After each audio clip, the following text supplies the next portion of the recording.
Hello.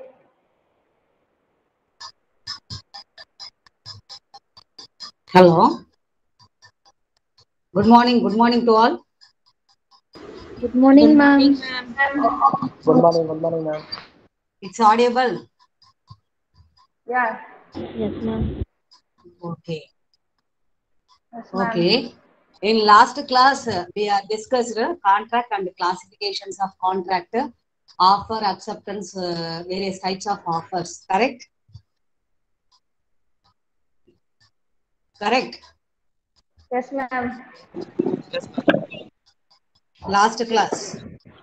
Yes. Okay. Today, we are entering into contractual capacity. Okay. Once again. The next topic is contractual capacity. It's visualized No, ma'am. contractual capacity. No, not visualized. No, ma'am. No, ma'am. Second, No, ma'am. second one. No, ma'am.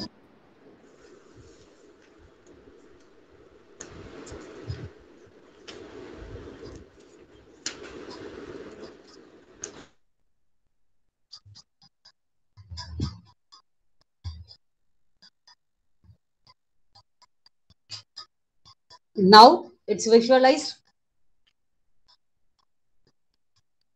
Yes, ma'am. Yes. Now, okay. So the next one is contractual capacity. See, we remember some topic. Contract. Contract means must be enter into a two parties for the business purpose. The one is seller and another one is buyer. Okay. Then contract mainly considered for some rules and regulations, especially in every contract must be needed for the lawful object, legal relationship, offer, acceptance, agreement. Some legal formalities also required, especially in the consideration is very important. Okay. So both the parties are benefited to enter into a contract. The another one is all the contracts are enforceable by law, but only in the concept of lawful object. But otherwise, it is rejected. Okay. Okay. Now enter into contractual capacity. Contractual capacity means the parties who enter into a contract must have the capacity to do so. Okay. So the capacity means who is enter into the contract, either buyer or seller, to understanding the contracting purpose. It is called the contractual capacity. Okay. So all persons, in this sense, all the persons cannot make a valid contract. Okay. Sometimes the non-capacity persons also entered into a contract, but the contract becomes into void. It is not enforceable by the law. Okay. So in Indian Contract Act 1872, must be stated only capacity of parties only enter into a contract. It is called the contractual capacity. Okay. So those who are eligible persons. Any ideas? In last class, we are discussing little bit. Those who are enter into a contract, who is the eligible persons? Sound mind person. Yes, very good. Then next, Major. very good. So a major person and a sound mind persons. Both the persons are capable person and eligible person to enter into a contract and the performance of contract. So we are know that the concept major person who is completed or who is attained the age of 18 years. He is called a major person. So a major person always enter into the contract. The next is sound mind person. Sound mind person means that is having capable and skill to understanding the nature of contract. So both major person and sound mind person are enter into a contract. He is called the eligible persons. Okay. So he is called as not competent person or not enter into a contract. Okay. So in first category is minor person. He is not eligible to enter into any contract. Okay, because the Indian Contract Act and Indian Majority Act 1875, a minor is a person who has not completed 18 years of age.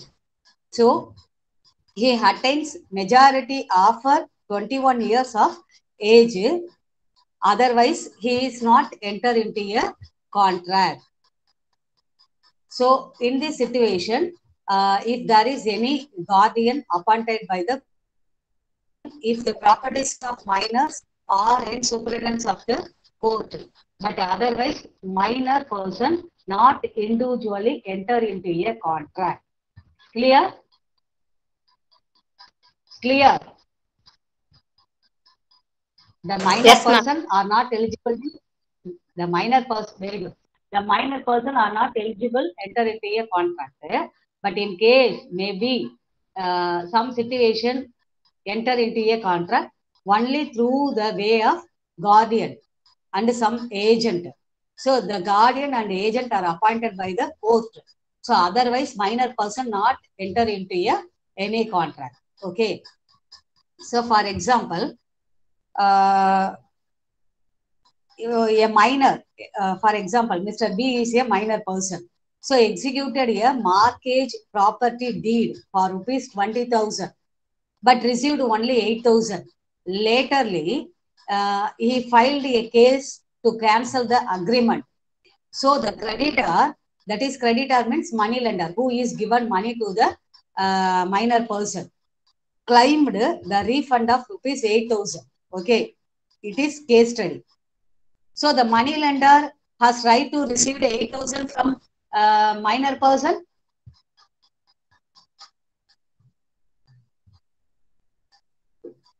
Listen, again repeated, Mr. B is a minor person. He needs some money for expenses. So he is having some property document, going to meet money lender and mortgage the property deed. Mortgage means another mortgage deed. He asked given me for 8,000 rupees. So the money lender also given 8,000 to the minor person. This contract is valid or not valid? Not valid. Not valid. So the money lender, because he is contracted to the minor person, so the money lender has not legal rights to receive the amount to Mr. Minor B person. Okay. So because the agreement is void, the amount cannot be recovered. Okay. This is the example for one case study for minor person. Then second one is sometimes the minor person can enter into the contract. That contract is valid. In one situation, the minor person enter into a contract is valid. For example, on the basis of necessaries. Sometimes a minor person asking for educational help, medical help, some coaching help. So in this situation, the minor person has entered into the contract, it is valid. For example, if a person supplies necessaries to a minor person for purchase some things, for example, books, laptop, the next notes, etc. So the persons are helping to minor person for educational purpose. So in this situation, the minor person enter into contract is valid. Okay, you are understanding the difference, the first case study and the second one? Understand, ma'am. Okay. So the minor person are not enter into a contract, it is not valid. But sometimes the minor person are enter into contract for some basic needs, for some necessity, for food, for education, shelter, and medical allowances, some sports coaching classes. So in this situation, minor person are enter into a contract. Okay. So the minor person concept is over. Then second one is incapacity person. The second one is foreign ambassadors. Who is called foreign ambassadors? Foreign ambassadors. Any ideas? AM, BA, SSA, DOR. Do you know the word ambassador? Add should vehicle clerk. I think model. Representation of a country. Representation for a country. Yes, Ma'am, solda, the person. solda, ma'am. He is foreign minister assistant. He or she is தமிழ்ல சொன்னா தூதுவர்கள் சொல்லுவாங்க. Okay, so ஃபாரின்ல இருந்து இங்க business நம்ம இந்தியனோட contract போட வந்திருப்பாங்க, government to government. So not for any third person. The ambassador means he or she is assistant for the other countries ministers, prime ministers or president. So the ambassadors are enter into a contract only government persons. So otherwise not enter into the third person business contract. Understand? Okay. The foreign ambassadors means so assistant from any foreign prime minister or presidents. Say come to agreement or contract between the Indian government and the foreign government, not for any other third person business. So foreign ambassadors are not eligible to enter into general business contract. Okay. So they are competent to enter into a valid contract, but they can be sued only if they government only, not for any third persons. Then we are well known that alien enemy. Who is called alien enemy? Enemy, alien enemy.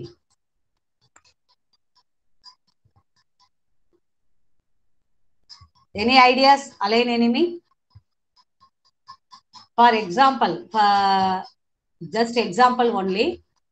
Sometimes the countries are declared, the another countries are our enemy country. It's correct? Due to war time, war situations. Correct?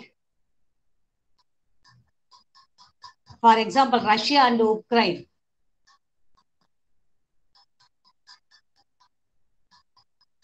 Now, the great example is Russia and Ukraine conducting war.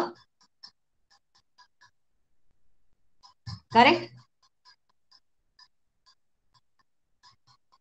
For the last 1 year, going to war between Russia and Ukraine. Correct?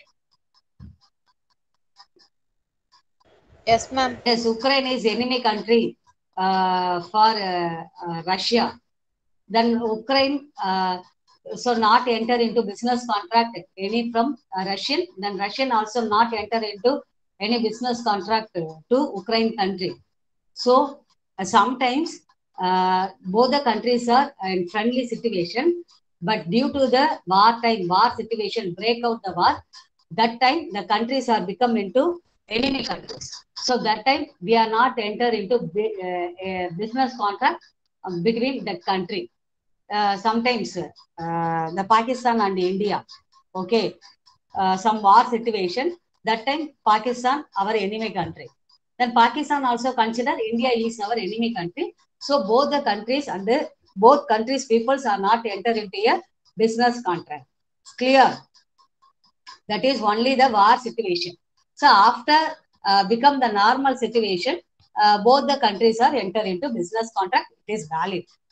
The time of war time only, countries are not enter into business contract. It is called the alien enemy or alien enemy country. It's clear? The next one, convicted person. CONVICTED. Convicted person. Convicted person means criminal. So a person who are undergoing imprisonment, jail dandana vaanganavanga, undergoing imprisonment, cannot make a contract during the convicted period. So the conviction periods only, the convicted person not enter into a business contract. So after having freedom, after releasing the imprisonment, they are enter into business contract. So during the convictions period only, the convicted person not enter into any business contract. It is invalid. So after completed the punishment period, they enter into business contract. Is clear? Clear? Yes, ma'am. Okay, next one is insolvent. It's very familiar term. Who is called as insolvent?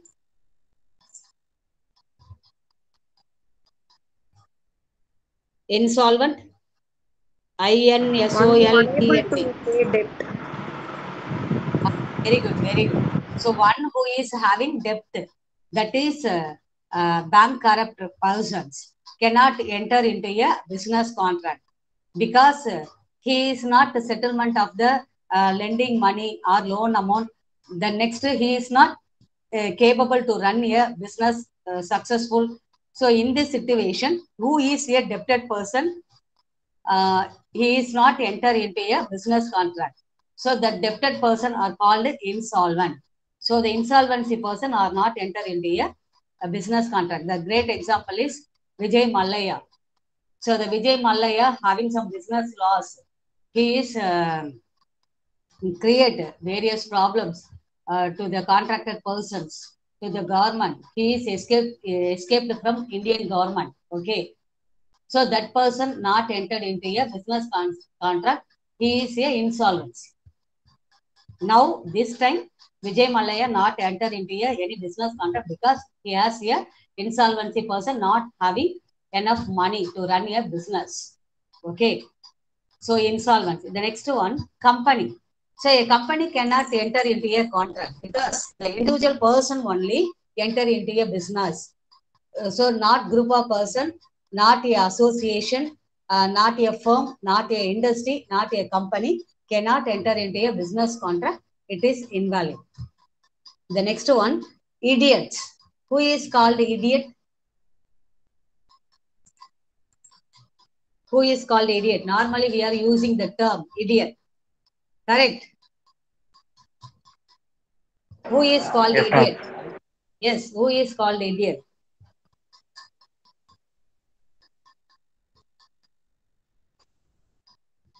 Physically challenged.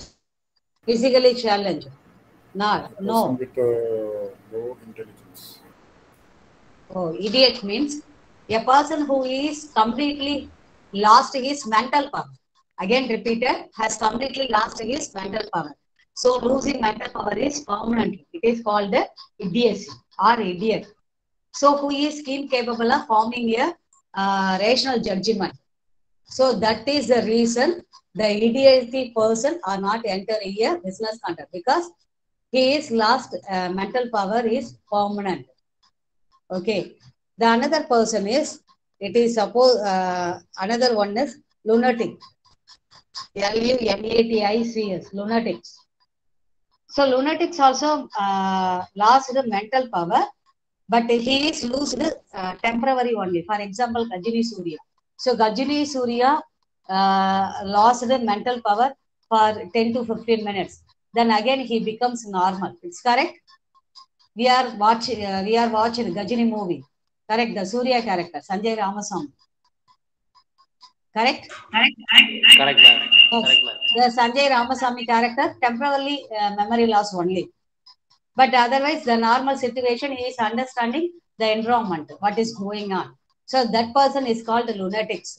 But the idiocy is on the birth stage, but otherwise in the middle the age, to meet some accident, he permanently lost his mental power. It's called the idiot. The lunatic means temporarily lost his mental power. That time, the lunatic person not enter into a business contract, but otherwise he is recovered normal person.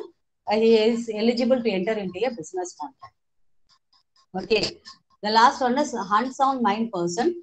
Unsound mind person means that is not understanding the environment.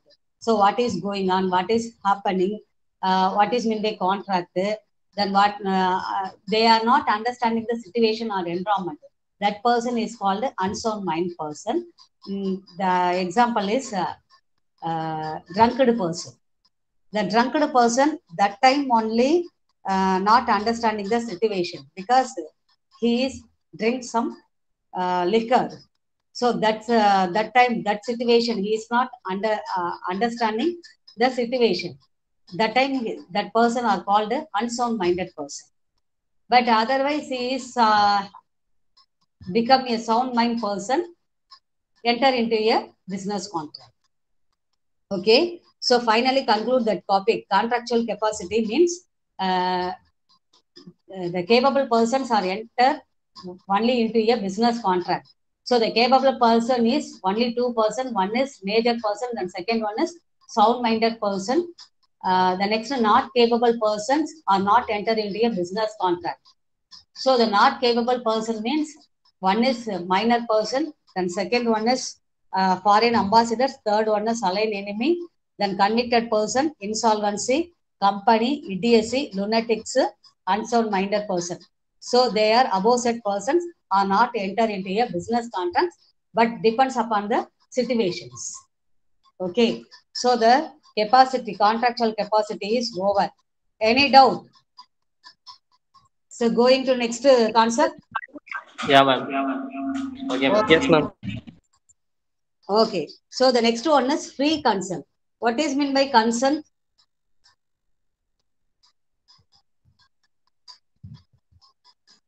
What is meant by consent? Concern ஒருத்தவங்க அறிவுரை கூறுறதா? Is consent mean that is willingness. See, yes, opinion, willingness. நம்ம first உங்கள்கிட்ட ஒரு opinion கேட்கும். இந்த கான்ட்ராக்ட்ல enter ஆகிறதுக்கு உங்களுக்கு விருப்பம் இருக்கா இல்லையா? That is it is called consent. But free consent means not one forcible. I am thinking only. I am suitable this contract. So I am deciding only. Okay, this contract it is suitable for me, for us. So I am ready to enter into business contract. Not one forcible. So it is called free consent. So the consent means it is willingness. That is acceptance of offer. Okay. In another way, both the persons are agreed the term in the same thing and the same sense. It is called consent. But what is meant by free consent? Means not only not anybody forcible to enter into a business contract. We are willingly enter into a business contract. It is called free consent.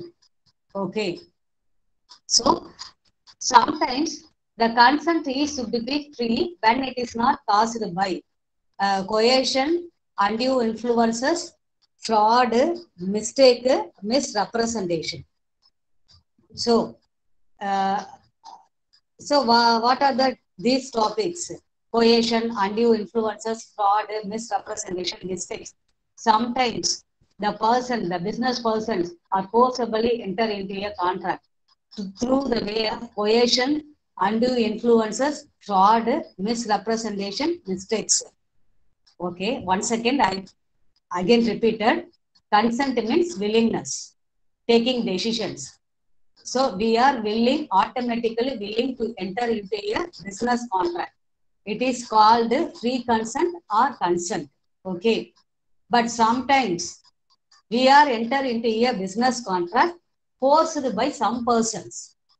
So some persons are forced to enter into a business contract through the way of coercion, undue influences, fraud, misrepresentation, mistakes. Sometimes வந்து நம்மள contract எடுக்காம மிரட்டுவாங்க. ஒன்னு coercion மூலமா, undue influences, mistakes, misrepresentation. Okay. So the first situation is coercion. Any ideas about coercion? COERCION. Coercion. Forcing. Forcing or threatening. Forcing or threatening or compulsion. So when a person is compelled to enter into a contract by the use of force by the other party under a threatening, it is called coercion. For example, Mr. A threatens to kill Mr. B. So if he does not lend rupees 1,000 to C, again repeated example, one case study. Mr. A threatened to kill Mr. B if he does not lend rupees 1,000 to C. Mr. B agree to lend the amount to C. So the agreement is enter into under coercion. இங்க யார் மிரட்டினாங்கன்னு தெரியுதுங்களா?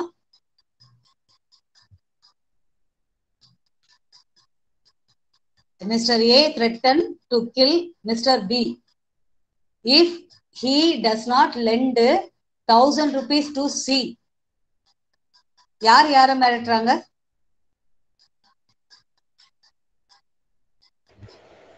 Any ideas? A CA மிரட்டுறாரா இல்ல BA மிரட்டுறாரா? BA Again repeated. A threatened to kill Mr. B if he does not lend 1000 rupees to Mr. C. B வந்து A வ மிரட்டுறாங்க.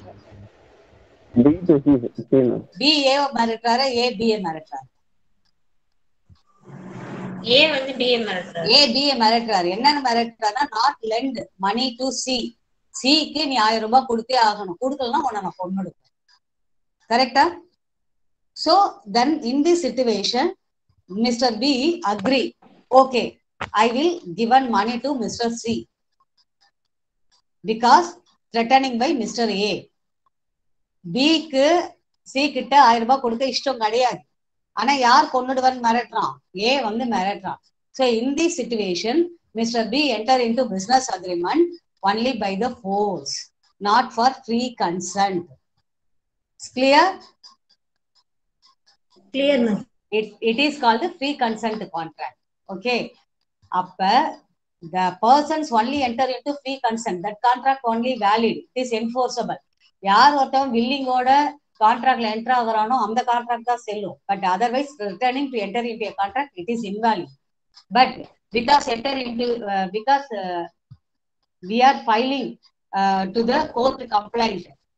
Okay, filing to court complaint can become claim the amount, but we need evidence. Mr. A threatened, so need some evidence that otherwise the contract is invalid. Okay, so the coercion is forcible act. It is not valid. In this case, not having free consent. The first one is, so coercion is over. Coercion means forcible or threatening. Second one is undue influences. What is meant by undue influences?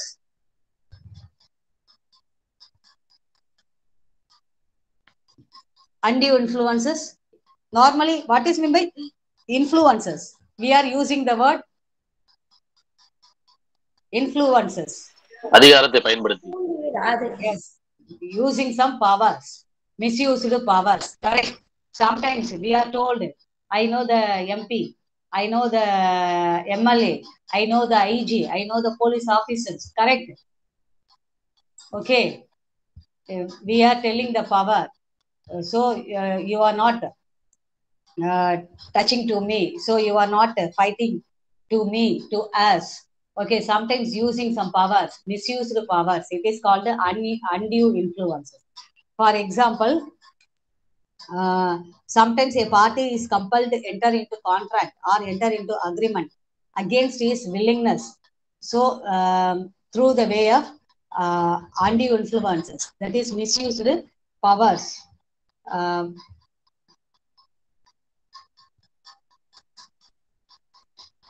But in this situation, it is not criminal activities. Okay, but coercion is criminal activity because threatening the person or kidnapping the person. So it is totally criminal.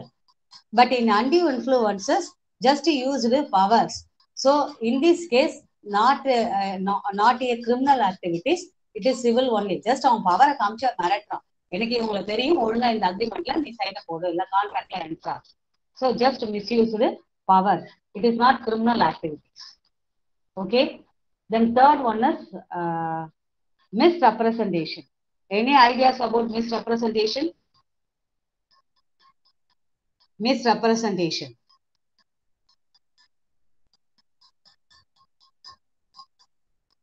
What is meant by representation?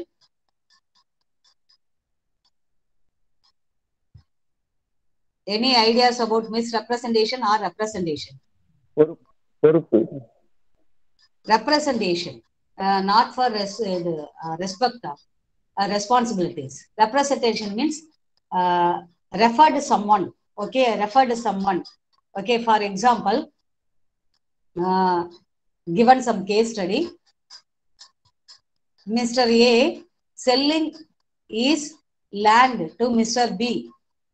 Okay, Mr. A selling land to Mr. B, telling him, I have another example. Mr. A selling horse to Mr. B. Okay, so tell him the horse is very sound. Very sound means it's a healthy horse. So you are willing to buying this horse. Okay, so B accepted this contract. So he entered into contract, accepted the horse, given some amount. But after buying the horse, B realized the horse not healthy. So is the horse having some trouble, having some health issues. So in this situation, Mr. B is losing the agreement. Okay.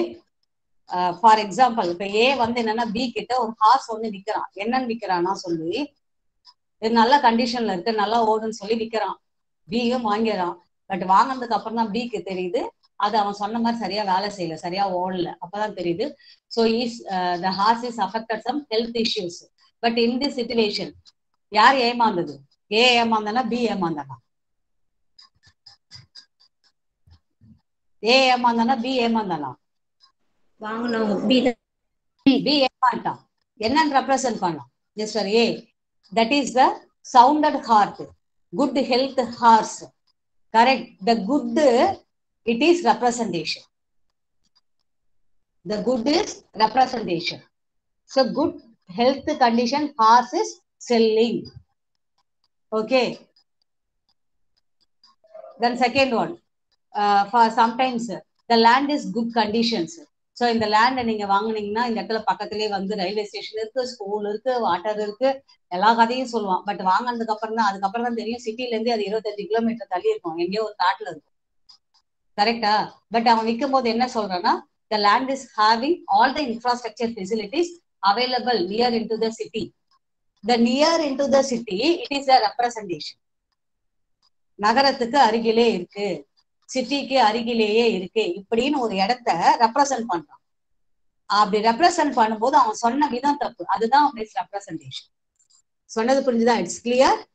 இங்க ஏமாத்துறான். இங்க கான்ட்ராக்ட்ல forcible தான். Not ஃபோர்ஸபிள்ன்றது எப்படின்னா டைரக்டா இல்லை, it is indirectly create some artificial willingness.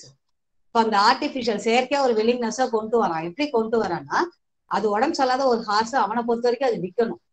அப்ப என்ன சொல்றேன்னா good conditional hours. அது குட்ன்றது ஒரு ரெப்ரசன்டேஷன். ஆனா அது என்னதுன்னா தெரிஞ்சு, தட் இஸ் இன்டென்ஷனலி, வேணும்னே ஏமாத்தணும் அப்படின்னு தெரிஞ்சு அதை விற்கிறான். அப்ப மிஸ் ரெப்ரசன்டேஷன். அப்ப இருக்கிற ஒண்ணு இல்லாத மாதிரி சொல்றது, இல்லாததை இருக்கிற மாதிரி சொல்றது பேர் தான் miss representation. Clear? Clear?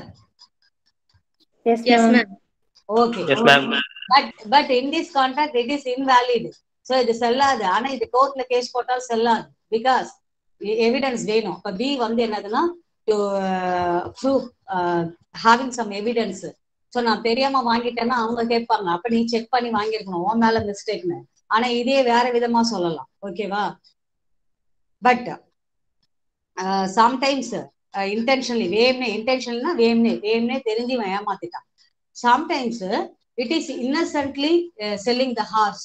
Hours ஓனருக்கே மிஸ்டர் ஏக்கே தெரியல அந்த ஹார்ஸுக்கு நோய் இருக்குன்னு சொல்லிட்டு அவன் வேம்னே எல்லாம் ஏமாத்தல. சம்டைம்ஸ் தெரியாமலே நல்ல கண்டிஷன்ல இருக்க ஹார்ஸ்ன்னு வித்துட்டான். பியும் அதை நம்பி வாங்கிட்டான். பட் வாங்கினதுக்கு அப்புறம் தான் ஏக்கும் தெரியுது, பிக்கும் தெரியுதுன்னா in the situation both the parties are compromise. A வந்து பி கிட்ட சாரி சொல்லலாம், sorry sir, I don't know, the horse is affected some health issues. So B என்ன பண்ணலாம்னா அது உண்மைன்னு தெரிஞ்சா okay sir, so given some amount, நான் வாங்கினதுக்கு இல்லை கிடைச்ச லாஸுக்கு ஏதாவது ஒரு அமௌண்ட்டை கொடுங்க, நம்ம சமாதானமா போயிடலான்னு சொல்லுவோம். அப்ப மிஸ்ரெப்ரசன்டேஷன்ல தே ஆர் இன்டென்ஷனலி, வேம்னே செய்யறது இருக்கு. சம்டைம்ஸ் இட் இஸ் இன்னசென்ட்லி, தெரியாம நடந்தது. Okay, the great example is Thiruvilaiyadal movie. Dhanush வந்து selling land to mister Prakash, அந்த யாரு பிரகாஷ் ராஜ். அவன் சொல்லுவான், நான் என்னோட நிலத்துல தங்கம் ஓடுது வெள்ளி ஓடுதுன்னு சொல்லுவேன், வாங்குற உனக்கு அறிவு இருக்கணும்டான்னு சொல்லுவான். அதுதான் இருக்கு. லேண்டுன்னு ஒண்ணு இருக்கு, அது ரெப்ரசன்ட். அதை நான் மிஸ் ரெப்ரசன்ட் பண்றேன். என்னன்னா என் லேண்ட்ல நிறைய தங்கம் இருக்கு, கிரானைட் மலைகள் இருக்கு, வாங்கிக்கன்னு சொல்றேன். அப்ப வாங்குற உனக்கு அறிவு இருக்கும். ஸோ இதுதான் வந்து இந்த concept. Okay, it's clear. Next one, we are well known that fraud. What is mean by fraud?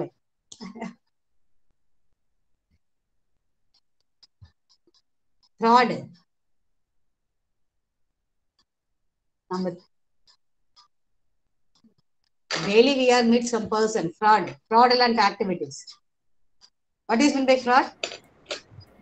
To cheat someone. Okay. Then any other answer correct? Good.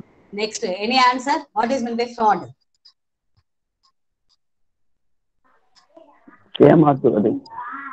ஏமாற்றுவது. It's knowingly or unknowingly? It's both. Yes, it's knowingly. It's clear, knowingly. Misrepresentation, sometimes it is knowingly or unknowingly. But fraud, it's knowingly. It's well known that some goods have some defect, something wrong. But the selling person is well knowingly that goods are defective goods, disquality goods. But he is selling the commodity to someone. Okay, it is called a fraud. So fraud means committed by a knowingly mistakes. Okay, so தெரிஞ்சே செய்யறது. Sometimes he induced to enter into a contract. That is enter into a fraudulent activities. For example, Mr. A sells some goods to Mr. B. It is disquality. For example, expiry date goods. But Mr. A, well known, Mr. A is the seller. See, he is know that commodity is expiry date commodity. But he makes some makeup. Okay, he packs some new packages, then selling commodity to the Mr. B. Well knowingly, it is disqualified commodity. So in current situation, we are well known that, for example, biryani center. It's correct? Biryani center. Correct. Food centers. Hotels. The hotel owners and the cooks are well known. The food is disqualified, but he is knowingly disqualified products or expiry commodities, but he is well known, but he is selling to the some persons. Okay, தெரிஞ்சே ஏமாத்துறது. That is fraud. The last one is mistakes. Any ideas about mistakes? Okay, mistakes means belief about something. Okay, so mistakes in two situations. The first one is mistake of law of the country. Then second one is mistake of law of foreign country. The mistake of law of the mother country. For example, Mr. A and B enter into a business contract, or erroneous belief that a particular bet is banned by the Indian law of limitation. Okay, it is void. For example, in current situation in our country, banned the plastic commodities. It's correct? Banned the plastic industries. Correct? Correct? Banned the plastic commodities. Is correct? Banned the lottery business. But we are well known. So lottery business are not allowed. Plastic commodities are not allowed. But we take lottery business. But lottery business, it is not allowed in our country. But some person are entering into that type of business. It is mistakes of law of the country.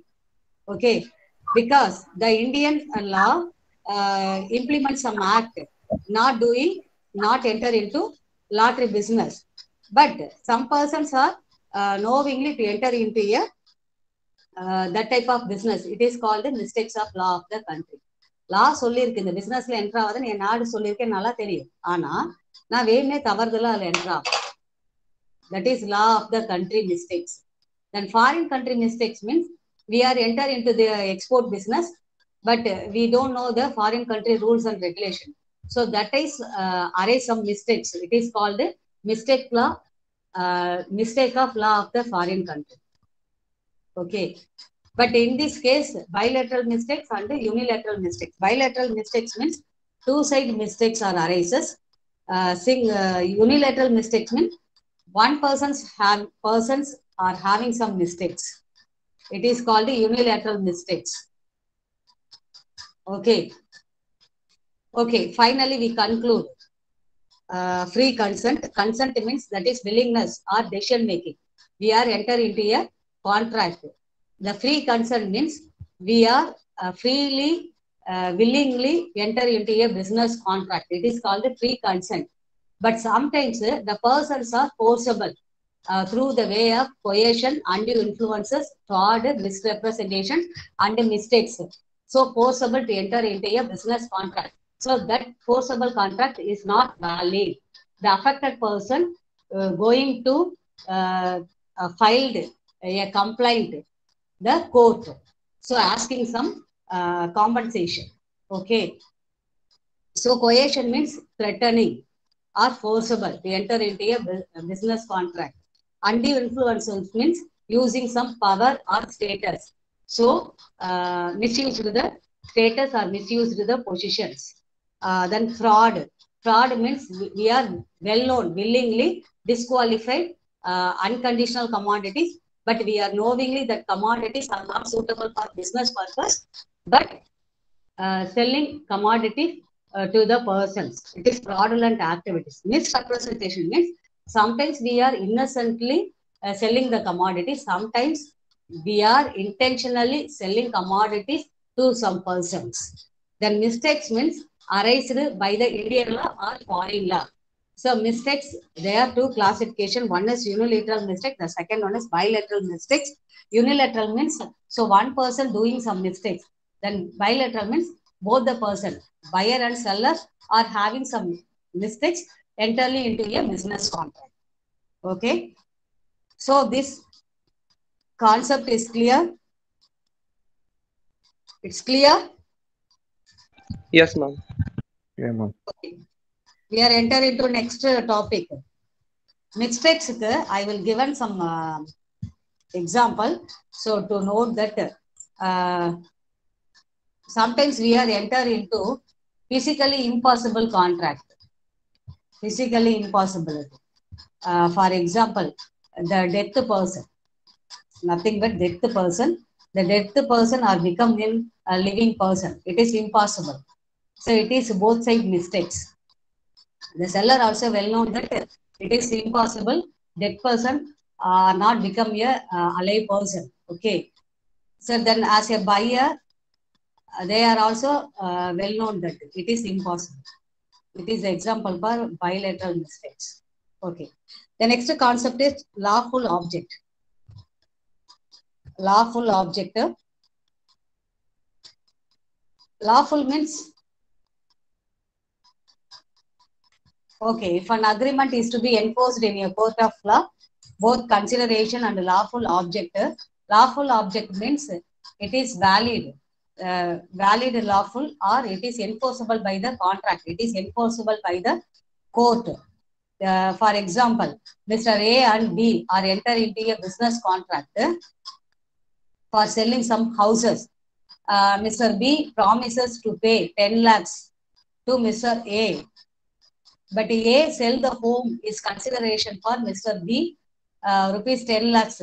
So in this case, A agrees selling house to Mr. B for rupees 10 lakhs and B also given 10 lakhs to Mr. A. I am accepting this offer. So in this situation, it is lawful object. It is not illegal object. So it is lawful object. The court and the Indian country law are also accepted this type of business contract. It is called a lawful object. So lawful object only enforceable by the law. எதெல்லாம் சட்டத்தால ஏற்றுக்கக்கூடிய ஒரு objectives நோக்கம் எய்மா இருக்கோ business கான்ட்ராக்ட்ல அதை தான் Indian கான்ட்ராக்டோ Indian கோர்ட்டோ அனுமதிக்கும். But otherwise in any contract having some illegal objectives. Illegal objectives means forbidden by law. எதை வந்து ஒரு லா செய்யக்கூடாதுன்னு சொல்லியிருக்கோம், தடை செஞ்சிருக்கோம், அதை செய்யறோம்னா not enforceable by law. So எந்த கோர்ட்டும் எந்த ஆக்டும் ஒத்துக்காது, உங்களுக்கு நஷ்ட ஈடு கிடைக்காது. Okay, again repeated. Lawful object means that is enforceable by the contract, enforceable by the law. ஒரு சட்டம் அனுமதிக்கும். எப்பனா lawful object only. Lawful means the object is allowed by the government, allowed by the court, allowed by the act. So in the business contract la நீங்க enter ஆகலாம். It is lawful. But otherwise we are enter into unlawful. UNLAWFUL.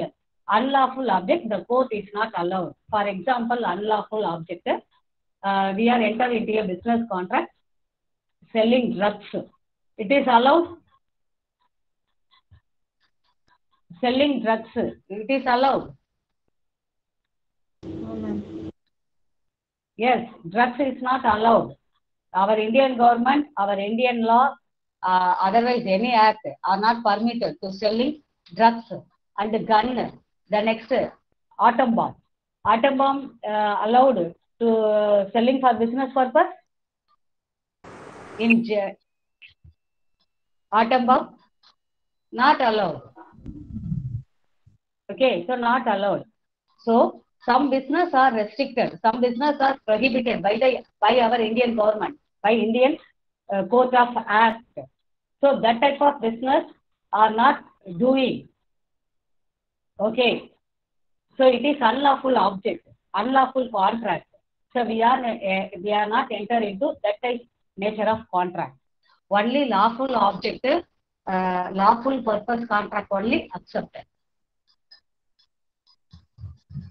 Okay, for example, forbidden by law act. Forbidden means தடை செய்யப்பட்டது.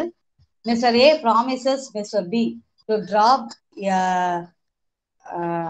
house not used for production drugs. So யாராவது ஒருத்தர் வீடெல்லாம் வாடகை கொடுத்துருப்பான், திருடனுக்கு, இந்த மாதிரி ஆட்டோ பாம்பு செய்யறவனுக்கு, இல்லைச்சுன்னா வந்து ட்ரக்ஸ் செய்யறவங்களுக்குலாம்.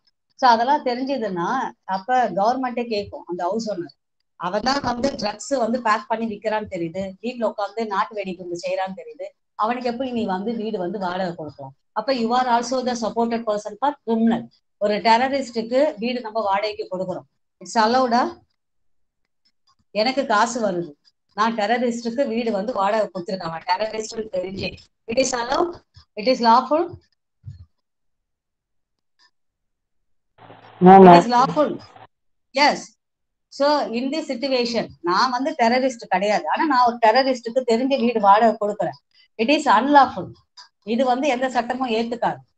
ஸோ அப்ப the law, our Indian contract allowed only the lawful object to performed, lawful contract only performed, lawful contract only enforceable by the law, but otherwise the Indian contract are not accepted for illegal object or unlawful object. Okay, so when object is unlawful, forbidden by law, defeat, fraudulent, immoral activities. Immoral activities example is agreement for the child marriage. Child marriage, it is allowed? No, ma'am. No, ma'am. Yes, child marriage is not allowed. But for example, Mr. A enter into a child marriage. நான் வந்து இந்த ஒரு 12 வயசு பொண்ணை கல்யாணம் பண்ணிக்கிறேன், 13 வயசு இப்ப தெரிய வந்ததுன்னா அது வந்து immoral activity, that is illegal. So இது வந்து கோர்ட் அனுமதிக்காது, அப்போ உங்க மேலதான் வந்து கேஸ் போடும். த next one, opposed to public policy. Immoral activities la another one is opposed to public policy. For example, traffic rules. We are having rights to violate the traffic rules. Violate the traffic rules. ஒரு traffic rules மதிக்காததுக்கு நம்மளுக்கு rights இருக்கா? கிடையாது. Traffic rules it is implemented for our protection purpose. ஒரு பப்ளிக்கை பாதுகாக்க தான் நான் டிராபிக் ரூல்ஸ் கொண்டு வந்திருக்கேன். ஸோ அதுக்கு தான் நம்ம கிட்ட என்ன சொல்லியிருக்காங்க, you are having licence, the next one maintain the speed limit, the next வந்து நாட் ட்ரிங்க், வண்டி ஓட்டும் போது ட்ரிங்க் பண்ணாதீங்க, ஏன்னா மற்றவங்க உங்களுக்கும் சேஃப் இல்லை, மற்றவங்க சேஃப் சொல்றாங்க. பட் ஆனா நான் என்ன பண்றேன்னா, it is oppose to public policy. எதெல்லாம் கவர்மெண்ட் ஒரு பப்ளிக்ல செய்யக்கூடாதுன்னு சொல்றோம், நான் அதெல்லாம் செய்யறேன். குடிச்சிட்டு அந்த இடத்துல பிரச்சனை பண்றேன். ஓகே, போயிட்டு யாரையாவது அடிக்கிறது. ஸோ இதெல்லாம் வந்து என்ன இம்மாரல் ஆக்டிவிட்டிஸ். ஸோ இதெல்லாம் accept பண்ணிக்காது.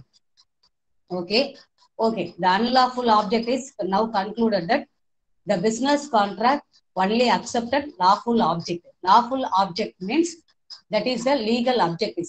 Legal object is only enforceable by the law, enforceable by the court. சட்டம் எதை அனுமதிச்சிருக்கோ அதை செஞ்சா மட்டும்தான் உனக்கு நஷ்ட ஈடு கிடைக்கும், இல்ல கோர்ட்ல கேஸ் ஃபைல் பண்ண முடியும். But otherwise we are enter into this type of unlawful objectives. For example, forbidden by law, தடை செய்யப்பட்ட ஒரு விஷயம்.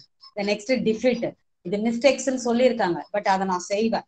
The next fraudulent activities, ஒரு ராபரி பண்றது, ஒருத்தனை மர்டர் பண்றது, அதுக்காக பிசினஸ் கான்ட்ராக்ட்ல என்ட்ரு ஆகுது. Immoral activities, that is against to public policy, பொதுமக்களுக்கு இடையூறு, அதை செய்யாதீங்கன்ற, ஆனா அதை நான் செய்வேன். அப்ப அதுக்காக எனக்கு காசு தராங்க, ஒருத்தனை வெட்ட சொல்றாங்க, அடிக்க சொல்றாங்க, ஆனா நான் காசு வாங்குறேன். So it is called unlawful activities. So இந்த அன்லாஃபுல் ஆக்டிவிட்டிஸ்க்காக நான் கான்ட்ராக்ட்ல என்ட்ரு ஆகிறேன்னா இதை கோர்ட் ஒரு நாளும் அனுமதிக்காது. Okay, so that concept it's over. The next one is last concept is void agreements. Void means void, already told. Void means not enforceable by law. So void agreements. Void agreements means not enforceable by law. It is not performed. So it cannot be performed. So what type of agreements are void agreements? For example, agreement by incompetent parties. So in last topic we are discussed. Okay, who is called incompetent parties?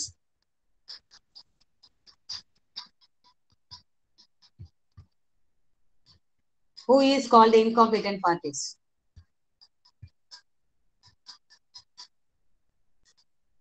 Who is not enter into a business contract? Which type of persons are not enter into a business contract? In last topic we have discussed who is not eligible to enter into a business contract.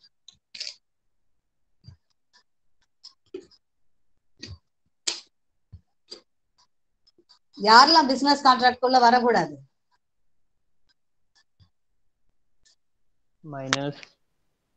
minors and unsound minded person, alien enemy, foreign ambassadors, convicted persons. Correct? So sometimes we are enter into a incompetent parties, that is incapable person, so not eligible person. Sometimes நம்ம agreement அவங்க கூட போறோம், so அதுக்கு பேர் தான் என்னன்னா void agreements. Void means not enforceable by law.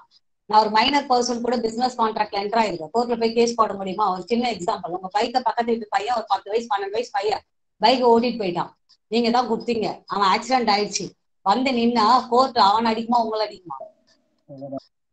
உங்களதான் அடிக்கும், கேட்கும். அதேதான் கோர்ட் கேட்கும், டே அவன் சின்ன பையன், நீ என்னத்துக்கு உன் பைக்கை கொடுத்த?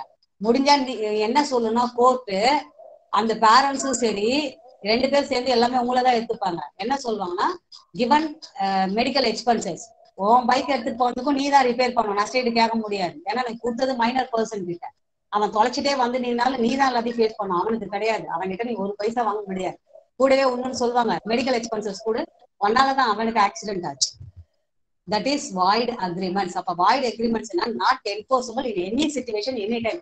எங்கேயுமே செல்லாது. ஒரு சில கேஸாவது எப்படின்னா ஒரு இடத்துல செல்லாது, இன்னொரு இடத்துல நம்மளால ஜெயிக்க முடியும். நீ ஹைகோர்ட் போ, சுப்ரீம் கோர்ட் போய், எங்க வேணா போய்க்கோங்க, ஒரு void agreement not enforceable by any situation, எங்கேயுமே உங்களால் அதை நிரூபிக்க முடியாது.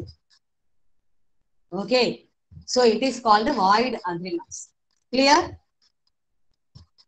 S ma'am. Yes, okay. The next void agreements, another one is unlawful agreements, mistakes, without consideration, restraint trade, இதெல்லாமே void agreements தான். இன்கம்பிட்டன்ட் பார்ட்டிஸ்குள்ள என்ட்ரு ஆகிறது, தெரிஞ்சே மிஸ்டேக்கா இருக்கு அந்த கான்ட்ராக்ட், தவறுதல் இருக்குன்னு தெரிஞ்சே என்ட்ரு ஆகிறது. தென் அன்லாஃபுல் ஆப்ஜெக்ட், இப்ப நான் சொன்னேன் இல்லையா, அவன் கஞ்சா விற்கிறான்னு தெரியுது, ஆனா கஞ்சா பக்கத்தை வித்து தர நான் என்ட்ரு ஆகிறேன், எங்க செல்லும்? எங்கேயுமே செல்லாது. The next one, without consideration. So consideration means both persons are having some benefits. இப்ப நீங்க பொருளை தரீங்கன்னா அவன் மணி தரணும், ஆனா நீங்க பொருளை கொடுத்துட்டீங்க அவன் மணி தரலன்னா இந்த கான்ட்ராக்டும் செல்லாது. The next one, restraints of business trade. இந்த பிசினஸ் தான் நான் இந்தியாவில செய்யக்கூடாதுன்னு சொல்லி இருக்கிறேன். ஒரு கஞ்சா வந்து கல்டிவேட் பண்றது, வளர்த்து விற்கிறது, மார்க்கெட்ல விற்கிறது நான் செய்யக்கூடாதுன்னு சொல்லி தடை செஞ்ச பிசினஸ். ஆனா அதை நீ விற்கிறன்னும் போது சுவாய்டு அக்ரிமெண்ட்ஸ். அதே மாதிரி இந்த நெக்ஸ்ட் ஒன் என்னதுன்னா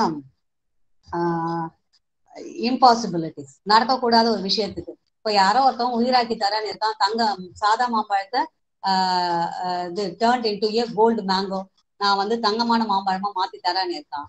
சரி, இதெல்லாம் நம்மளுக்கு தெரியும், அதெல்லாம் நடக்கவே நடக்காது. ஆனா எத்தனை தடவை பட்டாலும் நம்மளுக்கு புத்தி வராது. எவங்கிட்டயாவது காசை கொடுத்து போலி சாமியார் கிட்ட ஒன்னு ரெண்டாம் மாத்திருக்கு. இப்ப கூட ஒருத்தவங்க மாட்டினான் இல்லையா, ஒருத்தவங்களோட செயினை வாங்கி 1 பவுன் செயின் போட்டா 2 பவுன் செயினா வரும். ஒரு 2 பேருக்கு அது மாதிரி செஞ்சான். அதை நம்பி அந்த ஊரே கொடுத்தது. ரீசெண்டா நியர் தென் திருவண்ணாமலை சைடு. அதுக்கப்புறம் ஒரு தெருவே கொடுத்தது. கிட்டத்தட்ட 34 பவுனுக்கு அடிச்சுட்டு ஆள் escape. It is called impossibilities. 1 பவுன் எப்படி 2 பவுனா மாத்த முடியும் ஒரு சொம்புக்குள்ள போட்டோன்னே? Correct. So these are all called void agreements. சரி, இது எங்கேயுமே செல்லாது. இந்த மாதிரி கான்ட்ராக்ட்ல என்ட்ரு ஆகும். Okay, thank you. We are meet in the afternoon session. Okay? Okay, ma'am. Okay. Thank you so much. Thank you, ma'am. If you have any doubt, you are asking in the afternoon session. Okay, thank you to all. Ma'am, actually your contact number can chat room, ma'am. Yes? Yes? Ma'am, I ask you your contact number, please. Okay, afternoon section I will give one. Okay? Okay, ma'am, thank you. Okay, thank you so much. Thank you, ma'am.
Guys, accounts புரிஞ்சுதா?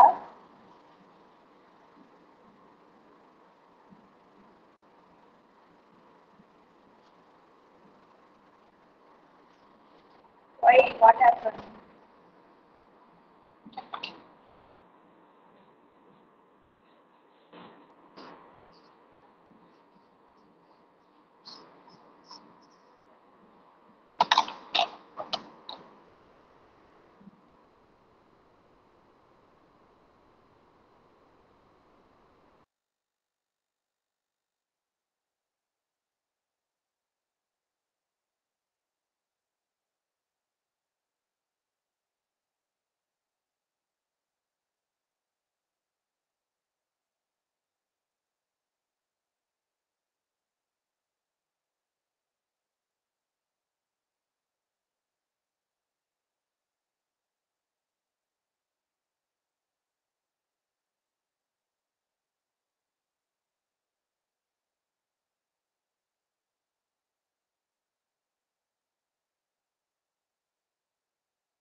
Good morning to all.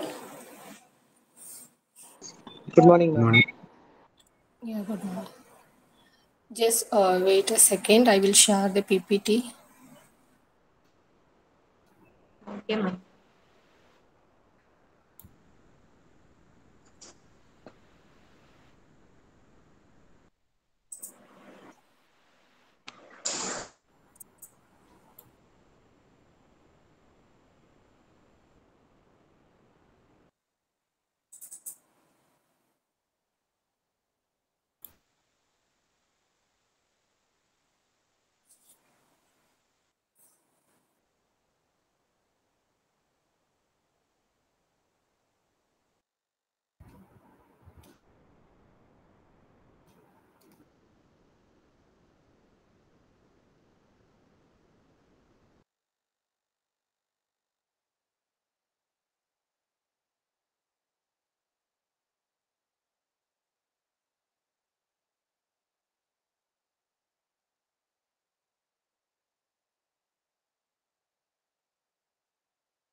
you are all hear me?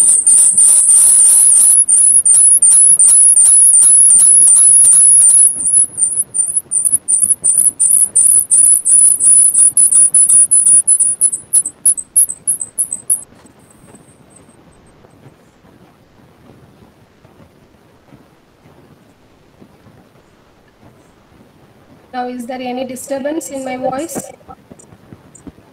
No, ma'am. Is it clear?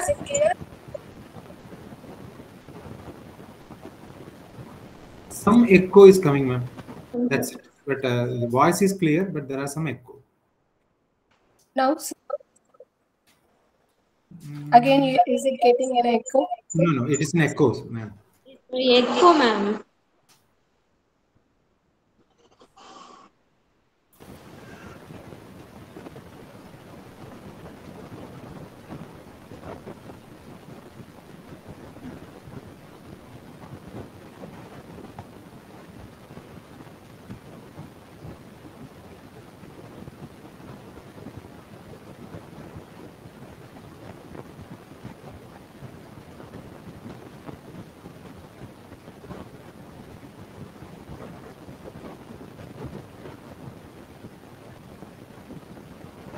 Is it okay now?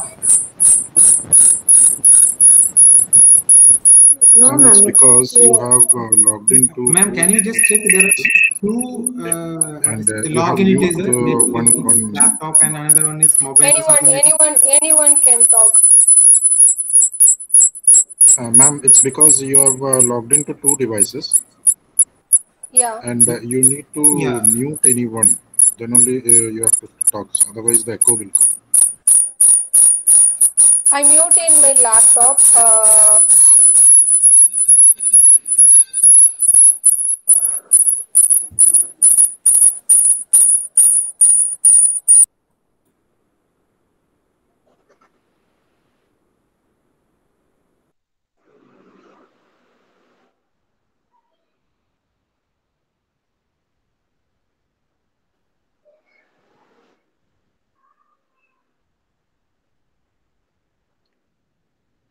Now is it okay? Yes, ma'am. Yes. Yes, ma'am. Shall I start the session? Yeah. Now it's clear. Yeah. Okay. Yes, ma'am. Okay, so previous class we discussed what is mean by business economic and what are the types of economics theories are comes under, and so law of demand, everything we discussed in previous class.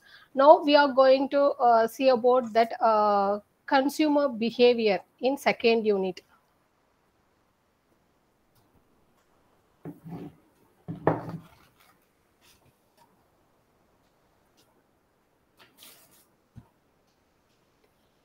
So consumer behavior. So consumer behavior means that is how an individual consumer are going to purchase the product, and after purchase that how they are going to use and dispose their product in order to satisfy their needs and wants. So that is called as a consumer behavior. So why we are going to study the consumer behavior in economic means we have to know about their the utility status of their consumer.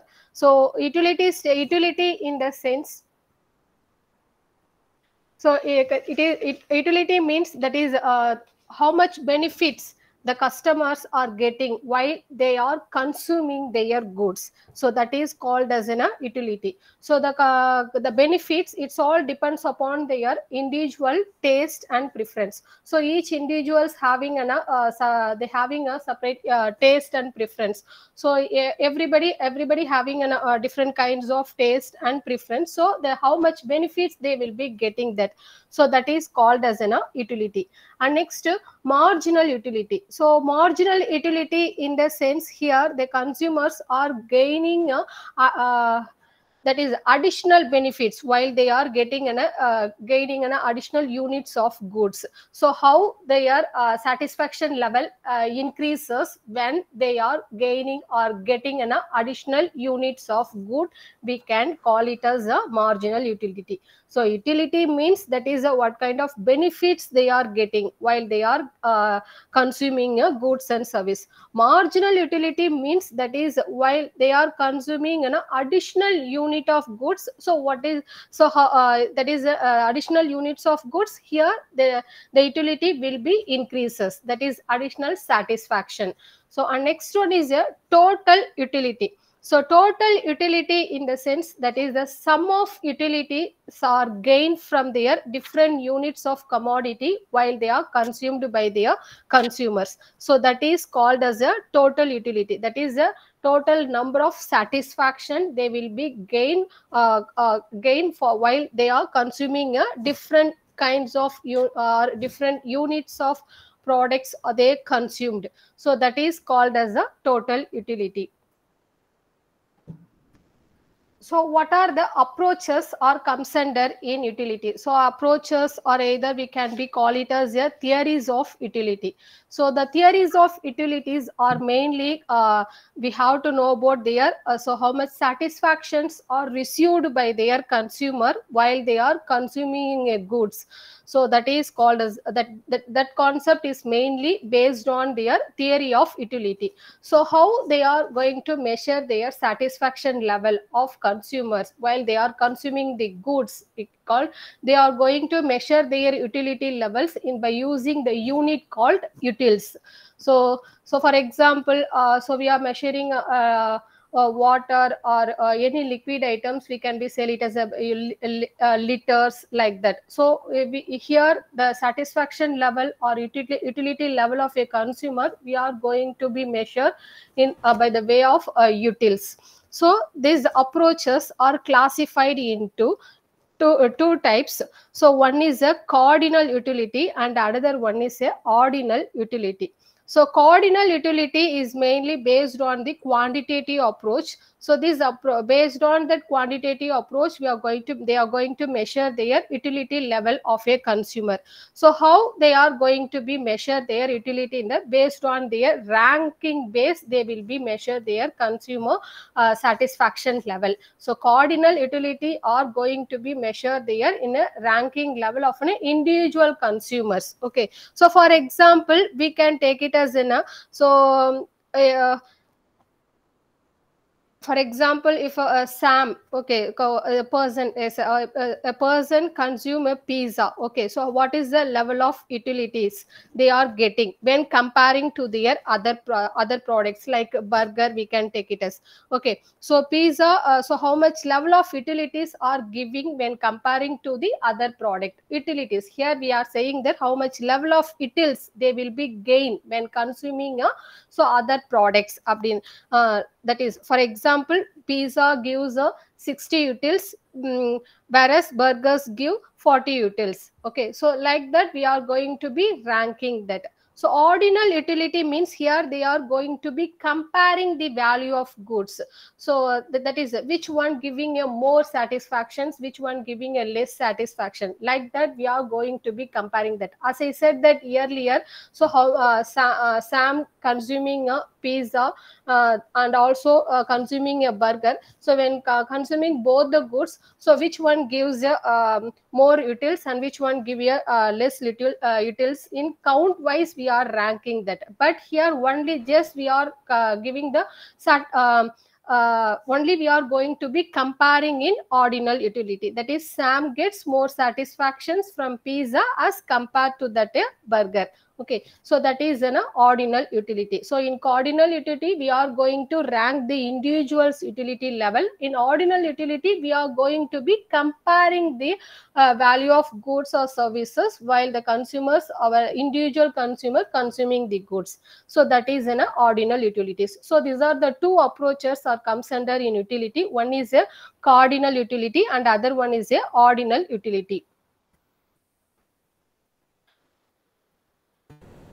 And next, Law of diminishing marginal utility. So law of diminishing marginal utility in the sense that is here. So diminishing in the sense we can understand that the level of satisfaction, that is as I said that utility means satisfaction, marginal utility means that is additional satisfaction, and diminishing marginal utility means here the diminishing in the sense decreasing. Okay, so law of diminishing marginal utility in the sense here the consumer consume more and more units of a commodity, so the satisfaction level will be decreases. Okay, so that is called as a law of diminishing marginal utility. So while I am consuming more, so the level of satisfaction will be decreases. Okay, so for example, if I feel a thirsty, so I want to be drink any cool drinks or water, anything else. So first time if I am consuming a glass of water, so that a satisfaction level will be increases.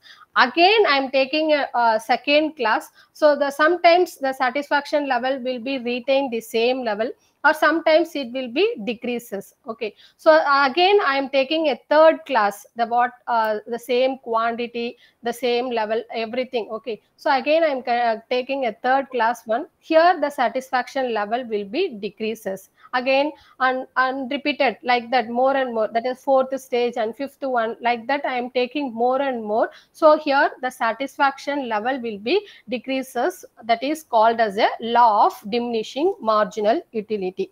So while I am consuming, while I am going to be this law of diminishing marginal utility, the price will be constant, there is no change in the price of the commodity, and there will be no change in the character of a consumer. So okay, so they have to be taken a what quantity in initial stage they have to be taken, that quantity will be continued in each and every stages. Okay, so this is, we can be call it as a law of diminishing marginal utility.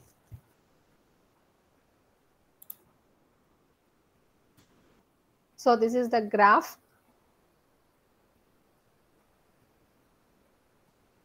And next is a law of equimarginal utility. So equimarginal utility in the sense that is here the law of equimarginal utility means that is here the consumer are getting a maximum of satisfactions of a given expenditures. Okay, so how much money I have, they have that, so in that packet of money they will be getting a maximum level of satisfactions for purchasing a different kinds of goods. So that is called equimarginal utility. So let's take an example. So if a consumer has a given income of 50 rupees, okay, so he want to spend or purchase their entire income on for buying two fruits. So like for example apple and orange. Okay, so so how they are being maximize their satisfaction level for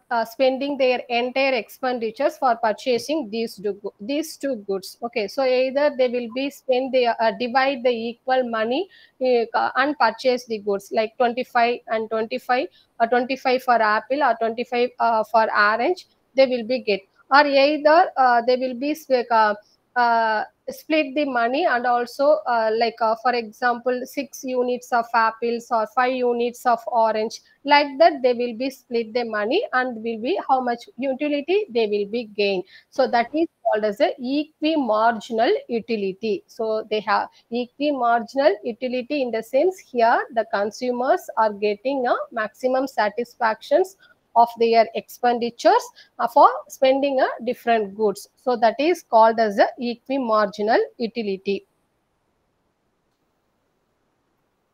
So mainly this law is mainly applicable or useful in case of a savings and spending, or in and also this will be helpful for in the field of exchanging of goods in production sectors, like that. Okay, so this law is mainly suitable for this, and this law mainly it is not applicable for low income peoples, and it is not it is not being applicable for consumer care for variety of goods. Okay, so these are the things as comes under in law of equimarginal utility.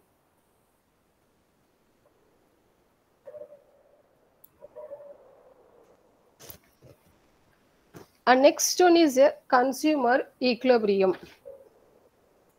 So consumer equilibrium in the sense that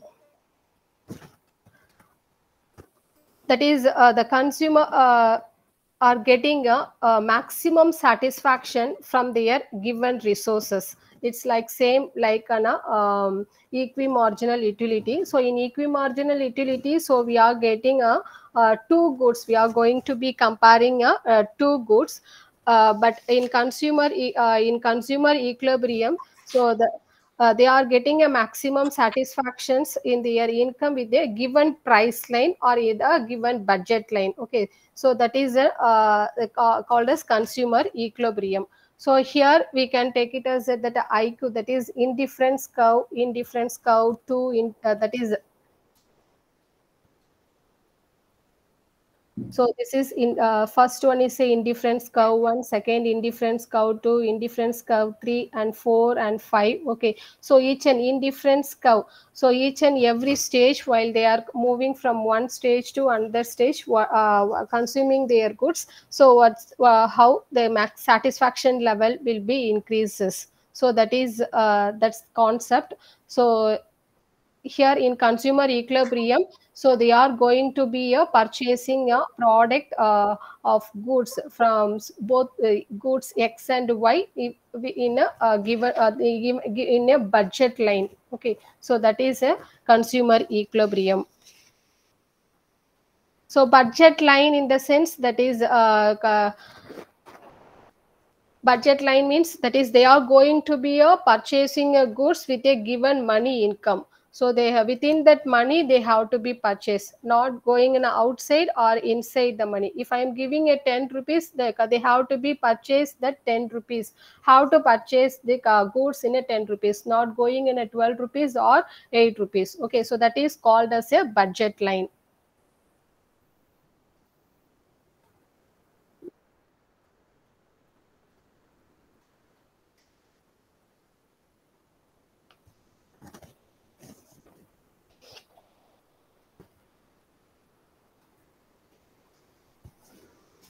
Second.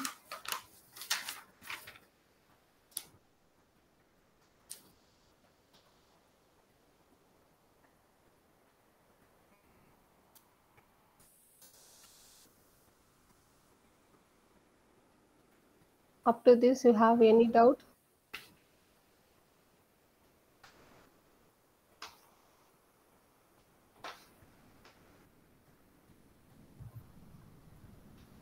No, ma'am. Yeah, okay. So next one is a consumer surplus. So consumer surplus, before I'm going to be explaining the concept of consumer surplus with an example, I will start that the concept of consumer surplus. So for example, in a market, so X products are there in a market. Okay, so let's assume that so X products are there in the market. So you have an intentions to purchase their product, purchase the X product in the market. Okay, so you are and also you have an willing to pay ₹50 for one unit of that product. Okay, so you know that the product worth is ₹50. So you have an willing to pay for ₹50 for that product. So after you have decided to go to market, and after reaching the market, you inquire about that product to the seller. So what is the cost of their product? So you ask that seller. So the seller said it is a cost is ₹25. Okay, so you have willing to pay ₹50, but actual cost is ₹25.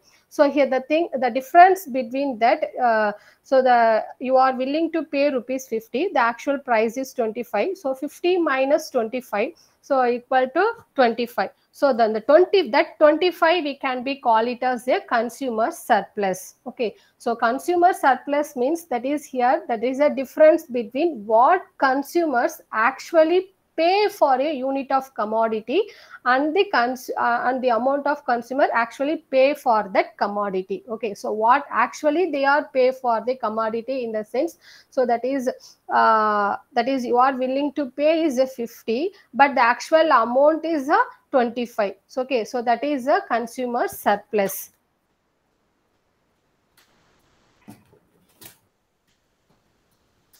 So second unit is over.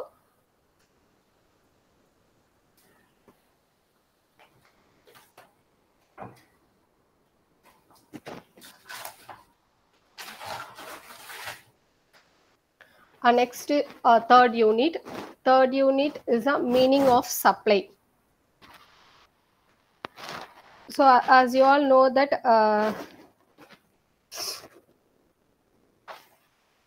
so meaning of supply is the amount of goods of a commodity that seller are able and willing to offer for sale in a different price. Okay, so that is called as a meaning of supply. So here in law of supply, so when the price of goods rises, other things remaining the same. So in law of demand itself, we discussed about that when price increases, the quantity will be decreases. The quantity decreases, the price will be increases, other things remaining constant.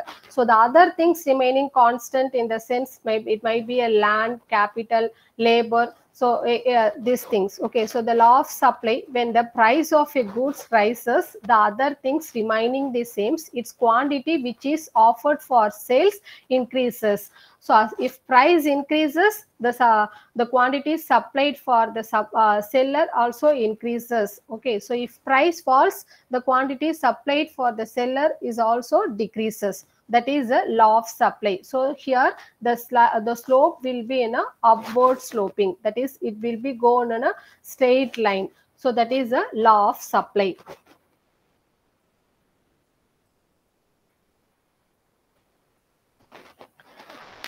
In law of supplies, so there is a determinants of supply. Technology in determinants of supply, there are four factors are comes under.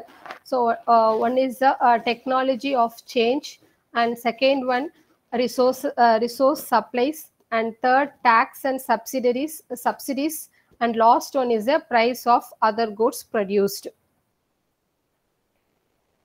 So next, elasticity of supply. So you know that so supply in the law of supply tells that if the price increases, the supply of quantity will be also increases. If price falls, the supply of quantity also decreases. So these things we are discussed in that. So here we are going to be measure that in elasticity of supply, we are going to measure that the at rate measure, we are going to measure the changes of supply. Changes of supply will be result in the changes of price. So if price increases, as well as the supply also increases, that the things. Okay, so elasticity of supply will be a positive. Always it will be occurs in a positive effect. And there are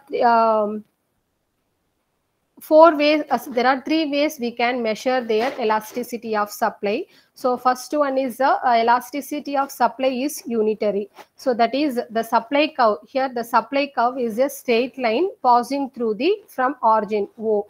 It means that the elasticity of supply throughout the process is unitary. And next, elasticity of supply greater than 1. So that means that here the supply curve is here also the supply curve is a straight line, but the straight line will be cutting the x-axis. If the straight line cutting the x-axis, it has an elasticity more than an unity. Next one is the elasticity of supply less than 1. So that is here the x line is cut, that is the straight line is cutting in an x-axis.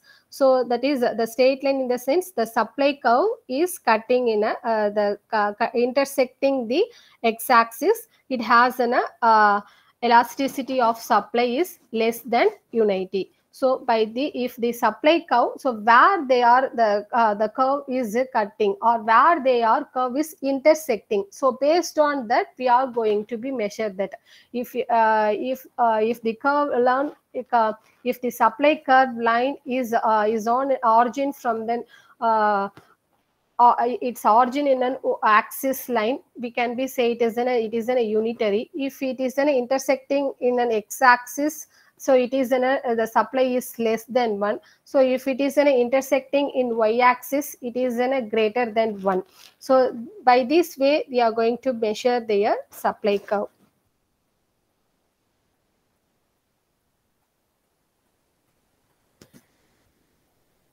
Next, production function. So how we are going to measure their production? So production we are going to measure in the basis of a input-output relationship. So based on that, we are going to be measured that. So it will be mainly carried out with respect to their time period. So either it should be in a long run or short run. So thereby we are going to be it may. And also it mainly describes their many possible ways to increase their level of productions. So there are two types of input output relationships. So one is the input output relationship. In an input output relationship, certain inputs are kept fixed and other inputs are made variable. This is the first one. And second one is when all inputs are made variable. So that is the second one. So by this way, they are going to be explained in two laws. So one is a law of variable proportions and another one is a law of return to scale. So once again I repeat that the law of productions are going to be measure in the way of input output relationships. So the input output relationships are classified into two types. One is so certain inputs are kept fixed and other inputs are variable. So that is of one first type. And second type is when all inputs are made variable. So the inputs in the sense land, labor, capital, etc. So these things one should be in a kept concept and other remaining inputs will be variable. And second types, all inputs are variable. So by using these two types of relationships, it has explained in two forms of law. One is a law of variable proportions and other one is a law of return to scale. So let's see one by one. Law of return to scale. So this law of return to scale, it's operate in a long period.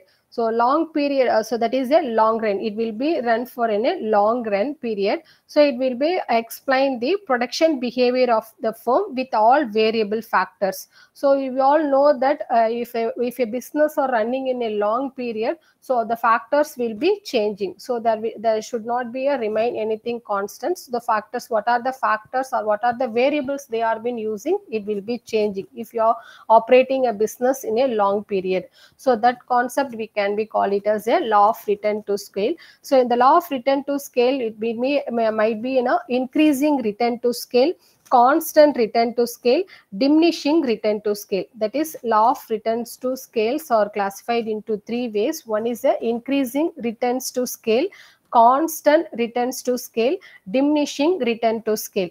So increasing return to scale in the sense, if the amount of inputs are used double, the output increases by more than double. For example, if I am using a 10% of inputs in a productions, the output will be more than 10% I will be get. That is called as a increasing return to scale.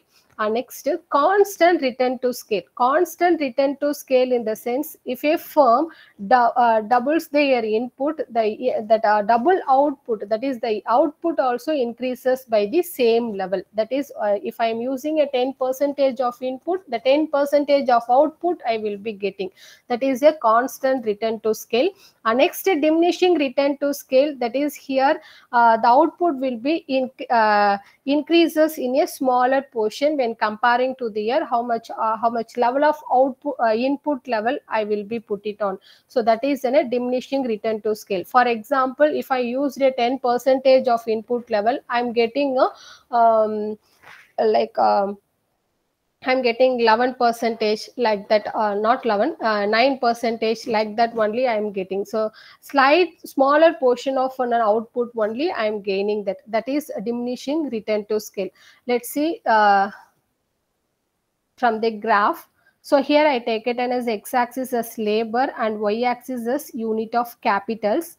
So from that is if I'm using 1 unit of capital and 1 unit of labor, so the output will be equal to 1. So that is a next stage I'm using that 2 unit of capital and 2 unit of labor.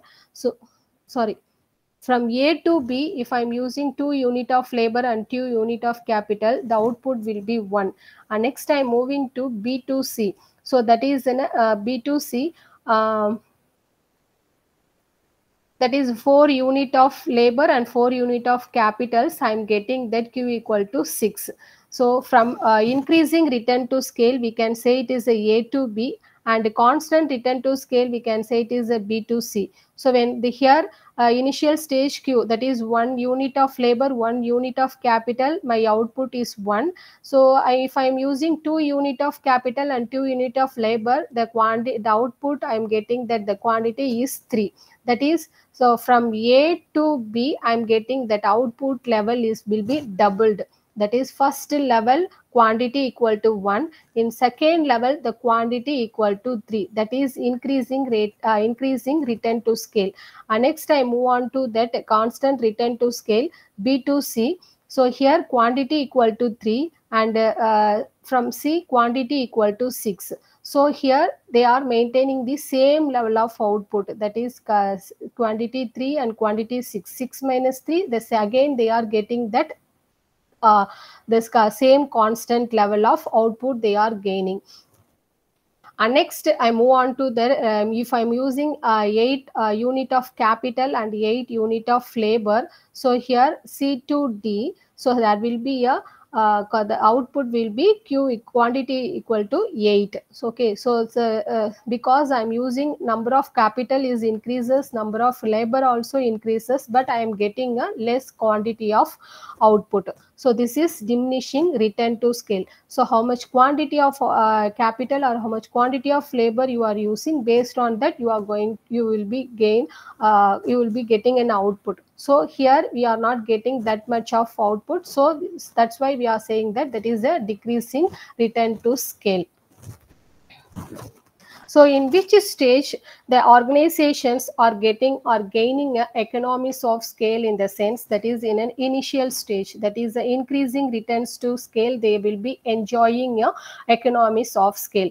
So economies of scale in the sense that is so here the firm when they are being enjoying that economies of scale of, say for example, if an organization increase the scale of productions of a firm, so they have to be look over that increase their production level.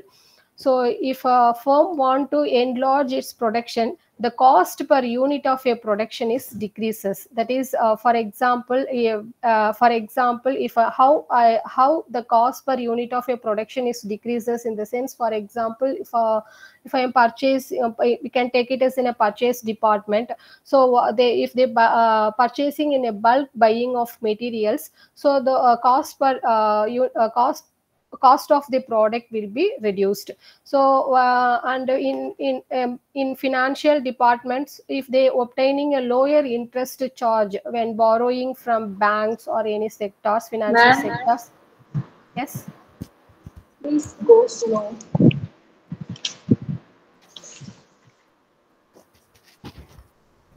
yeah, okay.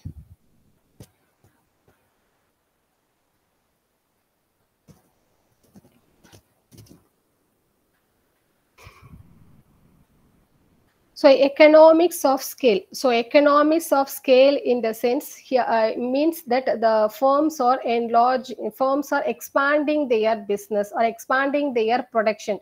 So by the way of decreasing their cost of cost per unit of production. Okay, so that is called economies of scale.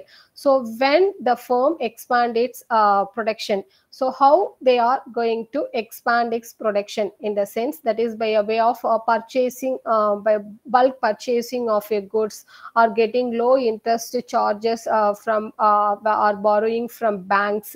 So like this they are being reducing their cost. So that is economics of scale. So the economics of scales are divided into two types. One is the internal economics of scale, and another one is the external economies of scales. So internal economies of scales are mainly arise within the firm itself. It will mainly it will be mainly occurs in a firm, within the firm. It's not an external one. Okay, so that is here they mainly arise due to the entrepreneurial efficiency and the talents of their management team, and what type of machineries they are been using. Based on that it will be arise. Okay, so that is an internal economies. And external economies means that is it mainly on focused, it's mainly focused on the external factors, that is outside factors of an organization. Like they have to give a better transportations, better labor and infrastructures, etc. So these are the factors are concentrated in external economics of scale. So economics of scales are mainly on two types. One is the internal economics of scale, and another one is the external economics of scale. And next one is when the firm faces a diseconomies of scale. So initially the firm in initial stage the firm can gain or enjoy a economies of scale. So after again once they, if they want to be expand their business, or again if they are want to increase their large number of production, they will be facing a diseconomies of scale, because they have to be concentrated in economies of scale. For example, in economies of scale, they if a production manager or look a production manager are looking into their production process, or sales manager are looking into their sales process in economics of sale, because they will be initial stage they are been extending their business. But in this economic stage they are been again they are been increasing in a production increasing their production process. So in that stage they will be facing a lot of difficulties. So because they have to be acquire the skilled labor, that is a lack of skilled labors, or their lack of supervisions, or many technical difficulties they will be faced. So they acquire a more number of persons for managing their production activities. Or for example, sales manager only focus in a sales in economics of scale, but in this economics they have to be concentrated. So few more peoples have to be involved for marketing, for advertising, like so on. So here they have to be facing a lot of things in this economics of skills. So this is we can be call it as a diseconomies of scale. So this diseconomies of scales are again classified into two types. One is the internal diseconomies of scale, and another one is a external diseconomies of scale. So internal diseconomies of scale in means that is what are the factors they will be facing. So in the sense that is internally they are been in a supervising, mainly because of a large they are expanding their production, or expanding their business, or expanding their organizational everything. So based on that is we can be call it as lack of supervisions, lack of management and technical difficulties.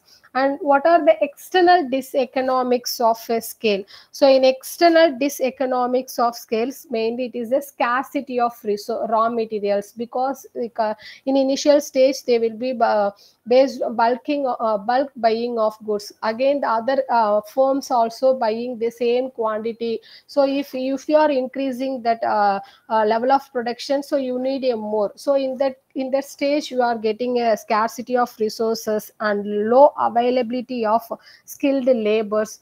So we have to give a training and a lot of things we have to be focused on in this economies of scale.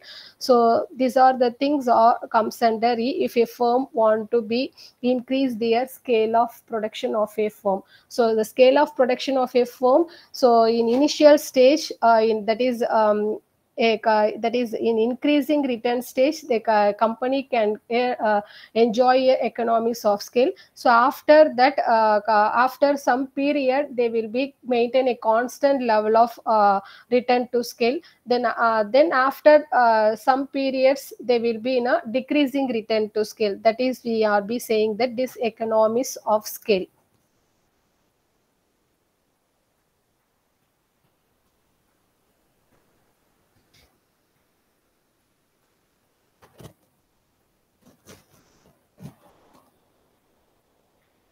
Next, law of variable proportions. So in law of variable proportions, so the law of return to scales, it is for a long period. So as we discussed that, so in long period, so all inputs are variable, but in a law of variable proportions, so it's mainly concerned within a short trend period. So here one variable factors and other factors of productions are held constants. So that is one variable factors and other factors of productions are held constants. So it consists of two phases. One is a law of increasing returns and another one is a law of diminishing returns.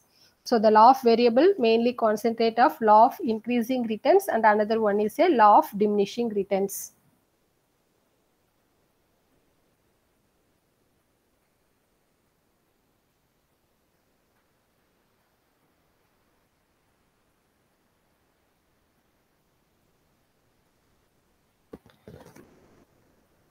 So once again, I repeat the concept. So today we discussed that consumer behavior. So consumer behavior in the sense how the individual consumers are purchase their product or choose their product. So after choosing that, how they are been using. So after using that, what is their satisfaction level of their consumer. So that is their that is consumer behavior. So how they are going to be measured their consumer satisfaction in the sense that by way of utility, marginal utility and total utility. So utility means that is so how much benefits they are getting. So what is the satisfaction level? So in simple we can say it is a satisfaction level. So marginal utility in the sense that is additional satisfaction level of consumers while consuming a additional unit. So next one is a total utility, that is amount of amount of utility are consumed by the consumer, amount of utility are gained when consuming a different units of goods are consumed by a consumer. So that is called as a total utility. So there are two approaches. One is a cardinal utility approach and another one is a ordinal utility approach. Here cardinal utility approach, they are going to measure their utility level of a consumer by in a ranking basis. So and ordinal utility in the sense here they are going to be measured by comparing the value of goods and services. So that is the ordinal utility. Next, law of diminishing marginal utility. So law of diminishing marginal utility in the sense if a consumer consuming more and more of goods, the level of satisfaction will be in a decreases. Okay, so if I am consuming first time if I am consuming apple, so the satisfaction will be increases. Again if I am consuming the second apple, so the satisfaction level will be decreases again. So again the level will be decreases. That is called as a law of diminishing marginal utility. If you are consuming more and more of goods, the satisfaction level will be decreases. And law of equimarginal utility. So law of equimarginal utility in the sense that is the consumers are consuming that is here the consumers are getting a maximum level of satisfactions in a given expenditures on a different goods, that is equi-marginal utility. So this equi-marginal utility mainly used for savings and spendings, and it is for it is mainly used in the field of exchange of goods or wealth for the production. Okay, so that is the law of equi-marginal utility.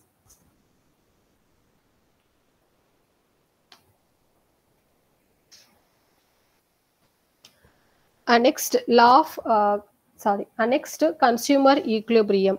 So in consumer equilibriums, in the sense the consumer equilibrium here you are going to be maximize the highest satisfaction level of a consumers. That is, it mainly refers the consumer may buy in the market in a given income and given price of a goods in the market. That is, they are getting a maximum satisfaction satisfactions from their income with a given budget line. So that is called as a consumer equilibrium.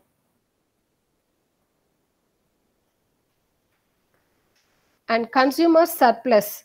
Okay, so consumer surplus in the sense that is they are getting that is here the consumers that is how we are going to be measure their benefits of a consumer, in the sense that is we are we are going to be measured between the difference between what consumers actually pay for a unit of product and what amount the consumers actually pay for that product. So that is called as a consumer surplus.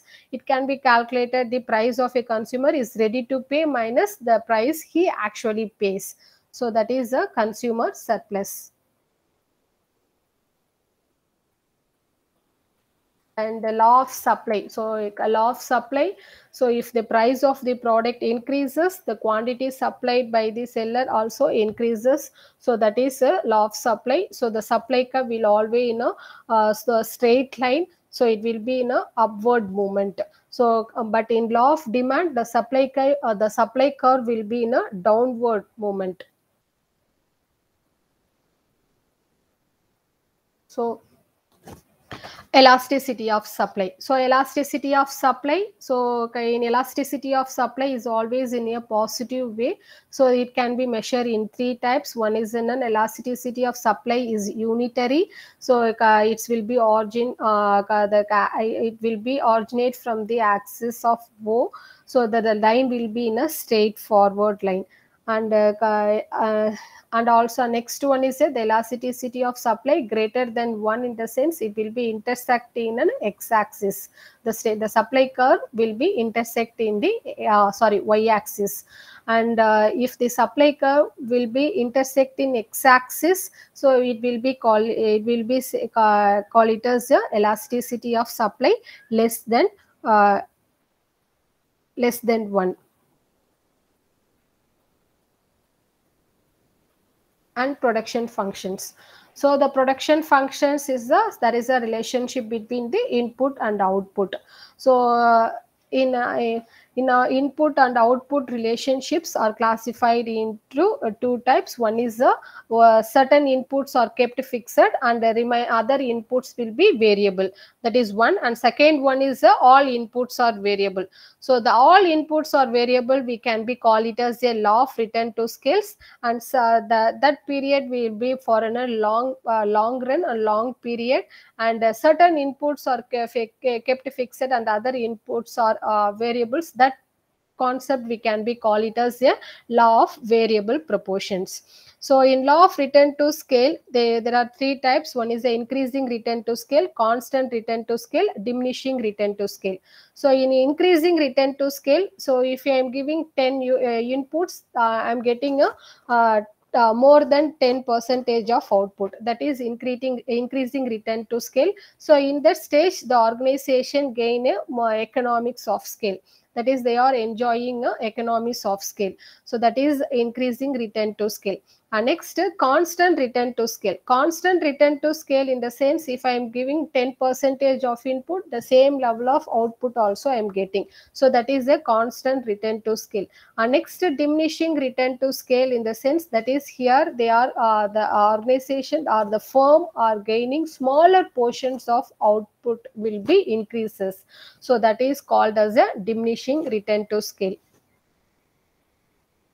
Economics of scale. So economics of scales mainly comes at the it is concepts of diminishing marginal cost, not diminishing marginal utility, diminishing marginal cost. So how the organizations are reducing their production cost.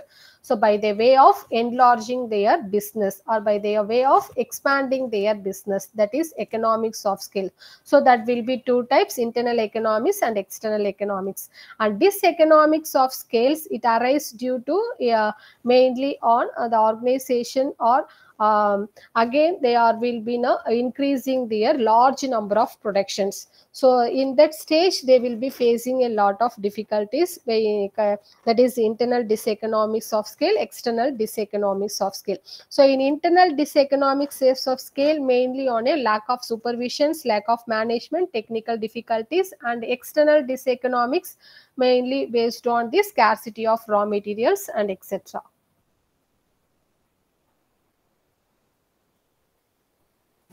Okay. Any doubt? Ma'am, important question share பண்ண முடியுமா? Important questions. Yes, ma'am. Okay, நான் mail என்னோட mail ID அனுப்புறேன். Okay, ma'am. Share with சொல்லுங்க. you. Okay, 1 second.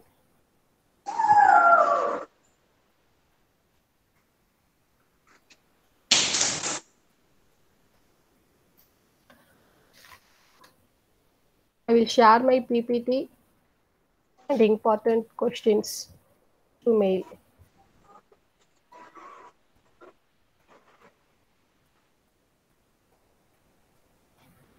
If you have any doubts, you can ask me in any time through mail. Okay, ma'am. Okay, thank you guys.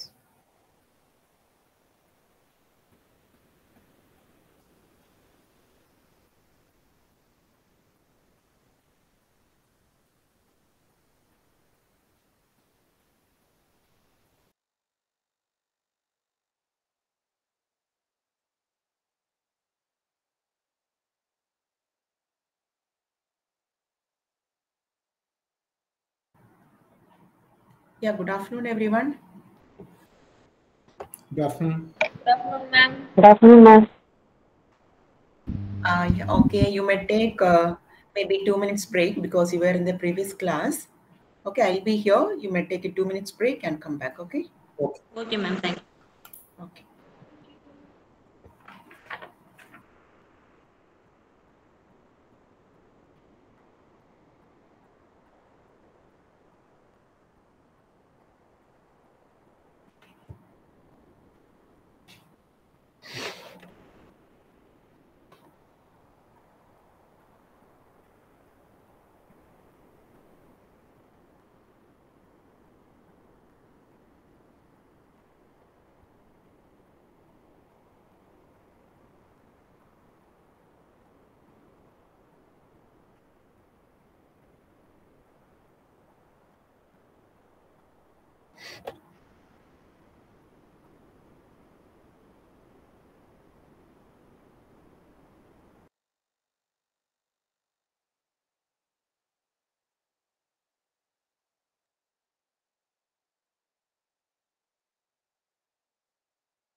Yes, I think we can start the session.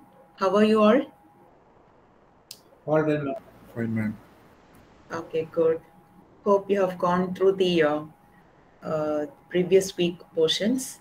And today we will be seeing from Unit 5. Okay, so far we have completed 4 units. We have touched 4 units. Like the first unit was on communication, definition, importance, different types of communication, barriers to communication. And second unit it was about business letters. And in that we learned about the layout of business letters and various types of letters. Then unit 3, letters of inquiries, difference between quotation and offer. And in unit 4, about circulars, sales, sales letters, and bank correspondence. Okay. And today we will be seeing on agency, insurance, important, export letters. Okay. Okay. Hope my slide is visible, right? Yes. Okay. Okay. So we will start the session. Okay. Okay, ma'am. Okay. So agency, insurance, import and export letters. And last week we saw the layout of the letter, like date line, salutation, date line, inside address, salutation, then then subject, then body of the letter. In that we had 3 opening paragraph, main paragraph and closing paragraph, then complementary clause, then enclosures, CC, then postscript, PS, all those things we had seen. Okay. Okay, today we will see the first one, agency letters. So under agency, there will be 2 main players. They are a principal and an agent. So principal is the person who appoints the agent. Okay, principal one the agent appoint பண்ணுவாங்க. And the correspondence is between the principal and the agent. So those letters are called agency letters. So whenever somebody wants to start an agency for other organization, they send these agency letters. Okay. So an agent is one who is appointed to act for another, and the person who appoints the agent is called principal. And the agreement between them is known as the agency agreements, and the correspondence between the principal and the agent are called agency letters. Okay. So various correspondence are the application for an agency, the appointment of an agency, its tenure, how long that agency can be there. Okay, that is tenure. Then its renewal. Then facilities provided by the agent, the support he receives from the agent receives from the principal.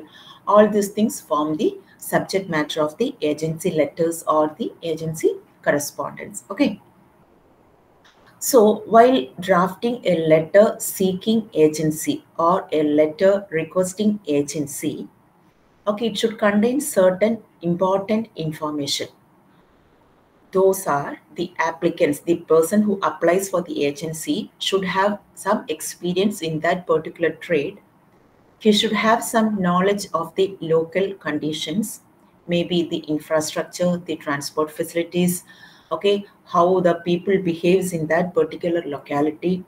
So he should know all those details, and his business connections and the facilities he has, maybe like go down showrooms, delivery vehicles, then after sales service facilities that could be provided by him. Okay, all this information should be there in the should be provided by the agent before requesting for an agency. Okay, so he should have all these facilities, and the terms on which the party is prepared to work must also be given, or the terms of agency may be asked for. Okay, so how long he's interested to be the agency of the agent of the principal. Okay, and he should have some trade and bank references. Some bank should refer him, and he should have some references from other organizations or some other business people. Okay, and finally the agent should give or produce a letter of assurance. So what is the assurance? To protect the interest of the manufacturer. Okay, so that also should be given by the agent while drafting a letter requesting for the agency. Okay, so this is agency letter. It's a correspondence between the principal and the agent, and the agent does the work for the principal. Okay, so he's requesting the agency to the main organization, and while requesting the agency, he should have knowledge about the local conditions, and he should have some business connections, and he should have various facilities required for that business. Okay, and also the trade and bank references, and finally he should give assurance to protect the interest of the manufacturer. Okay, then in case the agency is not performing up to the expectation of the principal or expectation of the main organization, they might ask for an explanation for the poor performance of the agency.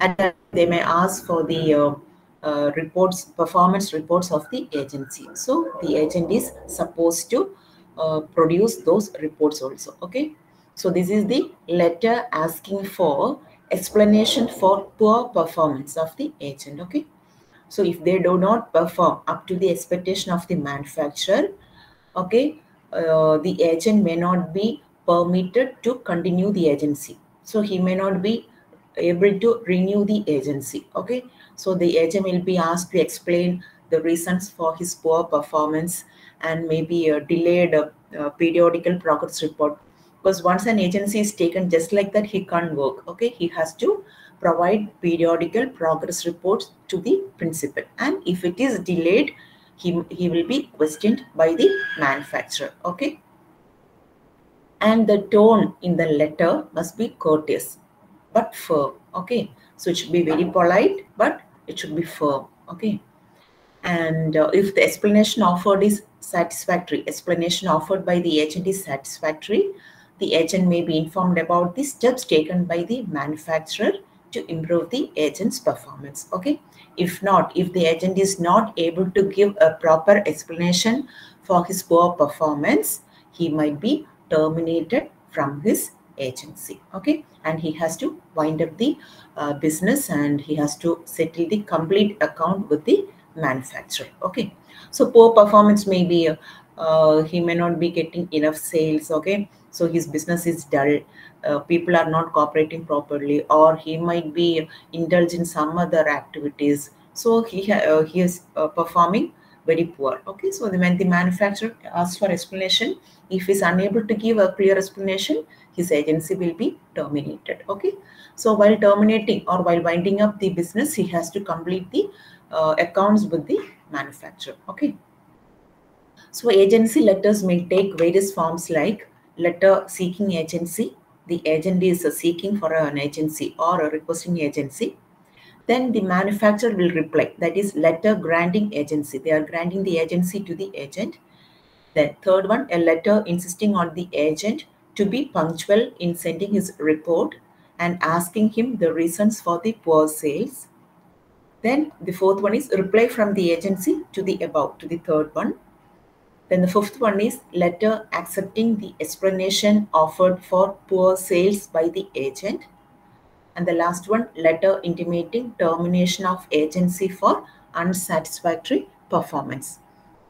So these are the various agency letters between the principal and the agent, or the manufacturer and the agent. Okay, and the examples for these letters are given in your study material, so you have to please go through it. Okay, hope you have taken the screenshot of this slide. Okay, so these are agency letters. So we were seeing agency letters in the first slide and this second slide. And now insurance correspondence.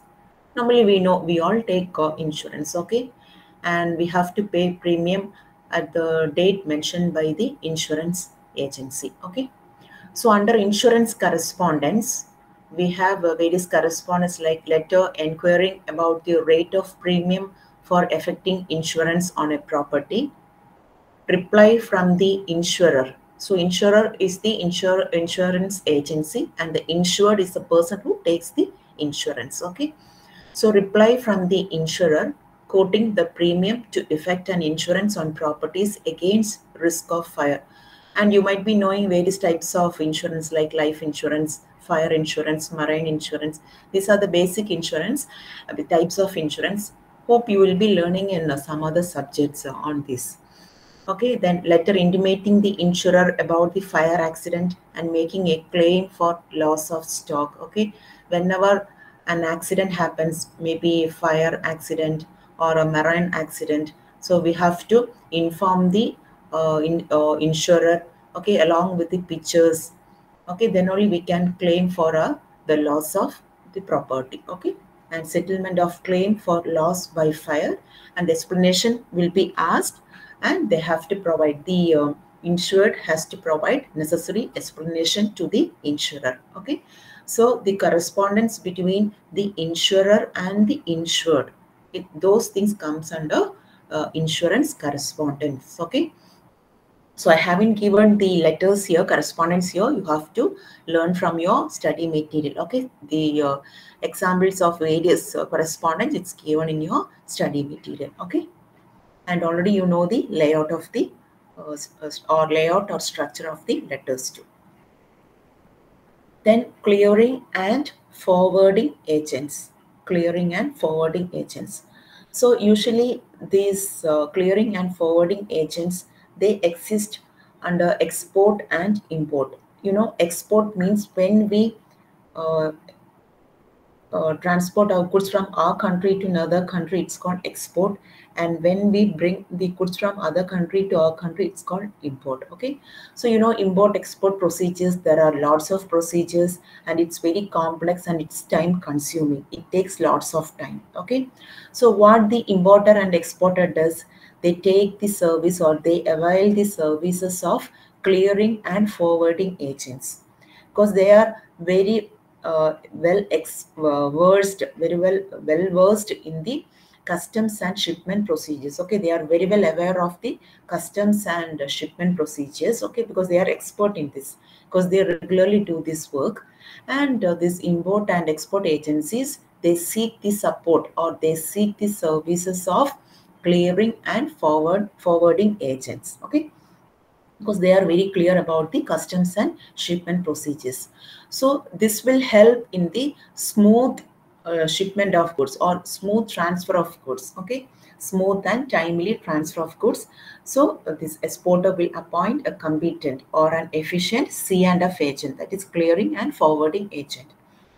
So these clearing and forwarding agents, they take care of most of the functions connected with export and imports, like marketing, labeling, packaging of goods, advising on trade laws, okay, arranging local transportation. All these services are provided by the clearing and forwarding agents. Okay, so the correspondence between, okay, between the importer and the exporter and clearing and forwarding agents, that is called correspondence between the clearing and forwarding agents, and also between the, importer, clearing and forwarding agents, exporter, clearing and forwarding agents, and also between importer and the exporter. Okay, so in this we have seen agency correspondence, insurance correspondence, import and export letters. Okay, and through mail, one candidate has asked me regarding important questions. So I've gone through your study material too. Okay, after each unit or after each chapter, certain questions are given. Okay, in my opinion, you can go through all those questions, because those questions, some of those questions have come in the question paper too. Last class I have given you 2 question papers. Okay, and some of the questions are repeated, so you may please use the questions given at the end of each chapter too. Okay, and your study material is brief. Okay, it's concise, so it's easy for you to go through and prepare for your exam too. Okay, and those who haven't taken the screenshot, you may take the screenshot of these 3 slides. Then we will proceed to the next topic. Okay, the first one, agency. Correspondence is between the principal and the agent. Okay, second one, it's about poor performance of the agent. Okay, principal asks the explanation and he has to give the response. Next one, insurance correspondence, that is between insurer and the insured. Then clearing and forwarding agents. So in this, we'll have letters between importer and exporter, and also between exporter and clearing and forwarding agents, importer and clearing and forwarding agents. Okay. Okay. Hope you have taken the screenshots. Okay.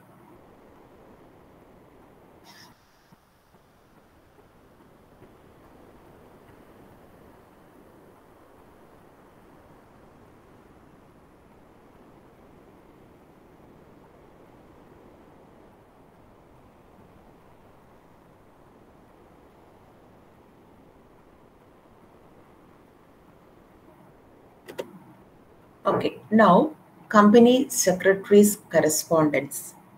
So you are learning business law, I suppose. Hope so.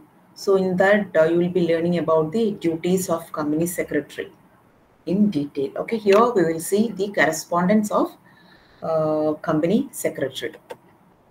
So first we will see certain points about company secretary. Who is the company secretary? Okay.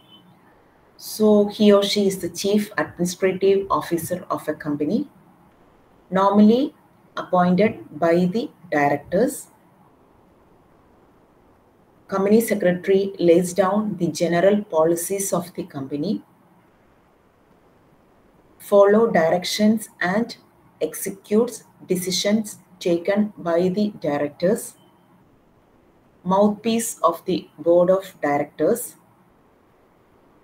connecting link between the shareholders on the one side and the directors on the other. Company communicates with the outside world only through its secretary. So from these few points, you understood the importance of a company secretary. Okay, so immediately after the board of directors, okay, company secretary has an important position in the company, chief administrative officer of a company. So generally appointed by the directors, but in some cases through articles of association. So in a company, they will have articles of association and memorandum of association. So based on the articles of association also, they may appoint the company secretary. So the main duty of the company secretary, they have to prepare the general policies of the company, and they have to follow the directions and also the decisions taken by the directors. And whatever the decisions taken by the directors, they have to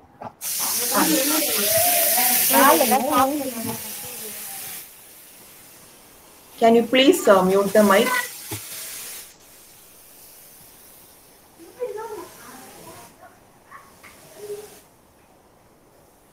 See, whoever has unmuted, please mute your mic. Okay, it will be disturbance for everyone. Okay, thank you.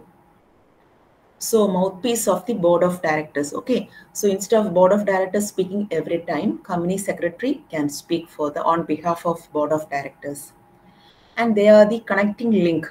Company secretaries are the connecting link between the shareholders and the directors. Okay, if anything has to be communicated to the shareholders, it can be communicated through the company secretary. Directors need not speak directly to the directly with the shareholders. And company communicates with the outside world, maybe with the public, with the shareholders, or with other organizations only through the company secretary. Okay. So company secretary's correspondence, what are the various forms? Okay. So correspondence with shareholders, correspondence with directors, correspondence with the auditors. Okay. So what are the various correspondence, or what are the various letters prepared by the company secretary? Okay. So correspondence with shareholders. So complaints regarding non-receipt of notice of meeting. So these companies, they conduct annual general meeting for the shareholders. So one of the requisites of the company meetings is that they have to send notice to the shareholders at least 3 weeks before the meeting. Okay. So a shareholder may complain about non-receipt of notice of meeting. Meeting notice கிடைக்கல. So அந்த மாதிரி complaint வரலாம். So the company secretary has to answer that. Then information regarding the future prospects of the company. Okay, so these decisions might be taken in the annual general meeting. So once the meeting is over, the minutes of the meeting have to be communicated to the shareholders. That is done by the company secretary. Please for higher rate of dividend for the year in view of comfortable profits position of the company. That means based on the profitable position of the company, shareholders may request a higher rate of dividend, okay, and request for inspection of books. Okay, maybe you might have heard of prospectus. Okay, in business law, you will learn about the prospectus. It is an open document. Okay, public can request for going through it. Okay, so this public can request for inspection of books. Okay, so these are the examples for a few correspondence of company secretary with the shareholders. Then correspondence with directors. Suggestions here, company secretary may give suggestion to the company to implement some changes. Some changes means some changes within the company, maybe to appoint new persons, to fill the vacancies. Okay, so some changes may be introduced. That those information will be passed on to the director by the company secretary. Sending reports of the proceedings of the board meeting with the director concerned did not attend. Okay, if the director hasn't attended the meeting, okay, the company secretary sends the reports of the proceedings of the board meeting to the director who was absent for the meeting, okay, or who didn't attend the meeting. He was supposed to attend, but attend பண்ண முடியல. Okay, attend பண்ண வேண்டியவர் வந்து attend பண்ண முடியல. அப்போ வந்து company secretary வந்து and the report வந்து he will send to the director. Okay, then sending information regarding some special agenda and requesting the attendance of the directors at the meeting. Okay, so ஒரு company meeting start பண்றதுக்கு முன்னாடி so company secretary வந்து will prepare the notice of the meeting. Okay, that has to be sent to the shareholders. Okay, directors and consult பண்ணி they will prepare the time, venue, everything for the meeting.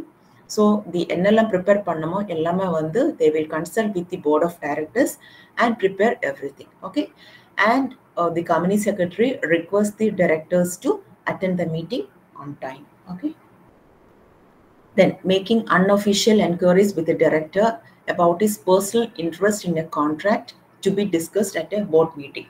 Okay, so board meeting will want what all details can be discussed, maybe a new contract or any other new actions are taken by the new actions that are going to be taken by the company.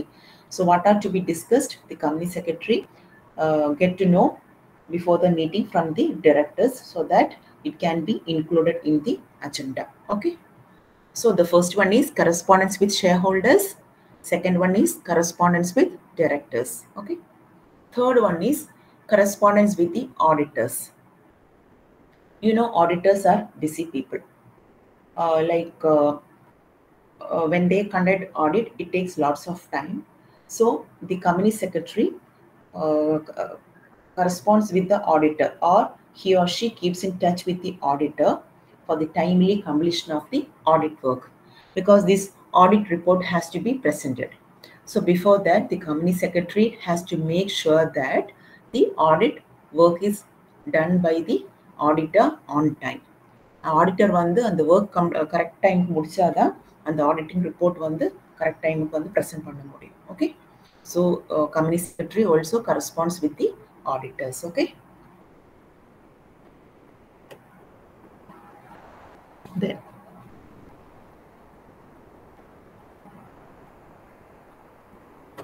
hope you have taken this screenshot. Okay, company secretary's correspondence.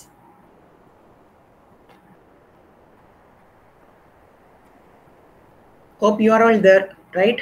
It's 12:30. I know it's going to be the lunch time.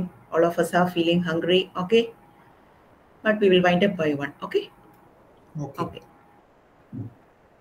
Okay, then next one, correspondence with the registrar. Okay, so we are in the first slide we saw the position of a secretary, company secretary in a company. Okay, so as the principal officer, a company secretary has to file various returns and documents with the registrar of companies as per the Companies Act 2013. This is the latest Companies Act. Okay, 2013, Companies Act 2013.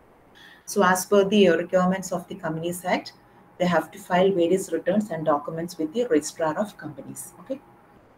Okay. Then notice. We saw that before initiating a meeting, a notice has to be sent to the shareholders. Okay. Whoever has to be attended, the notice has to be sent to those people. Okay. So it should be sent to every member of the company who are supposed to attend the meeting. Okay. Okay, then it has to be sent to the auditors, then legal representatives. If they are not there, they have to inform.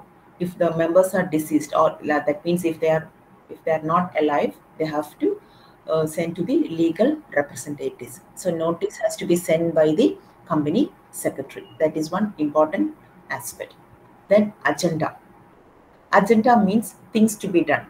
You know, when we have a program, any program, we prepare an agenda. What is the purpose of agenda? We will know the starting time and the ending time, and based on the agenda, we organize the program. Okay, so agenda means things to be done.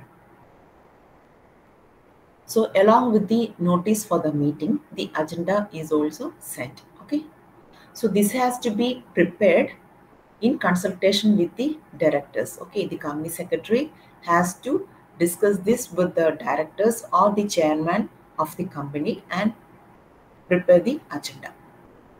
So they have to give importance to the routine matters, or to the regular matters should be given the priority, and the matters which require lengthy discussions can be put later. Okay, it can be given secondary importance. Okay, so routine matters have to be given primary importance. Okay, second one is agenda. The first one, notice, agenda. Then third one, minutes.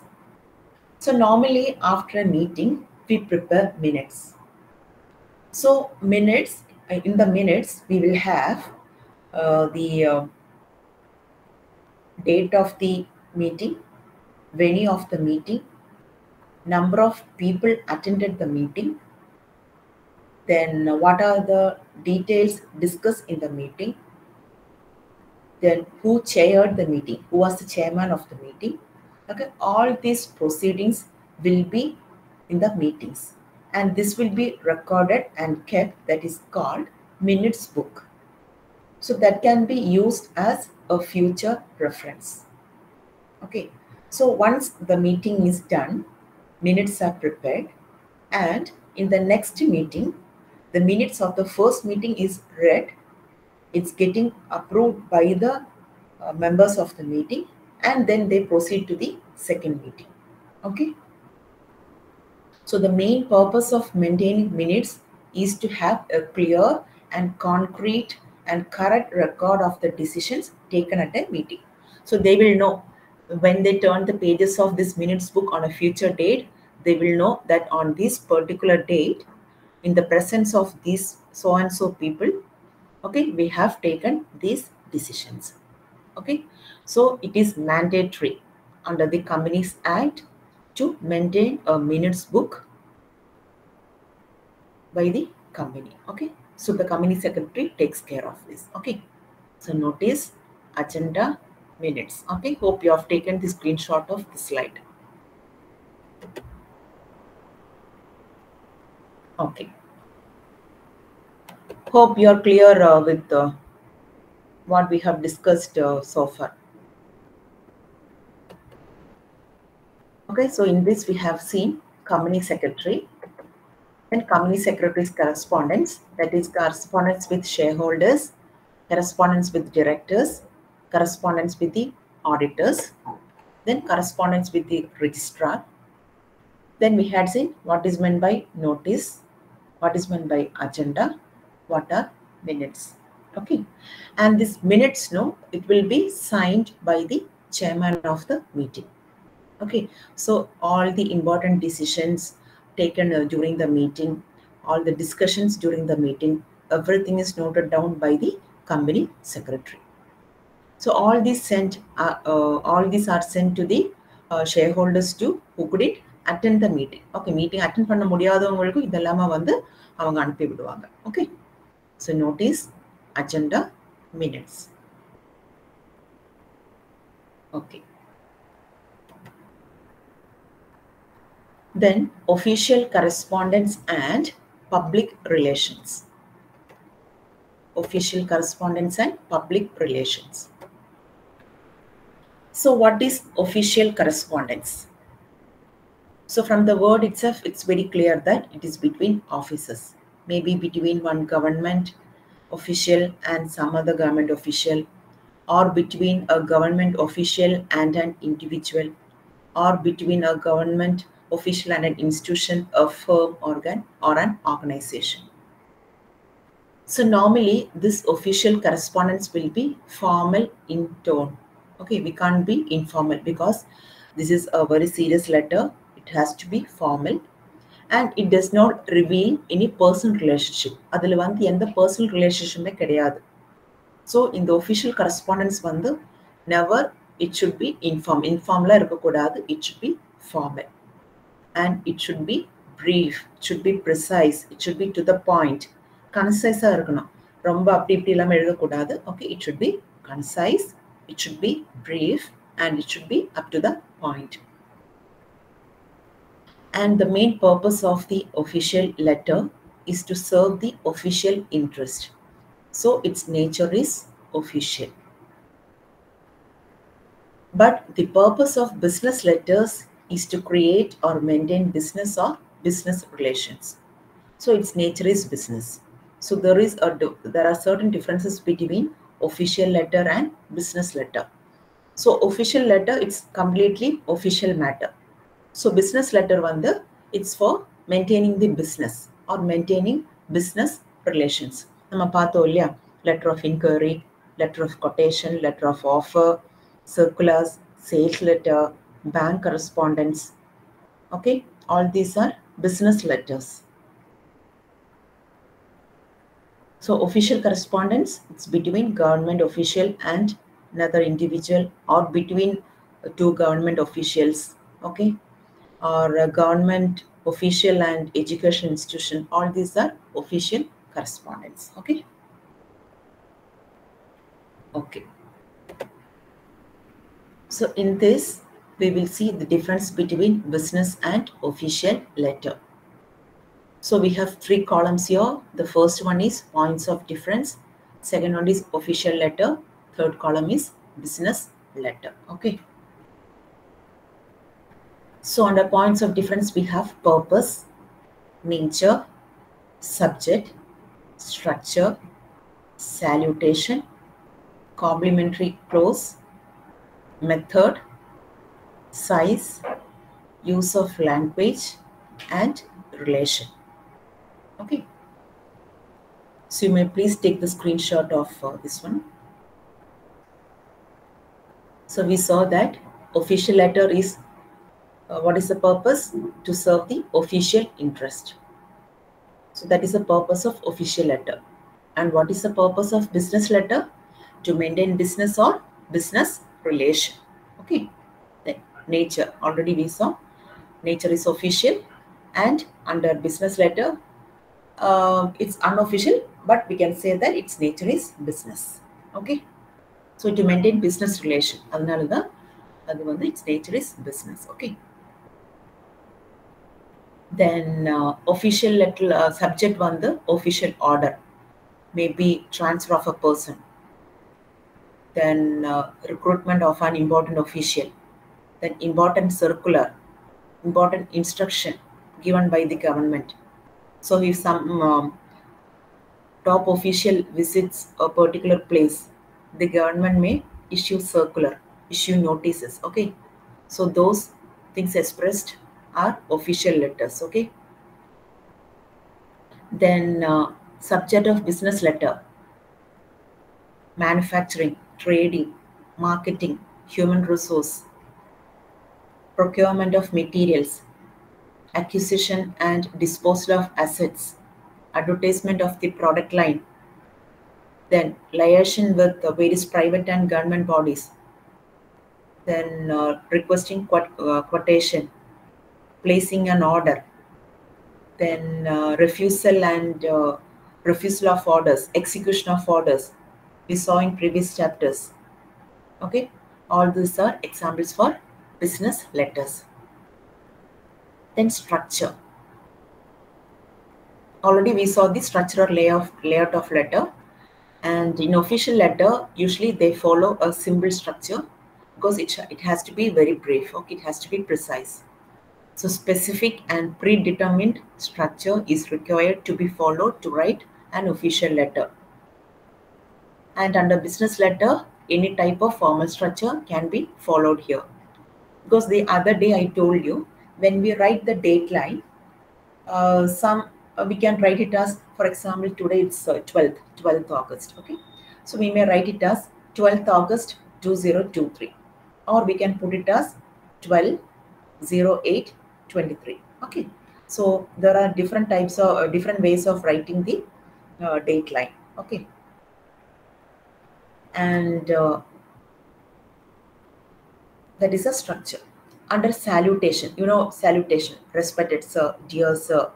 So all these are examples for salutation.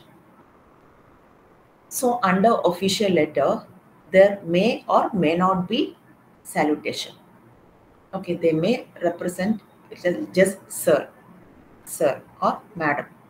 But in a business letter, salutation is compulsory.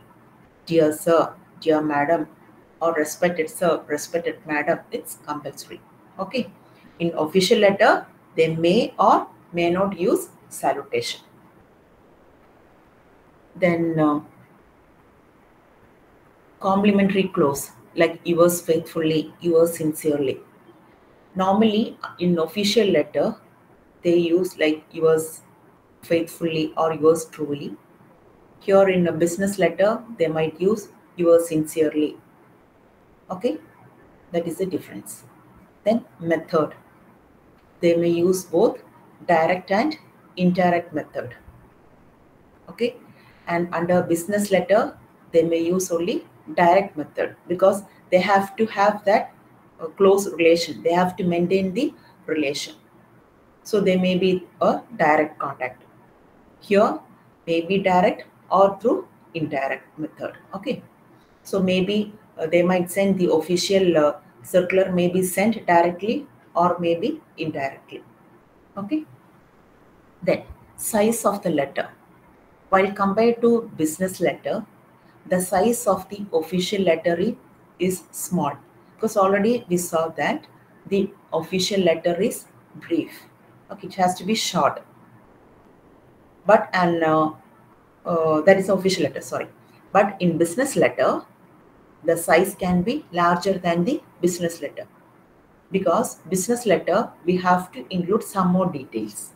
Okay, so while writing the body of letter, we can have an opening paragraph, we can have a middle paragraph, we can have a closing paragraph, but it's not that much required in an official letter. Okay, so the size of the business letter is larger than the official letter. Then use of language. Normally in an official letter, we don't use any jargons or any flowery language. But in business letter, we may use it. Because since they are in business, they are aware of certain jargons. Okay, or they use flowery sentences or flowery words to maintain good relations with the other companies or organizations. Okay, but in an official letter, we should not use any any flowery language or something like that. Okay, any jargons, technical jargons. Okay, it should be clearly understandable and the language should be very clear and specific and to be traditional. But in business letter, they can use some convincing and attractive language. Okay, because their main purpose is to attract business. So they can use some attractive language, flowery words and sentences. Okay. Then relation. Under official letter, the main purpose is to convey the message, convey the information. There, they don't require a close relationship. Okay. So their main purpose is to convey the information. If the order is sent or if the message is sent, that has to be strictly followed. But in under business letter, relation is the key factor. So the language should be, as I told you, it can be a convincing or attractive language. So because they have to maintain the relation, but at official letter, the language has to be, formal. The letter has to be formal. The language has to be specific. But the relation, maintenance of relation is not that significant there. Okay. Because normally it will be orders and it has to be strictly followed. Okay. So these are the differences between business and official letters. Okay. So here we had seen what is meant by official correspondence. So we saw that it is between one government official and another official, or a government official and an individual, and an institution, a firm or an organization. It will be formal in tone and does not have any personal relationship. It has to be brief and to the point. Okay. And the main purpose of the official letter is to serve the official interest. So its nature is official. Purpose of the business letter is to create a business or maintain a business. So it's a long-term purpose because they have to maintain a long-term business relation. So its nature is business. Okay. Then we saw the difference between business and official letters. Okay. Okay.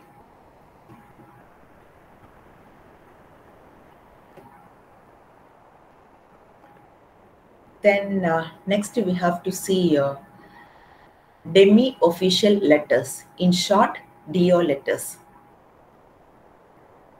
So this letter is written by one official to another official with a personal touch.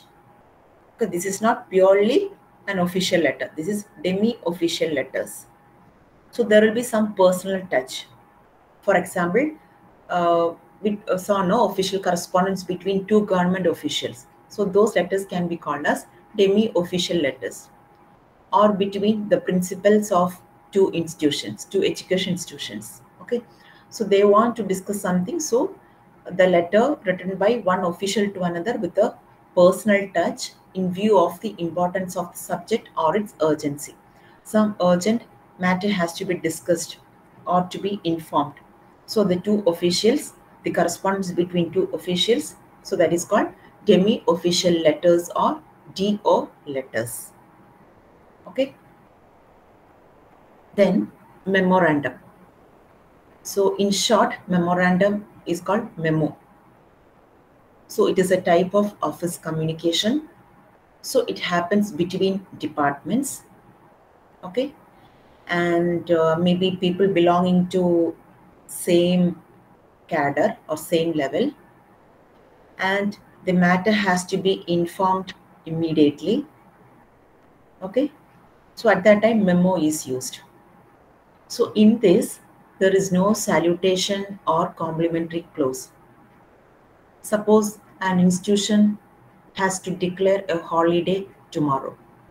So immediately they will send a memo. So the title may be memo or circular. Okay. And another case is sometimes a person committed some mistakes. So he has to be warned of his wrongdoing or the mistakes. So a memo is issued to the person who committed the mistakes, and they seek an explanation. That the explanation has to be given within 3 days. At that time also memo is issued. Okay. So under memo, I mean in memo, no salutation or no complimentary clause. Instead of that, they will use by order. By order போட்டு அது கீழே name designation, maybe principal, chairman, director, manager.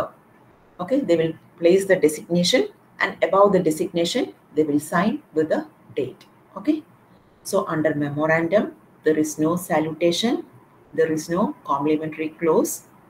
Instead of that, it will be by order. That means it has to be followed. Okay, so memorandum, in short, it is called memo.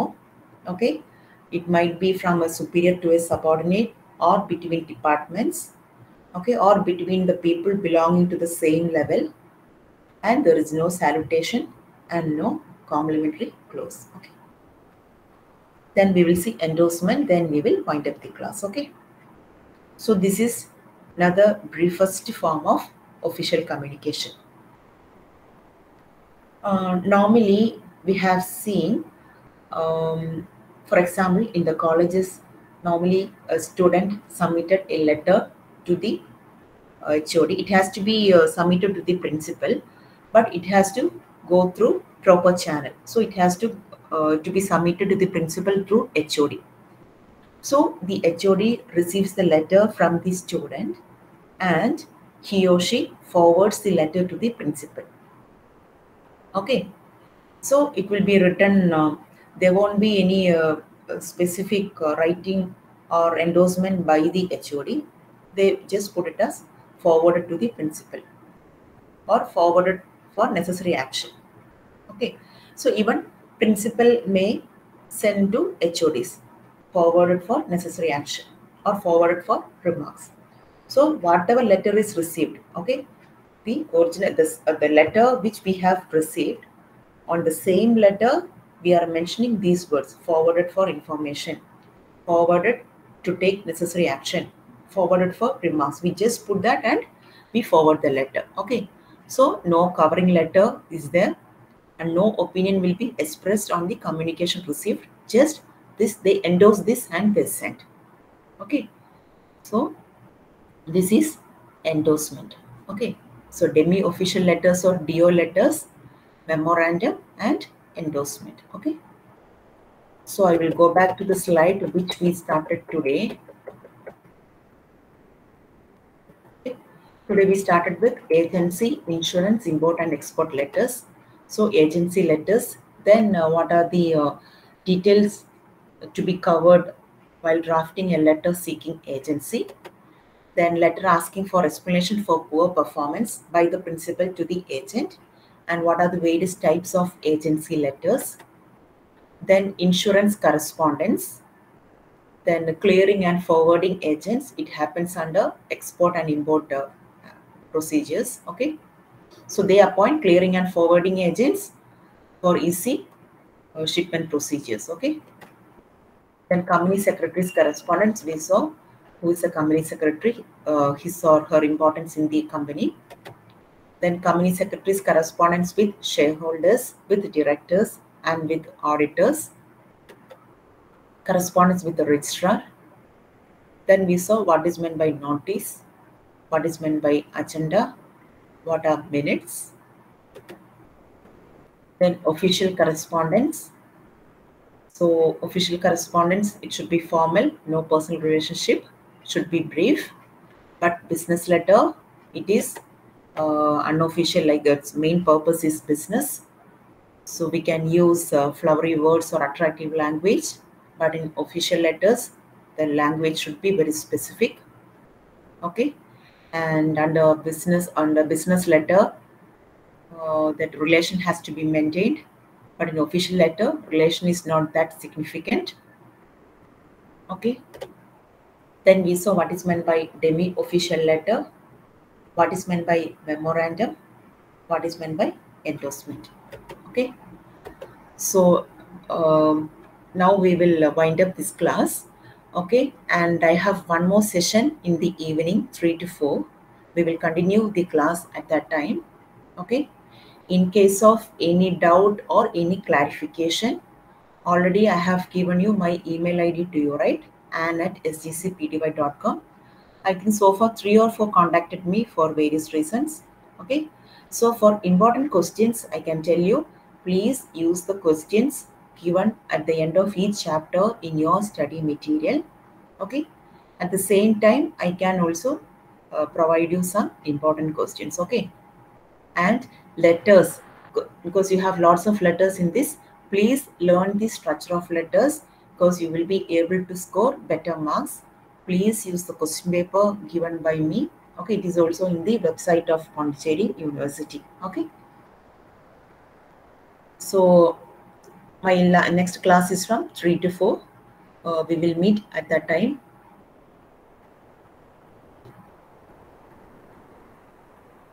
Yeah, I will post my email ID in the chat box. Okay, you may please take care of it. Okay.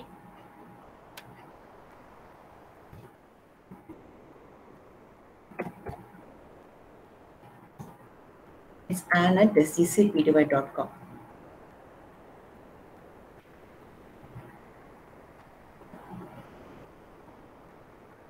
Okay, hope you are all clear with the topics covered today.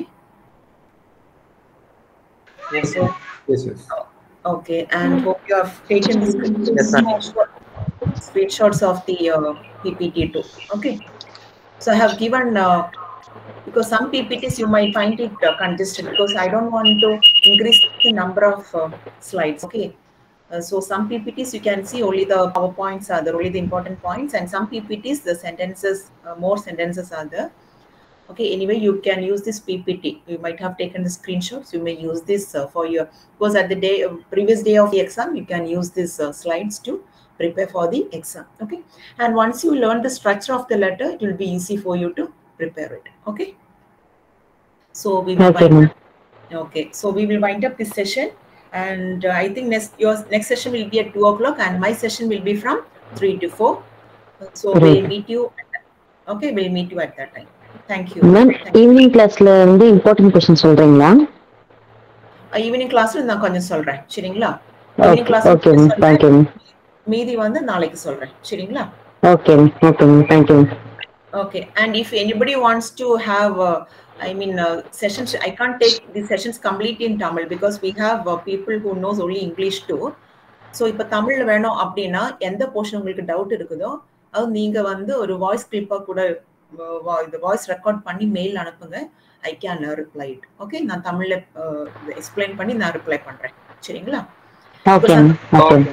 Okay, because class எடுக்கும்போது I can't speak completely in English because completely in Tamil. Okay okay Okay. Thank you. Okay, thank you everyone. We will meet at 3 o'clock. Okay. Thank you. Thank you. Yeah, thank you. Thank you everyone.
இருங்க.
Good afternoon.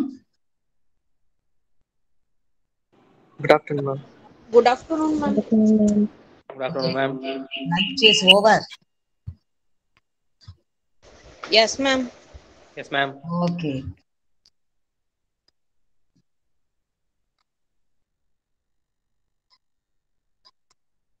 Now we are discussing wager agreements. It's shown. Visualize this screen.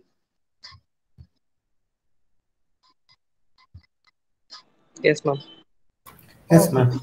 Okay. In morning class, we are discussed lawful object and considerations, void agreements, then free consent, okay, etc. The last topic is void agreements. Void agreements means not enforceable by the law. Sometimes the agreements are created between incompetent parties. The agreement contain unlawful object, make some mistakes, the next without consideration, then prohibited business are followed.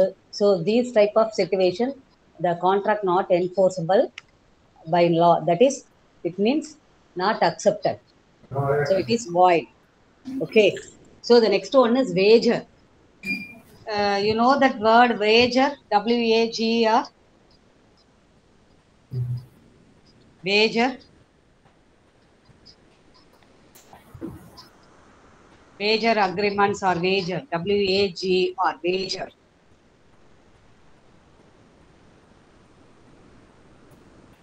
Not idea. Yes?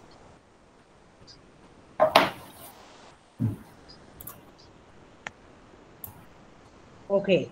The wager agreements means one promises to pay money or money's worth on the happening of some uncertain event in consideration of the other party's promises.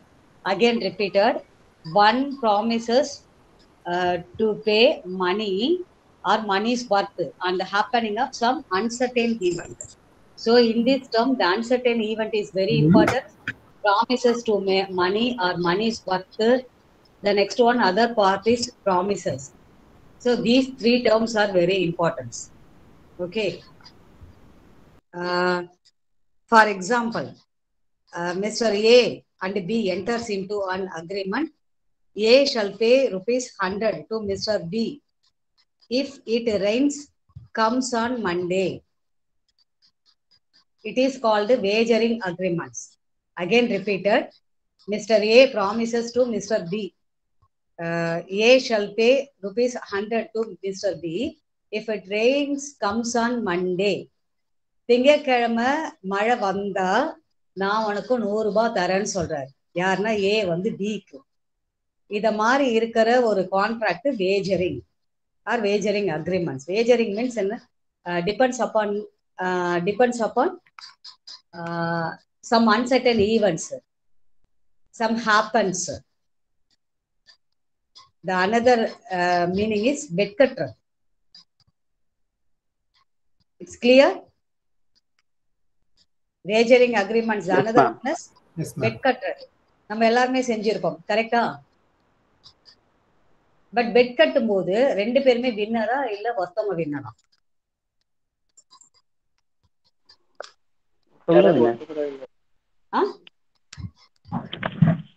Both sides are winners. Yes, only one person are winner, the another one is loser. It's correct. Yes, ma'am. Yes.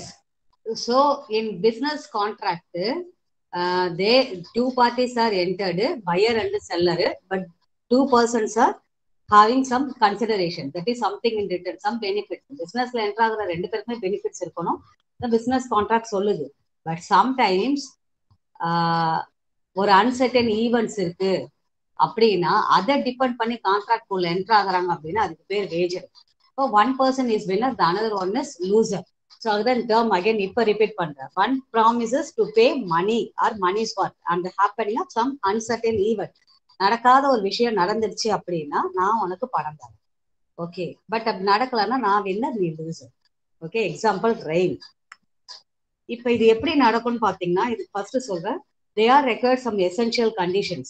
Wagering agreements இருக்கணும், ஒரு essential condition. First one is promise to pay money or money's worth. ஒன்று பணமா தரணும், இல்லை பணம் சம்பந்தமாக தான் கொடுக்கணும். Second one is based on uncertain event. நடக்கக்கூடிய ஒரு விஷயத்துக்கு சொல்லக்கூடாது. It is uncertain event, unexpected happening. அது நடக்குமா நடக்காத நம்ம யாருக்குமே தெரியாது. ஸோ அந்த மாதிரி ஒரு விஷயத்துக்கு தான் கான்ட்ராக்ட்ல என்டர் ஆகணும். Third one, either one is winner, the another one is loser. The next one, no control over the event. அந்த விஷயத்தை நம்ம யாராலுமே கண்ட்ரோல் பண்ண முடியாது. அந்த மாதிரி ஒரு ஈவெண்டா இருக்கும். The next one, then finally, who is the winner? So earning money. அப்ப one party is earning money, the another one is loser. So இந்த கண்டிஷன்ஸ்லாம் இருந்தா இதுக்கு பேர் வேஜரிங் அக்ரிமெண்ட்ஸ். ஓகே, ஸோ இப்போ நான் ரெயின் சொன்னேன். அப்போ பிசினஸ்ல இது எப்படிமா பாசிட்டிவ் அப்படின்னு கேட்டீங்கன்னா, for example, we are enter into business contract. The goods are arrived from shipping. Okay, shipping some foreign countries, but the ships are reached to the port. That's only the contract is completed. Again repeated, Mr. A and B or some person, they are enter into a business contract. So the goods are arrived from shipping. So the goods are safely reached the port. That's only contract are completed. Then again கப்பல் வந்து சேர்ந்ததுக்கு அப்புறம் நம்ம goods எல்லாம் என்ன பண்ணலாம்னா இறக்கி எடுத்துன்னு போயிடலாம். Maybe due to the way ship met some accident. இப்ப என்ன செய்வீங்க? புரியுதா சொல்றது? புரியுதாப்பா? எஸ். இது வந்து என்னதுன்னா நார்மலா பெட் கட்டுறது அது வேஜரிங் அக்ரிமெண்ட். சம்டைம்ஸ் கான்ட்ராக்ட்ல பிசினஸ்ல வேஜரா மாறும். ஓகே, அப்ப வரும்போது ஆக்சிடென்ட் ஆயிடுது. சார் நம்ம யாருமே ஒன்றும் பண்ண முடியாது. It's nature. ஒரு மழையோ ஒரு காத்தோ இல்லை எதிர்க்க அந்த கப்பல் ஏதோ ஒன்று மோதிச்சு, இல்லை ரோடே கூட வண்டி வரும்போது ஒரு ஆக்சிடென்ட், குட்ஸ் ஏற்றின்னு வருது, குட்ஸ் எல்லாம் டேமேஜ், ஒன்றும் பண்ண முடியாது. அப்ப ஆஸ் ஏ கான்ட்ராக்ட் போட்ட குட்ஸுக்கான பர்சன் நான் வந்து லூசரு. ஓகே, அப்ப யாருக்கும் ஒருத்தவங்களுக்கு தான் அந்த பெனிஃபிட், அப்ப ஒருத்தவங்க கிடையாது.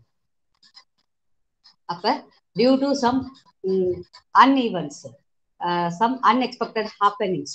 ஸோ இந்த மாதிரி வந்து அதுக்கு பேரு வேஜர் அக்ரிமெண்ட்ஸ். அப்ப ஆனா இது ஓகே, பட் எதெல்லாம் வேஜரிங் அக்ரிமெண்ட்ஸ் கிடையாது அப்படின்னா, not wagering agreement.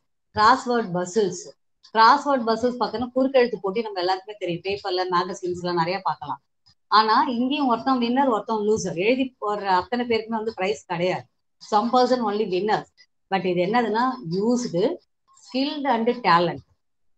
Okay, used, skilled and talent. யார் வின்னர் நம்மளால கெஸ் பண்ணவே முடியாது. எழுதி போட்டதுல யாருக்கும் ஒருத்தன் கிடைக்க போகுது. பட் அவன் ஸ்கில் அண்ட் நாலேஜ் வச்சு ஒரு கான்ட்ராக்ட்ல என்டர் ஆகி ஒருத்தன் வின்னர் லூசர்னா அது வேஜரிக்குள்ள வராது. Second one, share market. We are well known that share market business, correct? Share market. Yes, ma'am. All are not winner. Some person only gaining more profits. The share market are also using some skill and knowledge. The next one, games. Games also used some skill and knowledges. So these categories are not considered wagering agreements or wagering contract. இப்போ எதெல்லாம் skill டேலண்ட்டை use பண்ணி செய்யறோமோ, control பண்ண முடியுமோ, அதெல்லாம் வேஜரிங் கிடையாது. ஏன்னா இங்கேயும் ஒருத்தன் வின்னர் ஒருத்தன் loser. But we are not controlling event. ஏதோ ஒரு விஷயத்தை நம்மளால கண்ட்ரோல் பண்ண முடியாது, என்ன நடக்குது அதை பேஸ் பண்ணி உள்ள என்ட்ரு ஆகுறோம்னா அதுக்கு பேர் wagering agreements are wagering contracts. Clear? Clear? Yes, ma'am. Then okay, so we are now enter into, so wagering contract, wagering agreements is over. The next one is performance of contract. Kindly adjusted, it's not clear, this picture. Performance of contract. The next heading is, what is meant by performance of contract or performance? What is meant by performance?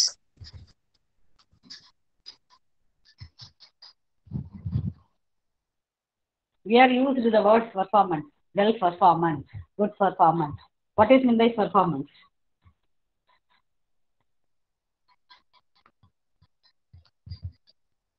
Okay, so now we are enter into business contract, Mr. A and B. Okay, so Mr. A offers selling car, Mr. B accepted, given 10,000 rupees for this car. Okay, this is business contract. So all the legal formalities are fulfilled. Okay, so capacity of parties entered, lawful object, both the parties are received considerations, the next legal formalities. So all the legal requirements are completed. Okay, so in this case, both the parties are completed the contract. It is called the performance of contract. So the performance of contract means fulfill all their obligations, fulfill all their obligations, fulfill all the legal requirements. It is called the performance of contract. So A சொன்ன மாதிரி காரை கொடுத்துட்டான், B சொன்ன மாதிரி மணியை கொடுத்துட்டா, the contract is over. It is called the performance of contract. But sometimes the contracts which need not be performed. So in this situation, the first one is, then second one is contracts which need not to be performed. Sometimes we are not performed. In which situation? The first one is impossible. ஒரு விஷயம் நம்மளால நடத்த முடியல எப்பன்னு பாத்தீங்கன்னா, for example mister A enter into agreement marriage from B, but at the time of marriage B is death. Okay, so what we can do? It's unexpected. So the contract is not performed. நீங்க என்ன முயற்சி பண்ணாலும் கான்ட்ராக்டை perform பண்ண முடியாது. ஏன்னா ஏ agreement போட்டது miss B கூட, நான் ஒன்னு கல்யாணம் பண்ணிக்கிறேன், பட் பி வந்து என்னன்னா மேரேஜ் டைம்ல அன்னைக்கே அவங்க இறந்துடுறாங்க. So what can we do? Correct? Correct. Listen. Listen.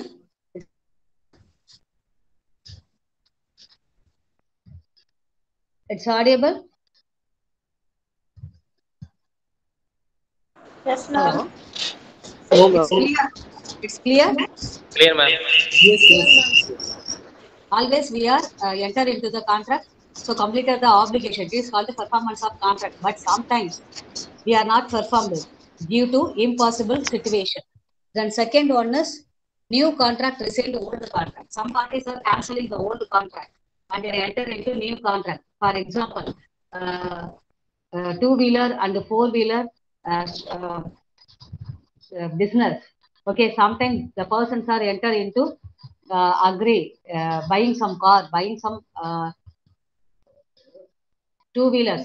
Sometimes we are buying, we are enter into mobile companies, then buying some mobiles, but we are enter into agreement during the gap between the performance of time gap between.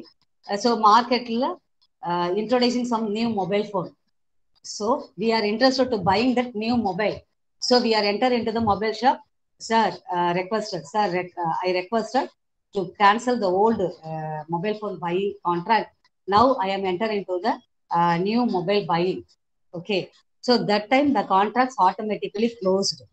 The second situation. Third one is void agreements and void contracts. Already we are explained it clearly. Void agreements or void contract. We are entered into immoral activities against two public policies. So that contracts, that agreements are not performed to anywhere at any time. The third one is illegal activities. We are entered into contract, illegal activities. So the illegal activities are not performed at any time, anywhere, any places. Okay. So this is the situation. for not performed the contract. Okay, it's clear. The next one is by whom must contract performed. Okay, so who is completed? The contract is performed. The first one is promiser himself. For example, Mr. A promised to sell the car. So A is the promiser. So first to take action, Mr. A, not for opposite party. Promiser and promisee. Promiser is the seller. Promisee is the buyer. Okay. So all the contract take initiative from the seller side, not for the buyer side. Okay. So initiated person, promiser. Then second one is agent. Sometimes the action sale. Action sale means என்னன்னு தெரியும், ஏலம் விடுறது. So in action sale, the owner not directly enter into the business contract. The agent only enter into the business. So sometimes the agent தான் வந்து முயற்சி எடுக்கணும். நான் இந்த ப்ராமிஸை கம்ப்ளீட் பண்றேன், இந்த கான்ட்ராக்டை கம்ப்ளீட் பண்ணணும். Then third one is legal representatives. Sometimes, for example, Mr. A is the promiser, but unexpectedly A met some accident, so death. Okay. So that time, the A's legal representative, maybe the son or wife, anyone legal representative, try to complete the contract obligations. Okay. So by whom must contract be performed அப்படின்னு கேட்டா, யார் கான்ட்ராக்டை complete பண்றதுக்கு முயற்சி பண்ண அப்படின்னா, the first one is promiser. யார் first contract போட்டானோ அவனா இருக்கணும். அப்படி இல்லைன்னா second one the middleman. Third one is அவர் இல்லைன்னா அவரோட legal representatives. Okay. The next, who can demand performance? இப்போ பெர்ஃபார்மன்ஸை கம்ப்ளீட் பண்ண சொல்லி கேட்கறது யாருன்னா promise. That is the buyer. For example, we are entering into agricultural commodities business contract. Okay, so take some time. Mr. B, as a buyer, enter into agreement for buying 10 bags of rice. So Mr. A told to B, wait for 6 months. Okay, after growth, I will pack that rice and given to the proper time. Okay, but the time is lapsed. So இங்க நேரம் முடிஞ்சு போச்சு, சொன்ன 6 மாசம் முடிஞ்சு போச்சு. இப்போ இந்த டைம்ல mister promisee, that is B, trying to contact Mr. A. Sir, the 6 months is over. Okay, so நான் கேட்ட கமாடிட்டிஸை எனக்கு சென்ட் பண்ணுங்க அப்படின்னு சொல்லிட்டு அந்த மாதிரி சமயத்துல mister promise also demanded to complete the applications. Okay, it's clear? Yes, ma'am. Okay. So now concluded the performance, wagering agreements and the performance of contract. Wagering agreements or wagering contract means the contract depends upon the uncertain events or uncertain happenings. Okay. So one party is winner, the another one is loser, but the contract is based on promise to pay money or money's worth. Okay. The next, performance of contract means completed all their obligations. It is called the performance of contract. But sometimes we do not performance the contract. We are not performed for a particular time because some reasons, due to impossibility, the next against the public policy, some void agreements, illegal agreement. In this situation, we are not completed the obligations. The next one is always the contract is completed or initiated by promiser, sometimes promising. So the performance of contract is over. The next one is discharge of contract. What is meant by discharge? D-I-S-C-H-A-R-G-E. Discharge.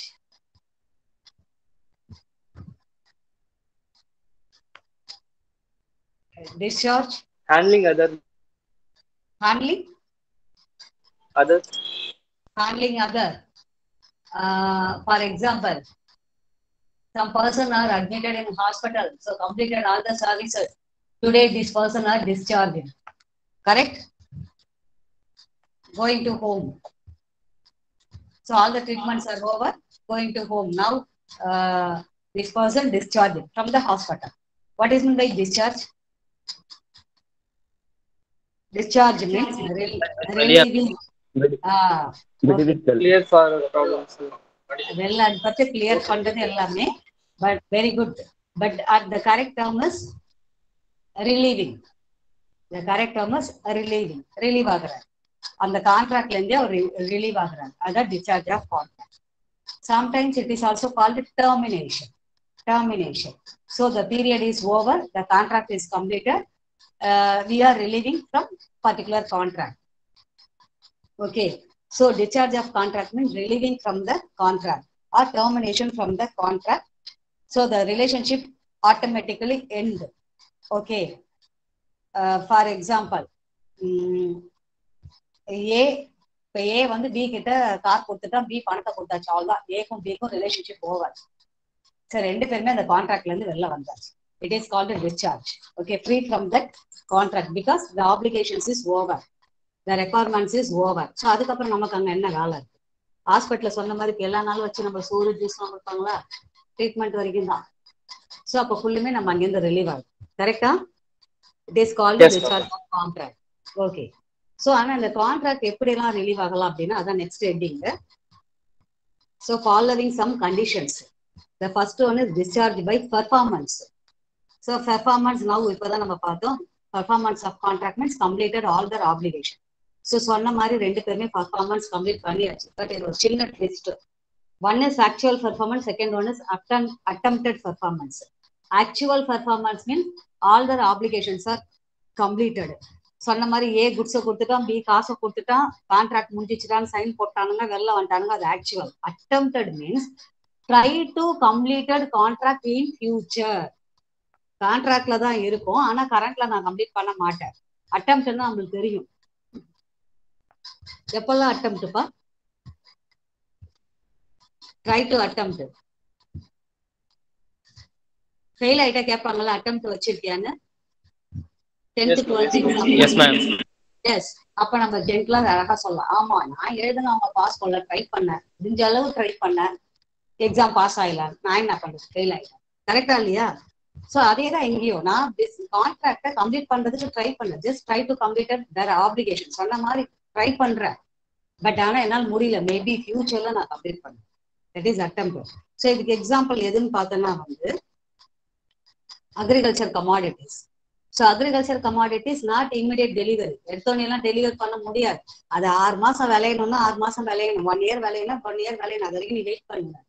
நாம wait பண்ணாதான் அது நம்மளுக்கு deliver. That is attempted performance. Contract இருக்கு, பணம் தர போறோம், இவர் commodities வைக்க போறாரு, எல்லாம் okay. So attempted performance. And second one அதே மாதிரி இந்த goods arrival on train. Train வந்து சேரணும், வந்தாதாங்க நான் உங்க குட்ஸ் நான் உங்களுக்கு டெலிவர் பண்ண முடியும். ட்ரெயின் வரலன்னா நான் பண்ண முடியாது. So they to know the difference between actual and attempted. Actual means completed all the legal requirements at the time, எல்லாமே உடனே முடிச்சாச்சு, வெளில வந்துடலாம். பட் அட்டெம்ப்டட்ன்றது ஒரு போர்ஷன் கம்ப்ளீட் ஆயிருக்கு, ஒரு போர்ஷனுக்காக வெயிட். கிளியர்? வெயிட் பண்ணணும். எஸ், வெயிட் பண்ணணும். ஒன்னு கம்ப்ளீட் ஆகிருக்கு, நான் ஆர்டர் கொடுத்துட்டேன்.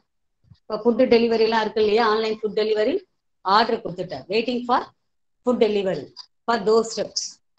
எடுத்துன்னு வருவான் செஞ்சு, அது வந்தாதான் அந்த contract complete.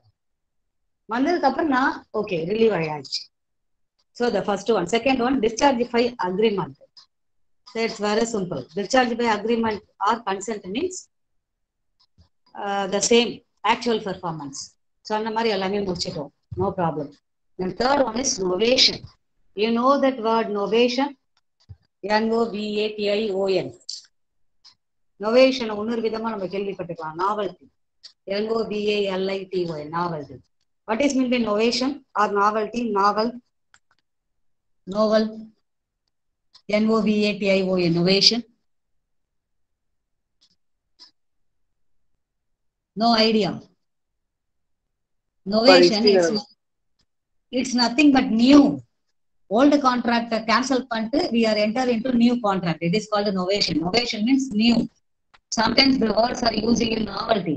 Some persons are, the ideas are novelty. Sometimes told. For example, mobile phone inventions. So the mobile phone invention idea is novelty. Mobile phone ஒன்று கிடையாது, புதுசா நான் உலகத்துக்கு கொண்டு வந்திருக்கேன். That is new ideas. Novation means new. So the old contract is cancelled. We are enter into new contract.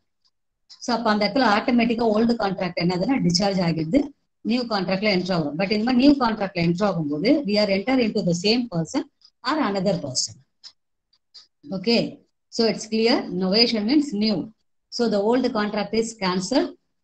we are enter into new contract. That is the one way. And second, sometimes we are enter into substituted contract. Okay, already ஒரு கான்ட்ராக்ட்ல இருக்கேன், but அதை complete பண்றதுக்கு அடிஷனலா ஒரு contract உள்ள என்ட்ராங்க. It is also called novation. Okay, இது எப்படின்னா, for example, இப்ப 3 ஃப்ரெண்ட்ஸ் இருக்கீங்க, ஏபிசி. ஏ வந்து பிக்கு வந்து கடன் கொடுத்துருக்கான். ஓகேவா? ஏ இப்படி எடுத்துக்கலாம், ஏ வந்து பிக்கு வந்து கடன் கொடுக்குறேன்னு சொல்லியிருக்காரு. இப்ப இவர் வந்து ஒரு 50,000 கொடுத்துட்டாரு, இன்னொரு 50,000 தரேன் இருக்காரு, மொத்தம் ஒரு முடியல. அப்ப அந்த டைம்ல சி கிட்ட இருந்து வாங்கி கொடுக்குறாரு. அப்ப என்னதுன்னா, ஏக்கும் பிக்கும் ஒரு கான்ட்ராக்ட் இருக்கு. புதுசா உள்ள என்ட்ரா இருக்கவன் யாரு? புதுசா உள்ள என்ட்ரா இருக்கவன் யாரு? C. But the concept of contract is old தான், ஆல்ரெடி இருக்கிற கான்ட்ராக்ட் தான். என்னன்னா, ஏ தான் இந்த இடத்துல மெயின் பாயிண்ட். ஏ வந்து பிக்கு காசு தரேன், 1 லட்சம். பட் ஆனா அவனால முடிஞ்சு 50,000 அவன் side. But remaining the 50,000 is required from Mr. C. For the contract additionally created, it is called novation. இப்ப சிக்கும் ஏக்கும் ஒரு கான்ட்ராக்ட் உருவாகும், substituted contract. It is helpful to complete the main contract. Okay, so the next one is rescission. RESCISSION. Rescission means cancelled. They are also the same. நான் வந்து இங்க என்னன்னா new கான்ட்ராக்ட்லாம் இல்ல. Recession means that is only cancel. வாடா நீ மச்சும் business ஆச்சு, நான் cancel பண்ணுவேன். ஆனா எப்ப கேன்சல் பண்ணுவேன்னா, the first one is the mutual consent is must. 2 பேரோட விருப்பமும் வேணும். Then second one is obligations are over. சொன்ன மாதிரி சொன்ன விதத்துல கான்ட்ராக்டை நான் கம்ப்ளீட் பண்ணிட்டேன், அப்ப கேன்சல் பண்ணுவேன். Then second one is sometimes it is fails to fulfill their obligation. சொன்ன மாதிரி என்னால நிறைவேற்ற முடியல, அப்ப ஆட்டோமேட்டிக்கா கேன்சல் ஆகும். ஓகே, ஃபார் எக்ஸாம்பிள் இப்ப சொன்ன மாதிரி ஒன்றும் பெரிய வித்தியாசம்லாம் இல்லை. இப்ப நான் வந்து என்னதுன்னா, புக்ஸ் வந்தாதான், ட்ரெயின்ல வருது, கப்பல்ல வருது, அது ரெண்டும் வந்து சேர்ந்தாதான் நான் கொடுக்க முடியும். பட் இந்த இடத்துல ஆக்சிடென்ட் மீட் பண்ணிடுச்சு, கப்பல் வரல, ட்ரெயின் வரல, நான் எங்க இந்த புக்ஸை கொடுக்கறது? இப்போ ஆட்டோமேட்டிக்கா கான்ட்ராக்ட் கேன்சல் ஆயிடும். இந்த இடத்துல நான் புது கான்ட்ராக்ட்லாம் உள்ள வரமாட்டேன். Listen, again repeated. Novation means we are cancelled in the contract and enter into new contract. Sometimes we are enter into additional contract to complete the main contract. This is novation. But rescission means completely cancelled. அப்ப cancel பண்ணும்போது first ஒன்னு mutual consent, 2 பேரும் விருப்பப்பட்டு கான்ட்ராக்ட்ல இருந்து வெளில வர்றது. Then second one is completed the obligation, ஃபுல்லுமே முடிஞ்சிச்சு. Third one is we are impossible. அந்த சிச்சுவேஷன் ஒரு இம்பாசிபிள் சிச்சுவேஷன், கம்ப்ளீட் பண்ண முடியாது, அப்ப ஆட்டோமேட்டிக்கா கேன்சல் ஆகும். Okay, the next one is alteration. We know that word, alteration. What is meant by alteration? Alteration, other person changes. Alteration means changes. Yes, sometimes the contract made some changes. Okay, for example, இது நம்ம கண்டிப்பா இப்படி சொல்லுவோம். வடிவல் joke ஞாபகம் இருக்கா? என்ன வேணும்? என்னதான் வேணும் கேப்பா. நல்ல எண்ணெய் வேணும். அவன் சொல்லுவான், டேய் இருக்கிறது எல்லாமே நல்லெண்ணெய் தான்டா. இல்லைங்க, நல்லெண்ணெயா கேட்டாங்க. சொல்லுவான் தெரியுமா?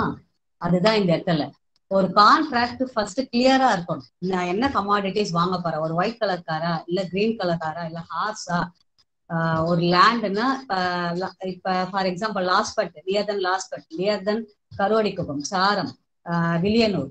ஸோ அது கிளியரா இருக்கணும். அப்ப சம்டைம்ஸ் கான்ட்ராக்ட்ல நான் ஆல்ட்ரேஷன் கொண்டு வருவேன், ஏன்னா இந்த மாதிரி கிளியர் இல்லாதப்ப. தென் செகண்ட் ஒன் என்னதுன்னா, for example we are enter into agreement buying edible oil. ஒரு சமையல் எண்ணெய் நான் கேட்கறேன், இந்த சமையல் எண்ணெய்க்காக நிறைய நம்ம யூஸ் பண்றோம். பட் அந்த எடிபிள் ஆயில்ஸ் அப்ப அந்த டைம் ஃபார் எக்ஸாம்பிள் நாம கேட்ட ஒரு அந்த நல்லெண்ணெய் இல்லைன்னு வச்சுக்கோங்களேன், நான் கேட்பேன் இந்த ஆப்போசிட் பார்ட்டி கிட்ட, சார் நீங்க சொன்ன மாதிரி நல்லெண்ணெய் கிட்ட இருக்கு, ஆனா நீங்க சொன்ன ஒரு 500 கேன் கேட்டீங்க, 200 கேன் இருக்கு, இதை வாங்கிக்கோங்க, அதுக்கு போல நான் வேற ஒண்ணு உங்களுக்கு கொடுக்கட்டுமா அப்படின்னு கேட்கறது. ஓகேவா? இது கேட்டுட்டு நீங்க கான்ட்ராக்டை ஆல்டர் பண்ணலாம். பட் கேட்காமலே செஞ்சீங்கன்னா அது இல்லீகல், செல்லாது, கேஸ் ஆயிடும். அவன்கிட்ட கேட்கலாம், சார் என்கிட்ட நல்லெண்ணெய் இருக்கு, பட் 200 தான் இருக்கு நீங்க கேட்ட பிராண்ட்ல, பட் இன்னும் கொஞ்சம் 300 நான் வேற எது தரலாமா? அவன் ஓகே சொல்லிட்டானா ஓகே, இல்ல எனக்கு வேணான்னு சொன்னா ஒன்றும் பண்ண முடியாது. அதே மாதிரிதான் ஆல்ட்ரேஷன். ஒரு வீடு விற்கிறேன்னு சொல்லியிருக்கீங்க near then Villianur, but that time ஏதோ ஒரு ரீசன், சார் எல்லாரும் வில்லியனூர்ல இருக்க வீடு விற்க முடியல, பட் என்கிட்ட வேற ஒரு வீடு வேற ஏரியால இருக்கு, ஒரு லாஸ்பெட் ஏரியால, அந்த வீடை நீங்க வாங்கிக்கிறீங்களா? அப்ப immediate the contract is changed, alteration. So change. Okay, it is called the alteration of contract. ஆனா ரெண்டு பார்ட்டிஸ்க்கும் மியூச்சுவல் கன்சென்ட் வேணும், அதை விட்டுட்டு நம்மளே திணிக்க கூடாது. The next one, merger. What is mean by merger? Party to party merge ஆகுது. Party to party merge ஆகுது, that is joining. Correct. Sometimes the two persons are jointly to complete the contract. Given some example. Merger. In case இப்போ நான் என்னோட brother வந்து oil வாங்க போறோம் அப்படின்னா, நாங்க இப்ப 4 grams 4 லிட்டர் வாங்க போறோம் அப்படின்னா அவனுக்கு 2 நான் 2 அப்படி அந்த மாதிரி தான் மேம். இது வந்து என்னன்னா ஷேரிங். பட் மெர்ஜர் என்றது என்னதுன்னா ரெண்டு வேற பார்ட்டி இப்ப ஜாயின் ஆகிறதுக்குன்றதை விட, இப்ப எக்ஸாம்பிள் சொல்றேன், நீங்க சொன்னது கரெக்ட், பட் அமௌண்ட்டை ஷேர் பண்ணிக்கிறீங்க, மெர்ஜ் பண்ணி ஒரு பொருளை வாங்குறீங்க. பட் இதுக்கு ஒரு எக்ஸாம்பிள் சொல்றேன். For example a lease house or rented house. நான் ஃபர்ஸ்ட் ஒரு கான்ட்ராக்ட், இப்ப நம்ம படிக்கிறது என்னதுன்னா வந்து discharge of contract. Okay, discharge means that is relieving from contract or free from contract. ஏன்னா நம்ம சொன்ன மாதிரி கண்டிஷன்ஸ் எல்லாம் ஓவர் ஆச்சுன்னா கான்ட்ராக்ட்ல இருந்து நம்ம வெளில வந்துடலாம், அதுக்கு பேர் தான் டிஸ்சார்ஜ். அப்ப டிஸ்சார்ஜ்ன்றது எப்படிலாம் நம்ம கான்ட்ராக்ட்ல இருந்து வெளில வரலாம்னா, ஒன்னு பர்ஃபார்மன்ஸ். ஸோ கம்ப்ளீட்டட் த லீகல் ரெக்குவயர்மெண்ட், சொன்ன மாதிரி பர்ஃபார்ம் பண்ணிட்டோம், அப்ப வெளில வரலாம்னு சொல்லிட்டேன். செகண்ட், இன்னொரு சிச்சுவேஷன் என்ன சொல்லியிருக்கேன்னா டிஸ்சார்ஜ் பை அக்ரிமெண்ட், அந்த சொன்ன மாதிரி அக்ரிமெண்ட்டை கம்ப்ளீட் பண்ணிட்டோம். தேர்ட்னா novation. Sometimes we don't need the old contract. எனக்கு ஓல்டு கான்ட்ராக்ட் வேணா, நியூ கான்ட்ராக்ட்ல நம்ம ரெண்டு பேரும் என்டர் ஆகலாம்னு சொல்லிடுவோம், அது நொவேஷன். ரெசிஷன் பார்த்தோன்னா வந்து கேன்சல் பண்ணிட்டு ரெண்டு பார்ட்டிஸ்மே வெளில வருவோம். ஆல்ட்ரேஷனை மேட் சம் சேஞ்சஸ், திரும்ப அகைன் அந்த சேஞ்சஸ்க்காக ஒரு கான்ட்ராக்ட். இப்ப மெர்ஜர் பாத்தீங்கன்னா என்னதுன்னா, இப்ப நான் லீஸுக்கு இருக்கிற ஹவுஸ ரெண்டடுக்கு இருக்கிற ஹவுஸ நானே வாங்கிக்கிறேன்னு சொல்றேன். கிளியர்? இப்ப ஹவுஸ் ஓனர் டெனன்ட், நான் வந்து டெனண்டா இருக்கிறதுக்கும் லீஸுக்கும் ஃபர்ஸ்ட் ஒரு அக்ரிமெண்ட் போட்டேன் ஹவுஸ் ஓனரோட. சோ அது ஓல்டு கான்ட்ராக்ட். ஆனா இப்ப நானே பைசா கொடுத்து இந்த வீட்டை எடுத்துக்கிறேன்றேன்.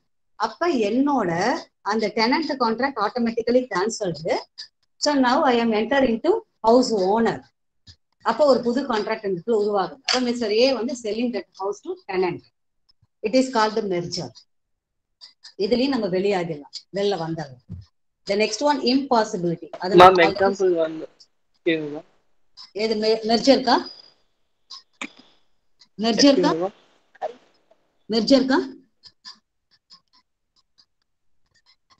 ஹலோ, மெர்ஜர்க்கா எக்ஸாம்பிள்?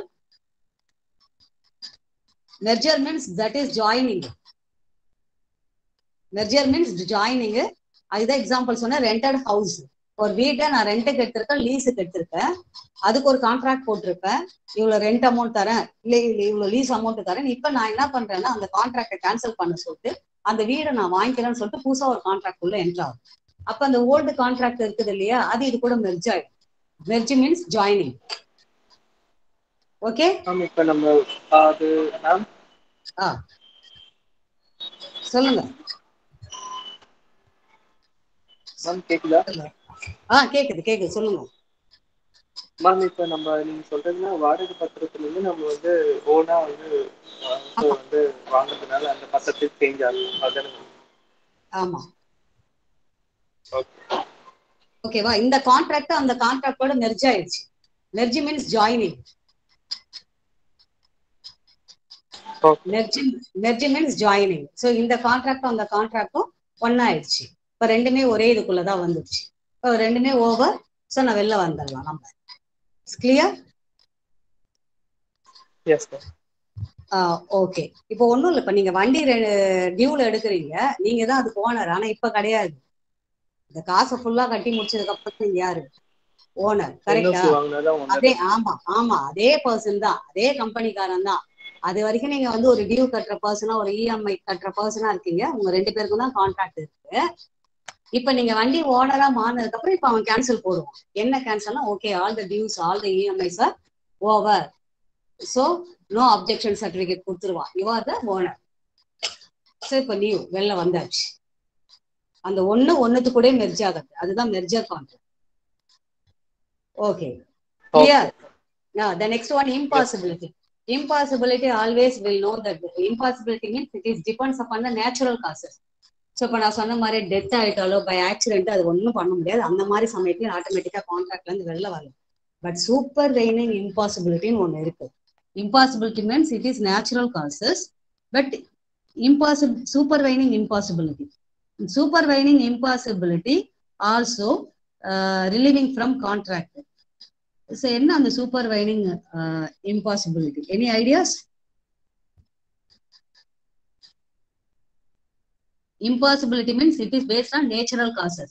ஒரு இயற்கையினோட விளைவு ஏதோ ஆக்சிடென்ட், டெத், ஏதோ ஒரு ப்ராப்ளம்ஸ் நம்ம வந்து அன்எக்ஸ்பெக்டட் அதுல இருந்து ஆட்டோமேட்டிக்கா வெளில வந்துடலாம். பட் சூப்பர்வைனிங் இம்பாசிபிலிட்டி இது நேச்சுரல் கிடையாது. என்னவா இருக்கும்? எக்ஸாம்பிள். ஓகே, சோ த சப்ஜெக்ட் மேட்டர் இல்ல அது வந்து என்னன்னா இது ஓகே ஆக்சிடென்ட் ஆகி அந்த ஒர்க் அவரால் கம்ப்ளீட் பண்ண முடியல. இப்போ அதுக்கு தான் நம்ம என்ன சொன்னோம், it is due to the distracted the subject matter. என்ன நீங்க மெயின் விஷயமா கான்ட்ராக்ட் போட்டீங்களோ அந்த விஷயமே இல்லாம போகும். அதுதான் supervening impossibility. For example, mister A let a music call to Mr. T for a series of the concrete for certain days, but the hall was accidentally burned down before the date of the first concrete.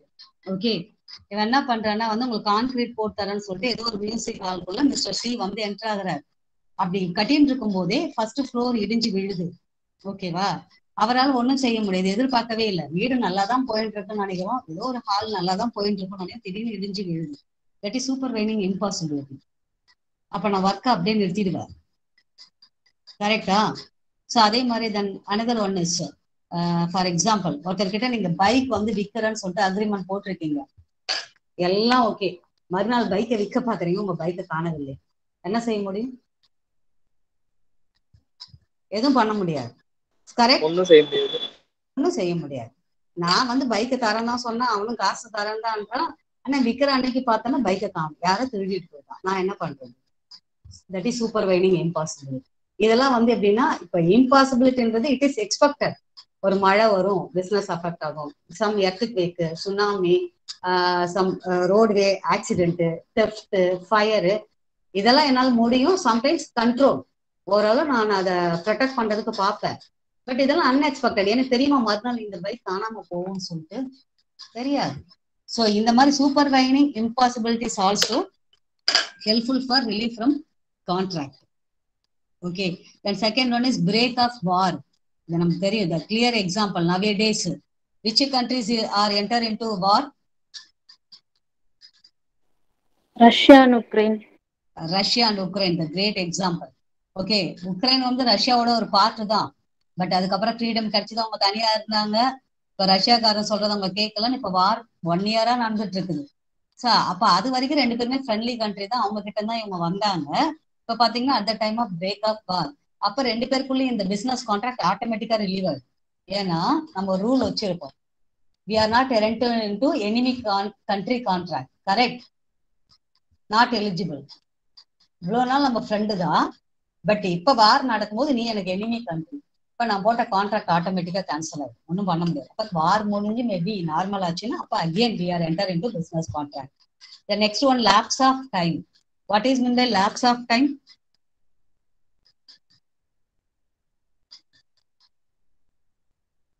Lapse of time, the time is over. Okay, so the contract is not completed at this particular time or special time, specified time. சொன்ன நேரத்துக்கு என்னால் complete பண்ண முடியல, அப்ப contract discharge ஆகுது. Correct? இப்ப எனக்கு நாளைக்கு இந்த பொருள் வேணும்னா எனக்கு நாளைக்கு தான் கொடுத்துருக்கணும், அதான் கான்ட்ராக்ட்ல எழுதியிருக்கு, அக்ரிமெண்ட் போட்டிருக்கேன். ஆனா நீங்க நாளைக்கு கொடுக்க மாட்டேன்றீங்க, அப்புறம் என்னத்துக்கு உங்க கூட எனக்கு contract? Correct? Lapse means that is end of the period or wasted time. இவ்வளவு நாள் நான் டைம் வேஸ்ட் பண்ணிட்டேன், நீங்க சொன்ன டைம்க்கு எனக்கு கொடுக்கல, அப்போ உங்க கான்ட்ராக்ட் எனக்கு காணா, ஆட்டோமேட்டிக்கா நான் க்ளோஸ் பண்ணிடுறேன். Clear? lapse of time means that the time period is over, the agreement period is over. The next one, by operation of law. Operation of law means the contract is ended by court. Court மூலயமா discharge ஆகி வெளில வருது எப்பன்னா the first one is death. For example, A and B enter into contract for some business contract, but A வந்து இறந்துட்டாரு, ஒன்றும் பண்ண முடியாது. அப்போ கோர்ட்ல என்ன சொல்ல, ஏன் அவர் தான் இல்லையே, எப்படி உங்க கான்ட்ராக்ட் கம்ப்ளீட் பண்ண முடியும், போ நீ போய் வேற இடத்துல கான்ட்ராக்ட் போட்டுக்கோ, ஏதாவது பணம் கொடுத்தீங்கன்னா சம்பாதப்பட்டவங்கிட்ட வாங்கிக்கோன்னு சொல்றோம். Second one insolvency. Already the great example Vijay Mallya, எல்லாத்தையும் ஏமாத்திட்டு ஓடி போய் அந்த ஆள் எங்கேயோ உட்காந்து கிரிக்கெட்ல இது சேர் அப் கேர்ள்ஸோட ஒரு டான்ஸ் ஆடிட்டு இருக்காரு. பட் நம்ம ஊரால அரெஸ்ட் பண்ண முடியல, பெரிய இம்பாசிபிலிட்டி. டிவி எல்லாம் வருவார். சரி, இந்த மாதிரி மணி இல்லாதவன். த நெக்ஸ்ட் ஒன் ஆல்ட்ரேஷன். இப்போ நம்ம சொன்ன மாதிரி ஆல்ரெடி என்னன்னா சேஞ்சஸ், ஒரு கான்ட்ராக்ட் சேஞ்சஸ் இருக்கு அப்படின்னா அந்த சேஞ்சஸை தான் நான் கம்ப்ளீட் பண்ணும், ஓல்டு ஒன்று கம்ப்ளீட் பண்ண முடியாது. Operation of law. Last one breach of contract. Breach of contract means breaking the obligations. What is meant by breach? Any ideas? Breach, B-R-E-A-C-H. Breach. Breach means breaking. So breaking of the obligation, breaking the relationship. Okay, so which a contract imposes. It occurs when a party to the contract without lawful excuse does not fulfill his contractual obligation by his own mistakes. So it is impossible that he should perform his obligation. Okay, so in this situation the contract is automatically discharged. That is breach of contract. இப்போ நான் சொன்ன மாதிரி என்ன சொன்ன உங்களுக்கு புரியணுன்றதுக்காக break of the relationship சொன்னோம். ரெண்டு பேர் நல்ல ஃப்ரெண்டா இருப்பாங்க, இவங்க சொன்னது அவங்க ப்ராமிஸ் பண்ணிருக்க மாட்டாங்க, அவங்க சொன்னது இவங்க ப்ராமிஸ் பண்ணிருக்க மாட்டாங்க. அப்ப நானே வாலண்டரியா கோச்சிக்குன்னு வெளில வரேன். ஸோ சம்டைம்ஸ் பிசினஸ் கான்ட்ராக்ட்ல அதே தான். நான் கேட்ட மாதிரி நீ குட்ஸ் தரல, நான் சொன்ன கலர்ல இல்ல, நான் சொன்ன குவாலிட்டியில இல்ல, டிசைன்ஸ்ல இல்ல, சரி எனக்கு உங்களோட கான்ட்ராக்ட் வேணும் அப்படின்னு கோச்சிக்கணும் வெளில வரும். Breach means voluntarily breakup. Okay, so discharge of contract is clear. Clear. Yes, clear ma'am. Clear ma'am. Okay, enter into today last topic. Remedies for breach of contract. Remedies means solutions. REMEDIES. Remedies for breach of contract. Discharge of contract, then breach of contract. இதெல்லாம் வெளில வந்துட்டோம். But need some solutions, need some compensation. ஏன்னா நீங்க discharge பண்ணும்போதும் சரி இல்ல break பண்ணும்போதும் சரி யாராவது ஒருத்தன் அஃபெக்ட் ஆகியிருப்பான். இப்போ அந்த மாதிரி சமயத்துல நமக்கு என்ன நஷ்ட ஈடு கிடைக்கும், அதுதான் remedies. Remedies means that is solutions. Okay, அப்ப எப்படி நம்ம solution கிடைக்குன்னா the first one is rescission. Rescission means we are enter into new contract already told. Okay, பழசு உங்களால் நிறைவேற்ற முடியலையா, இப்ப நான் கேட்கிறேன் இந்த புது விஷயத்தை எனக்கு கம்ப்ளீட் பண்ணி கொடுங்க. ஒண்ணு அது ஒரு விதமான காம்பன்சேட், சரி பண்றது. Second one damages. இப்ப நான் சொன்ன மாதிரி குட்ஸ் கேட்டேன், பட் வர வழியில அது ஏதோ ஒன்று டேமேஜஸ் மிட் பண்ணிடுச்சு, அன்எக்ஸ்பெக்டடு. ஆனா அந்த damage goods I am not accepted. So given some monetary compensation. எவ்வளவு டேமேஜ் ஆச்சோ அதுக்கு எனக்கு மணி கொடுங்கன்னு சொல்லிட்டு கன்சியூமர் கோர்ட்ல கேஸ் போட்டேன். Then third one is quantum merit. Quantum, QUANTUM MERUIT, quantum merit. Quantum merit க்கு இங்கிலீஷ்ல என்ன மீனிங்னா as much as earned. as much as earned அப்படின்னா நான் எவ்வளவு பாதிக்கப்பட்டானோ இல்ல எவ்வளவு வேலை முடிச்சிருக்கனோ அதுக்கு தகுந்த அமௌண்ட்டை கொடுங்க, கன்சிடரேஷனை கொடுங்க அப்படின்னு கேட்கறது quantum merit. Again repeated, remedies mean that is solutions or claiming compensation for breach of contract or discharge of contract. கான்ட்ராக்ட்ல இருந்து ஒண்ணு நானே வாலண்டரியா வெளில வந்தாலோ, வாலண்டரியா வெளில வரேன்னா அது ஏன் இஷ்டம், அதுக்கு நான் கேஸ் போட முடியாது. பட் பிரீச் ஆஃப் கான்ட்ராக்ட், நானே கோவத்துல ஏதோ ஒரு மிஸ்டேக்ல சண்டை போட்டுன்னு வெளில வந்திருக்கோம், அப்ப எனக்கு நஷ்டமாயிடுச்சு, எனக்கு வேணும் காசு அப்படின்னா ஒண்ணு ரெசிஷன். கோர்ட்ல என்ன சொல்லுவாங்கன்னா, இந்தாங்க நியூ கான்ட்ராக்ட் உள்ள என்ட்ராக அவனுக்கு புதுசா செஞ்சு கொடுன்னுவாங்க, அது ஒரு விதம். Second damages for money compensation, எவ்வளவு நஷ்டம் ஆச்சோ அதை பணமா அவனுக்கு கொடுன்னு சொல்லு. தேர்டு குவாண்டம் மெரிட், எவ்வளவு ஒர்க்கை முடிச்சானோ அதை கம்ப்ளீட் பண்ணி அதுக்கான அமௌண்ட்டை மட்டும் கொடு. For example house construction. இப்போ வீடு நம்ம கட்டுறதுக்கு கான்ட்ராக்ட் போட்டிருக்கோம், அவன் செய்யற வேலையை பாக்குறோம், நம்மளுக்கு பிடிக்கல, அவன் சொன்னது ஒண்ணு செய்யறது ஒண்ணு நம்மளுக்கு பிடிக்கல, அவன் கிட்ட போய் சொல்றோம், இந்த பார் எப்ப நீ கான்ட்ராக்ட்ல சொன்னது வேற விஷயம், ஆனா இப்ப நீ செய்யற வேலை எனக்கு சுத்தமா பிடிக்கல, எவ்வளவு முடிச்சோ பைசா வாங்கிட்டு போயிட்டு நான் வேற ஆளை வச்சு வேலையை கம்ப்ளீட் பண்ணிட்டேன். That is quantum merit. கொடுத்தே ஆகணும். ஏன்னா அவன் வந்து வேலை செஞ்சுக்கிறான் இல்லையா, அது 1/3 1/2. ஸோ கொடுத்தே ஆகணும். இது ஒரு விதமான நஷ்டஈடு கேட்க. The next is specific performance. Specific performance means sometimes அந்த கான்ட்ராக்ட்ல சொன்னது எல்லாத்தையும் என்னால் செஞ்சு கொடுக்க முடியாது, ஏதோ ஒரு விஷயத்த மட்டும் நான் செஞ்சு கொடுக்க சொல்லி கேட்பேன். இது ஒரு விதமான சொல்யூஷன். ஃபார் எக்ஸாம்பிள், ஒரு பெயிண்டிங் ஒன்று கம்ப்ளீட் பண்ண சொல்றேன். இந்த பெயிண்டிங் வந்து கம்ப்ளீட் பண்ண சொல்லும் போது என்னதுன்னா, இட்ஸ் ஓகே, ஒரு சைடு இட்ஸ் ஓகே, பட் ஒரு சைடு வந்து நான் அவனால் ஃபுல்லுமே செய்ய முடியலனா கூட அட்லீஸ்ட் இந்த ஒரு சைடாவது எனக்கு செஞ்சு கொடாப்பா அப்படின்னு ஒரு பர்டிகுலர் விஷயத்தை மட்டும் கம்ப்ளீட் பண்ண சொல்லி கேட்குறது. The last one is injection. INJUNCTION.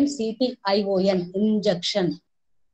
Injectionனா என்ன meaning? Any ideas? Injection injection வந்து அது INJECTION. இன்ஜெக்ஷன் அது ஊசி போடுறது. Solution Injection, INJUNCTION.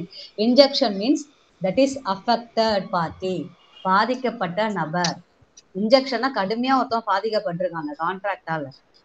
ஸோ அதுக்கு கோர்ட்ல கேஸ் போறணும் போது நிறைய பணம் வாங்கலாம். இன்னொன்னு என்னதுன்னா வந்து it's negative term of contract. இந்த கான்ட்ராக்ட் எப்படின்னா நெகட்டிவ் டேர்ம். ஃபார் எக்ஸாம்பிள் என்னன்னா, இப்ப நான் சொன்ன மாதிரி இப்ப ஃபார் எக்ஸாம்பிள் இன்ஜெக்ஷனுக்கு எப்படி சொல்லலாம்னா, அஃபெக்டட் பார்ட்டிக்கு ரெண்டு விதமா சொல்லலாம். ஒரு சிம்பிள் எக்ஸாம்பிள், ஒருத்தனை நான் வந்து பாடுறதுக்கோ நடிக்கிறதுக்கோ ஒரு பர்டிகுலர் டே ஃபிக்ஸ் பண்ணி வச்சிருக்கேன். So you are welcome to perform the day for my birthday, for wedding anniversary அப்படின்னு சொல்லிட்டு நம்ம வீட்டுக்கு ஒரு ஃபங்க்ஷனுக்கு நம்ம அவங்க கூட அக்ரிமெண்ட் போட்டிருக்கோம் சிங்கிங்காக. ஆனா அவனை நான் வர சொல்லிட்டு அதே டைம் என்ன பண்றேன், வேற ஒருத்தனை கூப்பிட்டுருக்கேன் இவனுக்கு இன்டிமேட் பண்ணாமலே. அப்ப ஆல்ரெடி கூப்பிட்டவன் வந்து நிக்கிறான். அவனுக்கு வேற ஏதாவது கூட ப்ரோக்ராம் கிடைச்சிருக்கும், ஆனா ஆல்ரெடி இங்க புக் பண்ணிட்டான். அதனால அவன் வந்து நிக்கிறான், நான் தான் பெர்ஃபார்ம் பண்ண போறேன்னு. ஆனா அவனுக்கு இன்டிமேட் பண்ணாமலே நீங்க வேற ஒருத்தனை கூப்பிட்டுருக்கீங்க, ஓகேவா? அப்ப இவனும் பெர்ஃபார்ம் பண்றதுக்கு நிக்கிறான். அப்ப இவன் சண்டை போடுறான் அவன்கிட்ட, இதை பாருங்க நீங்க தானே என்ன வந்து ஃபர்ஸ்ட் புக் பண்ணீங்க, அதை நம்பிதானே நான் வந்தேன், நான் வேற வந்த சான்ஸ் எல்லாம் கூட விட்டுட்டு வந்து நிக்கிறேன், ஏன்னா நீங்க வேற ஆளை என்கிட்ட இன்டிமேட் பண்ணாமலே கூப்பிடுறீங்க. அப்ப அந்த ஃபர்ஸ்ட் புக் பண்ண ஆளு that is injected party. Injection person, affect ஆனவன், பாதிக்கப்பட்டவன். அவன் சும்மா இருப்பானா? சும்மா இருப்பானா? அந்த இடத்துல remedies, we want some solutions. So case போடுவான் கோர்ட்ல போயிட்டு, சார் இதை பாருங்க டைரியில எழுதி வச்சிருப்பா இல்லையா பர்டிகுலர் டேட், இந்த ஆள் என்ன ஃபிக்ஸ் பண்ணிட்டு போயிருக்கான், இவ்வளவு அட்வான்ஸ் கொடுத்துருக்கான், ஆனா என்ன கூப்பிட்டுட்டு வேற ஒரு ஆள் அவன் பெர்ஃபார்ம் பண்ண சொல்றான். அப்ப எனக்கு இவ்வளவு நஷ்டஈடு வேணும்னு அஃபெக்ட் ஆன பர்சன் டைரக்டா என்டர் இன்டு கோர்ட். எங்கேயும் போக மாட்டான், நடுவுல மிடில் மேன் யாரும் கிடையாது. மத்ததுலயாவது சொல்லுங்க மேம். இப்ப அவங்க புக் பண்ற ஆள் வந்து என்ன புக் பண்ற ஆளு? ஹலோ சொல்லுங்க, புக் பண்ற ஆளு? Hello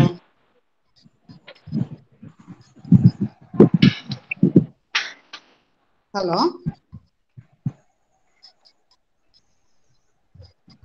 clear? புக் பண்ற ஆளு என்னாச்சு? யாரோ டவுட் கேட்டாங்களே. மேம் இப்போ பெர்ஃபார்ம் பண்ற ஆளுக்கு வந்து புக் பண்ற ஆள் வந்து என்ன ப்ரூஃப் வச்சு போயிட்டு அவங்க கம்ப்ளைண்ட் பண்ணுவாங்கன்னு கேட்டேன். ஆமா, இவன் வந்து அந்த டைரியை காமிக்கலாம். அடுத்தது இப்ப ஃபார் எக்ஸாம்பிள் இன்னொன்னு சொல்றேன், we are going to purchasing some commodity, some food items, it is affected our health conditions, okay, because the product is expiry date and disquality product, okay. அதை ஏமாத்தி நம்ம தலையில கட்டிட்டான். இப்ப இன்னைக்கு பிரியாணி ஷாப்லாம் நிறைய நம்ம பாண்டிச்சேரி பர்சன் இருந்தாலே தெரிஞ்சுக்கோங்க. இப்ப ஒரு கேஸ்ல எது மாட்டுச்சு, பிரதர்ஸ் பிரியாணி மாட்டுச்சா இல்லையா? அதுல வந்து சின்னதா பூச்சி இருந்துச்சு, சாப்பிட்டதால எங்களுக்கு ஹெல்த் இஷ்யூஸ் ஆச்சுன்னு. அப்ப அவங்க கிட்ட என்ன இருக்குன்னா, அதுதான் நம்ம எல்லா இடத்துலயும் போனாலும் we are requested to asking bill, கரெக்டா? நீ ₹1 கூட வாங்கு, ஆஸ்கிங் பில். ஏன்னா இதெல்லாம் தான் நம்மளுக்கு லீகல் எவிடன்ஸ். ஏதோ ஒரு கேஸ் வருது அப்படின்னா நிச்சயமா எவிடன்ஸ் வேணும். அப்ப இந்த மாதிரி பில்லோ இல்லைன்னா அஃபெக்ட் ஆன person going to take some treatment some hospital, இப்போ ஹாஸ்பிட்டல் பில் காமிங்க, அங்க ரிப்போர்ட் கொடுத்துருப்பாங்கல்ல, இந்த ஃபுட்டால தான் இவர் வந்து ஹெல்த் இஷ்யூஸ் ஆகியிருக்கு இவருக்கு, இல்ல இந்த சிப்ஸை சாப்பிட்டதால தான் அவருக்கு ஹெல்த் இஷ்யூஸ் ஆகியிருக்கு, தருவாங்க இல்லையா? அப்படி இல்லைச்சுன்னா மேம் ஆளே போய் சென்டா அப்படின்னு கேட்டா சப்மிட்டட் என்னது சப்மிட்டட் என்ன தரணும்? ஆளே போய் சேர்ந்துட்டான் அந்த புக்ஸை யூஸ் பண்ணதால. போஸ்ட்மார்டம் ரிப்போர்ட், அவனோட லீகல் ரெப்ரசன்டேட்டிவ், அவனோட வாரிசுதாரோ அவங்க ஒய்ஃபோ இல்ல ஒய்ஃப் இருந்தா ஹஸ்பண்டோ போயிட்டு கோர்ட்ல போஸ்ட்மார்டம் ரிப்போர்ட்டை சப்மிட் பண்ணுவோம். சார் இங்க பாருங்க, இதனாலதான் எங்க அஃபெக்ட் ஆகுது. ஓகே, இதுக்கு இன்னொரு எக்ஸாம்பிள் சொல்லலாம். இந்த இந்த ஆக்சிடென்ட் வந்து உங்களுக்கு எல்லாம் தெரியாது, பட் நிறைய பேர் எங்க ஏஜ்ல ஞாபகம் இருக்குமான்னு தெரியாது. எனக்கு தெரிஞ்சு நான் ஸ்கூல் படிக்கும்போது ஒரு 11th 12th மேபி இருக்கலாம். பஸ் இருக்குது இல்லையா, பஸ்ல போகும்போது நம்ம எல்லாருக்குமே சைட்ல உட்காரணும்னு சொல்லிட்டு ஆசை இருக்கும். பட் இப்ப கரண்ட்ல அந்த ட்ரெண்ட் வேற மாதிரி நடந்துட்டு இருக்கு. அப்ப என்னதுன்னா, ஆப்போசிட்ல வந்த ஒரு லாரி, அவன் என்ன ஏத்தின்னு வந்தான்னு பாத்தீங்கன்னா இந்த ராடு பிளேட், ஓகேவா, எங்கேயோ போகுது அந்த பிளேட்டு. ஆனா சோ நாட் ப்ரொடெக்டட், அதை வந்து அவன் ப்ரொடெக்ட் பண்ணியே வைக்கல, அவன் இஷ்டத்துக்கு அவன் வச்சுக்கிறான் இந்த பிளேட்டு சும்மா கையில் போட்டு. அது என்ன ஆச்சுன்னா, சைட்ல போற பஸ்ல பட்டு பஸ்ல சைட்ல உட்காந்தவங்க அத்தனை பேரையும் வெட்டிக்கினே வந்துச்சு. இப்படி ஒரு இன்சிடென்ட் நடந்தது எனக்கு தெரிஞ்சு வெள்ளூர் டிஸ்ட்ரிக்ட் சைட்ல. அது ஒரு பெரிய கொடூரமான ஒரு ஆக்சிடென்ட். சரி, இட் இஸ் இதுதான் வந்து அந்த சூப்பர் வைனிங் இம்பாசிபிலிட்டி. இப்படி ஒன்று நடக்கும் யாராவது எதிர்பார்ப்பாங்க? Bus okay, accident it's normal, நம்மளால அவாய்ட் பண்ண முடியாது. ஆனா இப்படி ஒரு ஆக்சிடென்ட் நடக்கும்னு யாராவது எதிர்பார்ப்போம்? ஒரு பிளேட் ஏத்தின்னு வந்து ஒரு லாரி சைட்ல கிராஸ் பண்ணும்போது அதை ப்ராப்பரா அவன் டைப் பண்ணல, சைட்ல இருக்கவங்களெல்லாம் வெட்டி அஃபெக்ட் ஆச்சு. இப்படி ஒரு கொடூரமான ஒரு கேஸ் நடந்தது, ரொம்ப கொடூரமான ஒரு சம்பவம். ஓகே, அப்ப எவன் அந்த ராடு பிளேட் ஏத்தி அனுச்சானா அந்த கம்பெனி மேல கேஸ் போடும். இங்க பஸ் மேல கேஸ் கிடையாது. That is injection. புரிஞ்சுதா? அப்ப பஸ் மேல தவறு இருக்கா? கிடையாது. சோ அதை டிராவல் பண்ண பேசஞ்சர்ஸ் மேல மிஸ்டேக்ஸ் இருக்கா? கிடையாது. எவன் ஏத்தி அனுப்பிச்சிட்டான் அந்த கம்பெனி மேல கேஸ் போடு, அவனை புடி. That is inject, that is affected. So இப்ப நம்ம ரீசன்ல சொல்லலாம், என்னது கட் அவுட். செவனே ரோட்ல போறோம், கட் அவுட் வைக்க சொல்ல நம்ம கேட்டோமா? கட் அவுட் விழுந்து எத்தனை பேர் அஃபெக்ட் ஆகுறாங்க? கரெக்ட். இதுதான் அந்த injection affected. So it's clear. Okay, today class is over. Now we conclude that. Okay, so discharge of contract, performance of contract, wagering agreements. The last one is remedies for breach of contract. Remedies means solutions. So we are free from contract when their obligations are completed. But sometimes the contract is not completed but affected by the contract process or make some mistakes. So that time we are enter into court, file some case and asking for compensations. Okay. Okay. Any doubt? No, ma'am. No, it's clear. Yes, ma'am. Okay. Thank you. We will meet next class. Thank you so much. Thank you. Thank you. Ma'am, ஒரு doubt ma'am. சொல்லுங்க ma'am, PPT provide பண்றீங்களா நீங்க? PPT, I am not having laptop, so I am only having mobile phone. Okay, next time I will try preparing PPT. Okay. Okay, ma'am. Okay, but in the next one, some persons are creating some WhatsApp group. I will send notes and PPT. உங்க number கொடுங்க ma'am, add பண்றேன். இல்லனா ஒரு number கொடுத்தா போதுமா ma'am? நாங்க share பண்ணிக்கலாம். Already you are having WhatsApp group? WhatsApp group இருக்கு மேம். Okay, so okay, நான் நம்பர் தரேன். இல்ல நான் நம்பர் சொல்ல நோட் பண்ணிக்கோங்க. நான் அதுல உங்களுக்கு எல்லாமே இது ப்ராப்பரா எல்லா நோட்ஸும் உண்டு. Okay ma'am. Okay sir, note பண்றீங்களா? சொல்லவா? சொல்லுங்க ma'am. 97 87 89 1626 9787891626. I will send important questions and notes. Okay. Okay. So உங்க சிலபஸ்ல இருக்கதான் நான் நடத்திட்டு வரேன். I think near than almost 3 or 2 units are completed. So it's lots of portions. Both business and company law are covered. Okay. So எல்லாத்தையும் நான் send பண்றேன், நீங்க follow பண்ணிக்கோங்க. எனி டவுட் நெக்ஸ்ட் கிளாஸ் கேளுங்க. Okay, thank you to all. Thank you, ma'am. Thank you. Group admin யாருன்னு தெரிஞ்சுக்கலாமா? Hello. யார்ப்பா அது WhatsApp group admin? Please intimate to that person. Chat பாக்ஸ்ல நம்பர் போட்டிருக்கேன். I think Vipin. இல்ல மேம், நான் நம்பர் இங்க சாட் பாக்ஸ்ல போடுறேன் ma'am. Okay, you are admin? எல்லாரும் அட்மின் தான் மேம். ஓகே, எல்லாரும் அட்மின் தான். ஓகேப்பா, so note it down. Okay, thank you. Thank you. Thank you, ma'am.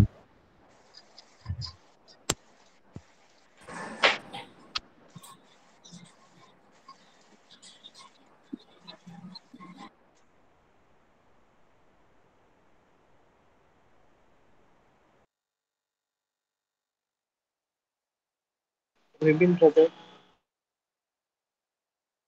Yes bro. நான் ஒர்க்ல இருக்கேன், என்னால் சரியாக அட்டன் பண்ண முடியல. எனக்கு கொஞ்சம் ஹெல்ப் பண்ணுறீங்களா? என்ன ப்ரோ சொல்லுங்க ப்ரோ. இல்லை, கிளாஸ் என்னால் அரைக்குறையாக தான் பார்க்க முடியுது. கஸ்டமர் வேறு வந்துட்டே இருக்காங்க. நான் பர்சனலாக எனக்கு கொஞ்சம் பிபிடி மட்டும் கொஞ்சம் சென்ட் பண்ணுங்க. கொஞ்சம் டவுட்ஸ் தான் இருக்கு. கொடுக்கலாம் பிரதர். நீங்க ஃபர்ஸ்ட் இந்த குரூப்ல ஜாயின் பண்ணிடுங்க. அந்த ஒரு நம்பர் போட்டிருக்கீங்க சாட் பாக்ஸ்ல. இதுக்கு மெசேஜ் அனுப்புங்க, நம்ம குரூப்ல பேசலாம். Okay okay bro. Thanks.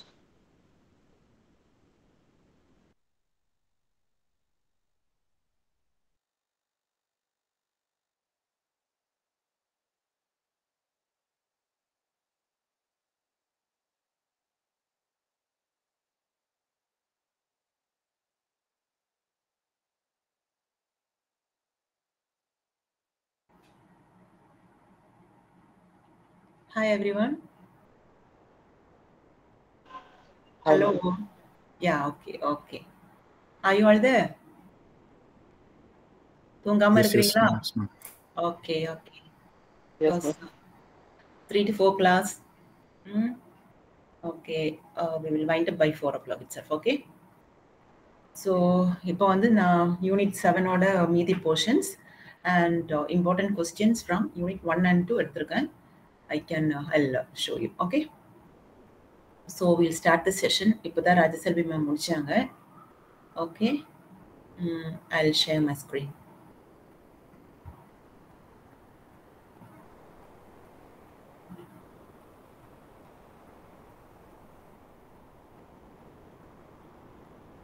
So morning portions வந்து just we'll have a view at all these slides. Then we will start the new topic. Okay. So morning session we had this thing. Then insurance correspondence, clearing and forwarding agents, company secretary's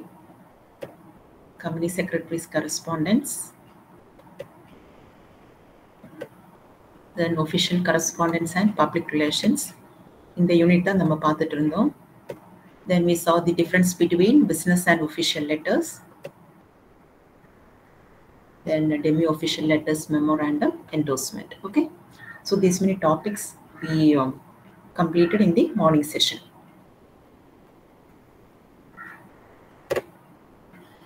Next one is communique. It's pronounced as communique.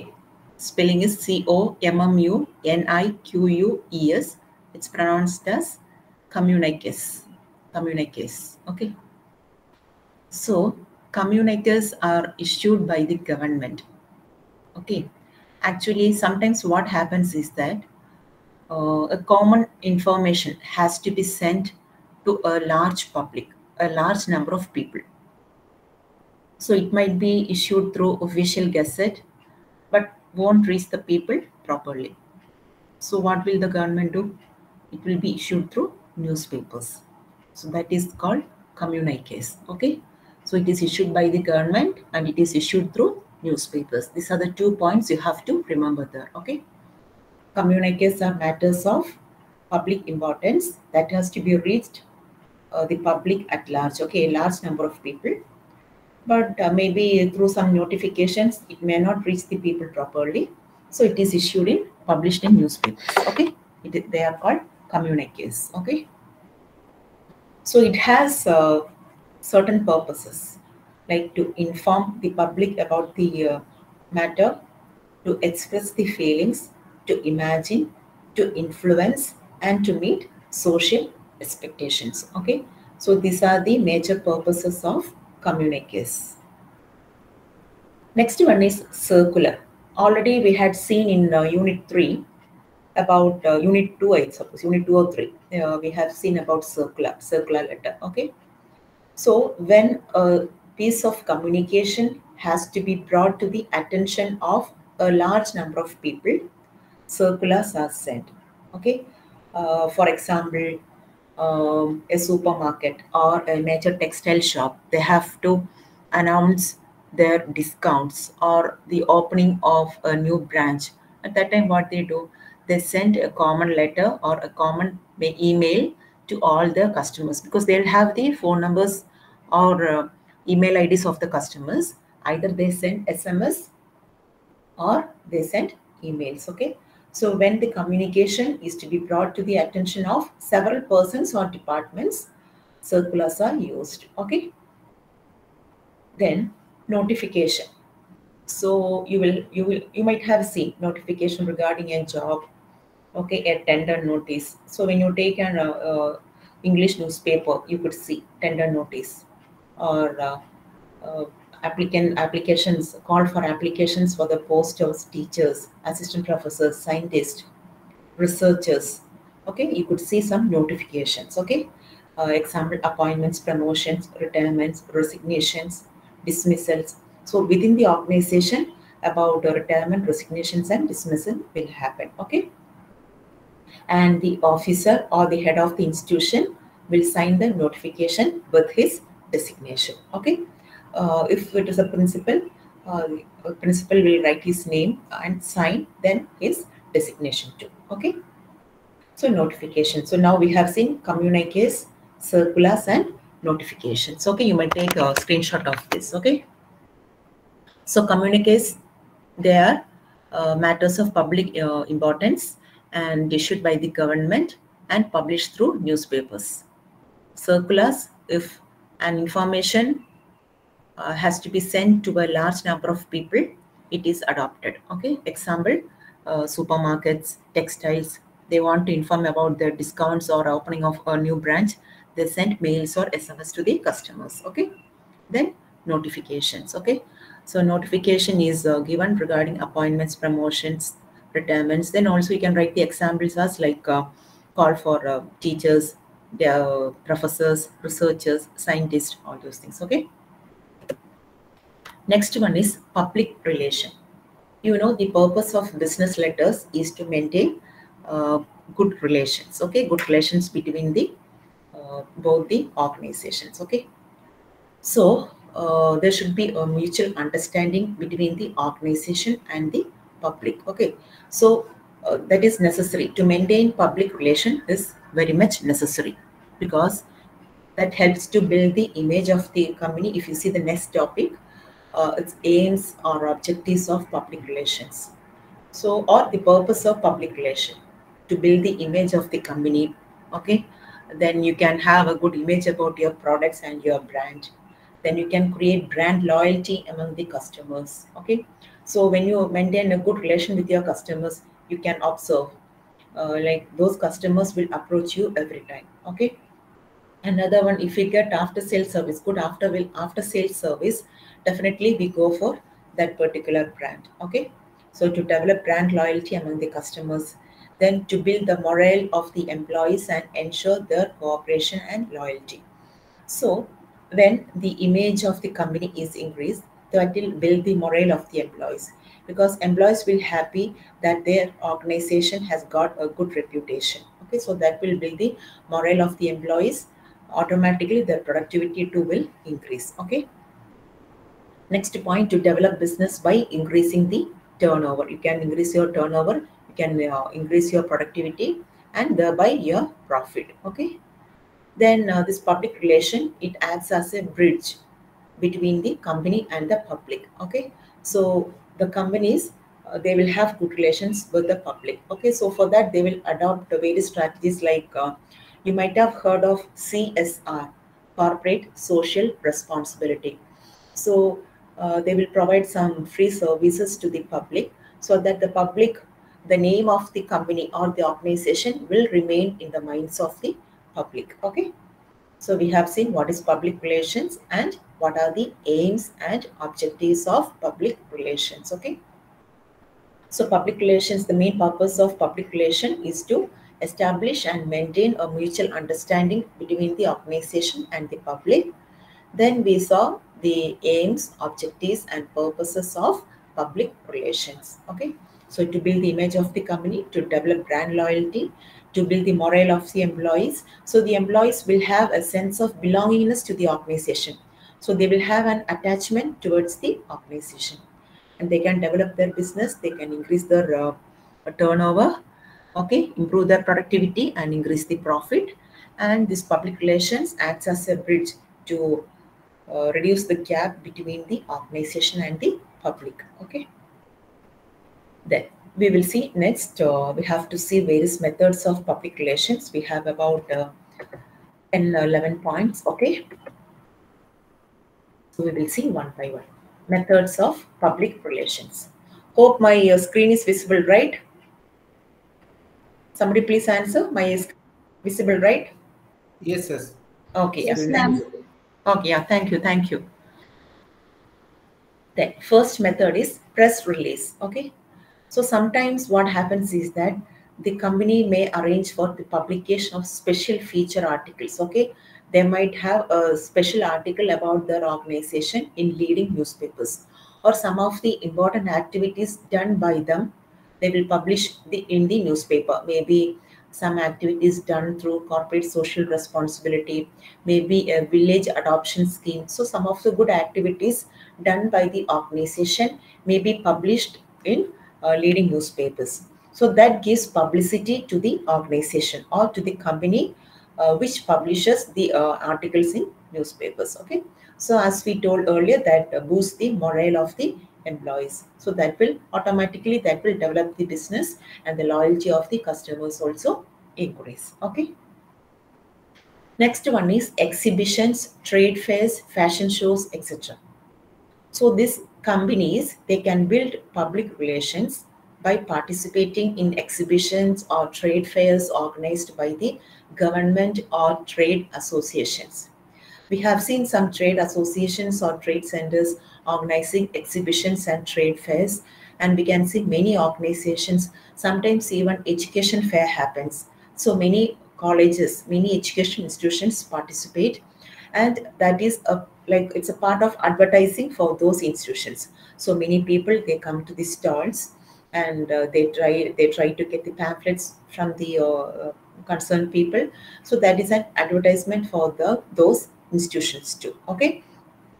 And even they can participate in a fashion show, or even they can sponsor the fashion shows.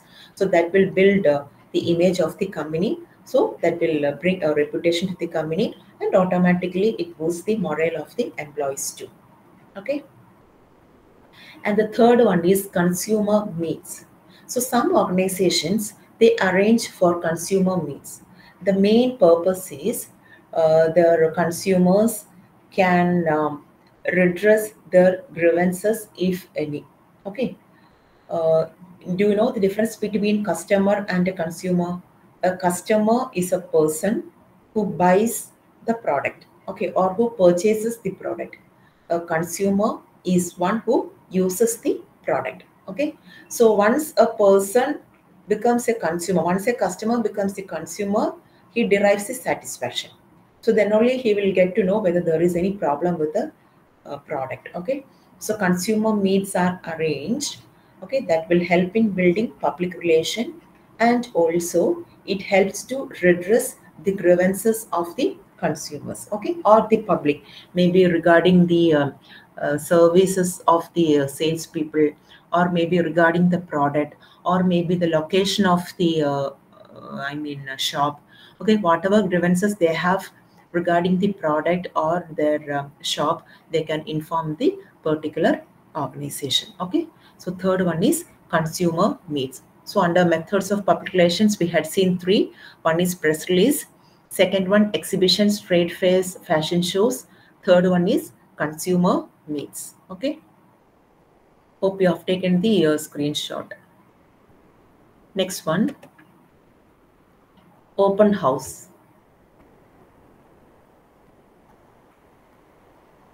Open house, you know, in some education institutions, they conduct open meet. So that is the day where the parents can meet all the teachers and discuss their ward's performance with the teachers. Okay. So the main purpose of open house is to get feedback from the personnel and the public. Okay, both the personnel, that means the people working in the organization, and also the public. That is the purpose of open house. So they will, a particular time will be allotted, maybe from morning 10 to afternoon 1, or maybe morning 10 to afternoon 4, evening 4 o'clock. So within this time, people can meet the concerned people and collect the feedback or give the feedback. So this is the main purpose of open house. Next one is film and television.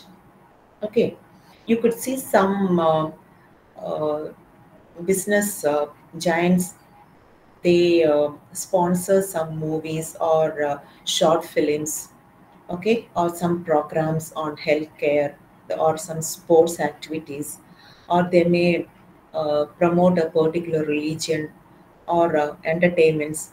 Okay. Next point, if you see, they can sponsor these sports activities or some cultural events. They can organize some marathon activity. Okay. So, and they will provide t-shirts by having their names imprinted on the t-shirts. So that will build the image of the organization. Okay. So organizations can sponsor some short movies or some programs on televisions. So suppose we watch some programs, the television, you could see this particular program is sponsored by these and so organizations. Okay. Especially on television. Okay. Then they can sponsor the sports activities or some cultural events. Okay. Then printed literature. Printed literature, you know, like pamphlets, catalogs, flyers, posters. Okay, so that can be sent to the public by direct mail to build public relations. Now, you know, it's not only through mail, it can be through Facebook, through Instagram, through WhatsApp. Okay, we can send these details to the to a large number of people. Okay, so printed literature like posters, flyers, pamphlets. Okay.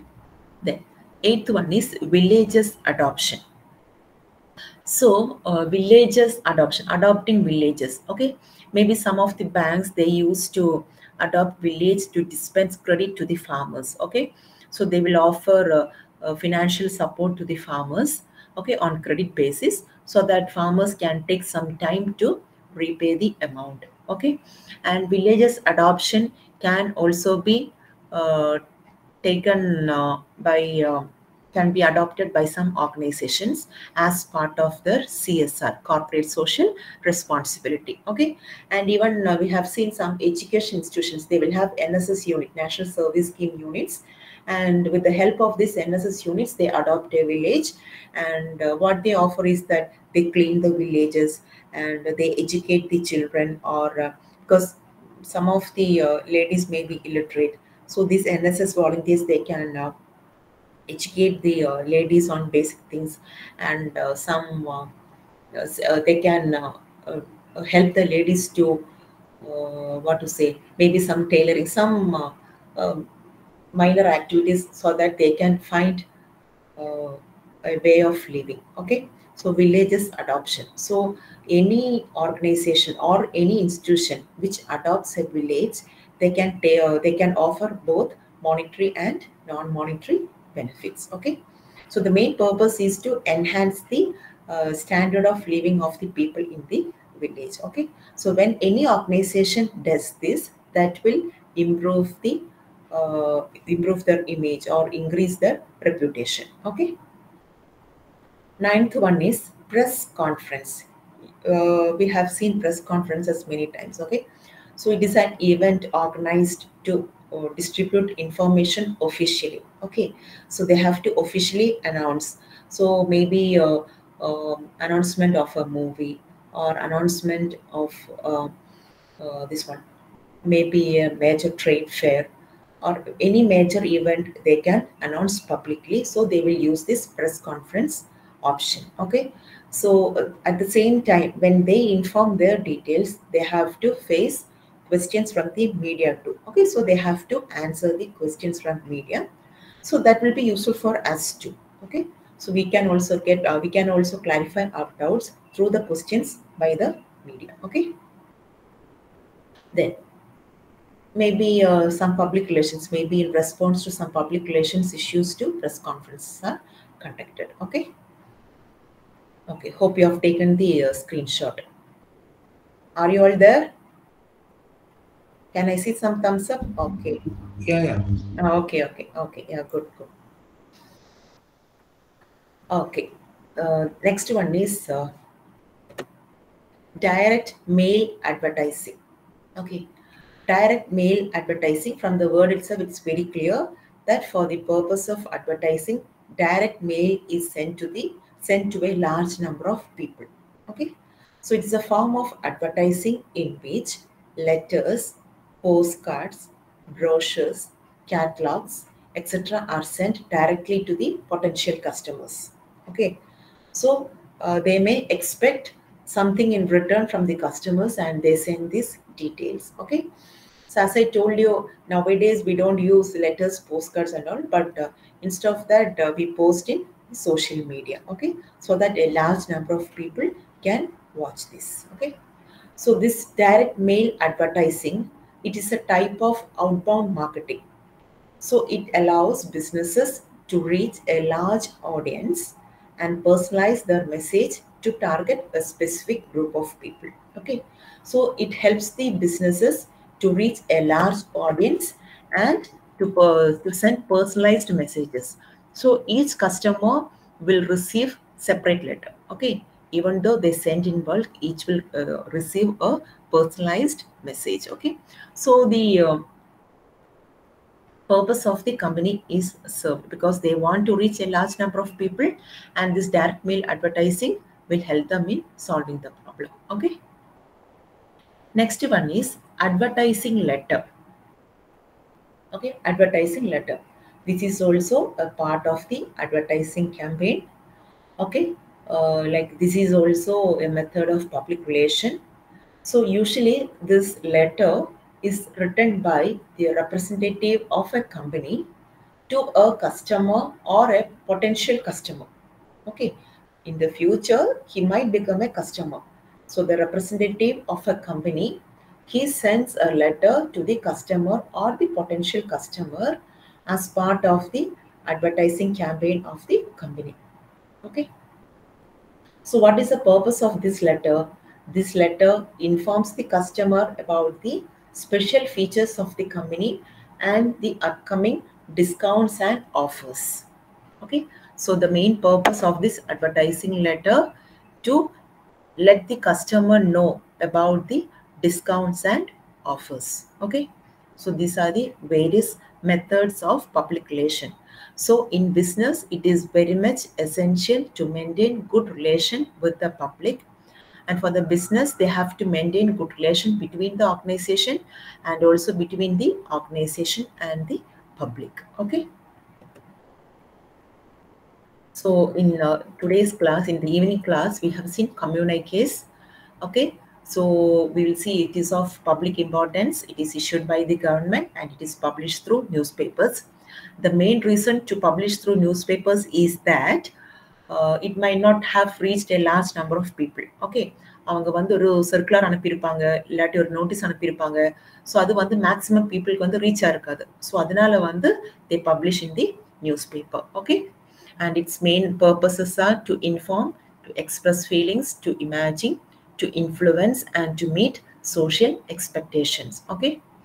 And circulars, when a large number of people have to be contacted, circulars are used. Okay. It might be in the form of a letter or a message. Okay. Or a memorandum or an endorsement. Okay. So in the previous class, we had seen what is a memorandum, in short memo, and what is an endorsement. Okay. Then notifications. So notification regarding appointment of a person, promotion, retirement, resignations, dismissals, all these things happen within the organization. And this notification, when you take a newspaper, you can also find notifications in the newspapers too. Okay. So the main purpose is to maintain a mutual understanding between the organizations and also between the organization and the public. The aims or objectives or purposes of public relations are to build the image of the company, its products and brand, to develop brand loyalty among the customers, to build the morale of the employees, to ensure the cooperation and loyalty of the employees, to develop business by increasing the turnover, and to use public relations as a bridge between the company and the public. Okay. Next one is methods of public relations. We had seen, we are just going through. Okay. One is press release. Press release, you know very well. Publishing articles in newspapers about the various activities of an organization. Okay. Even some institutions also, when they conduct some event, they issue a press release. Okay. About the particular event that happened in a particular institution or an organization. So that will improve the reputation of the organization, or that will build the image of the institution. Okay. And that will boost the morale of the employees too. Then exhibitions, trade fairs, fashion shows. Organizations, the companies, they have to participate in exhibitions and trade fairs so that many people, a large number of people or a major crowd approaches the stalls and they collect the information from the representatives of the organizations. Okay. Then consumer meet. Main purpose is to redress the grievances of the consumers. Okay. Maybe after using the product, they might not have derived any satisfaction. So regarding their problems or their issues regarding the location of the shop, all those things they can inform during the consumer meets. Then open house is conducted to collect feedback from the personnel and the public. Then film and television, the organizations, they can sponsor some programs in television. Okay.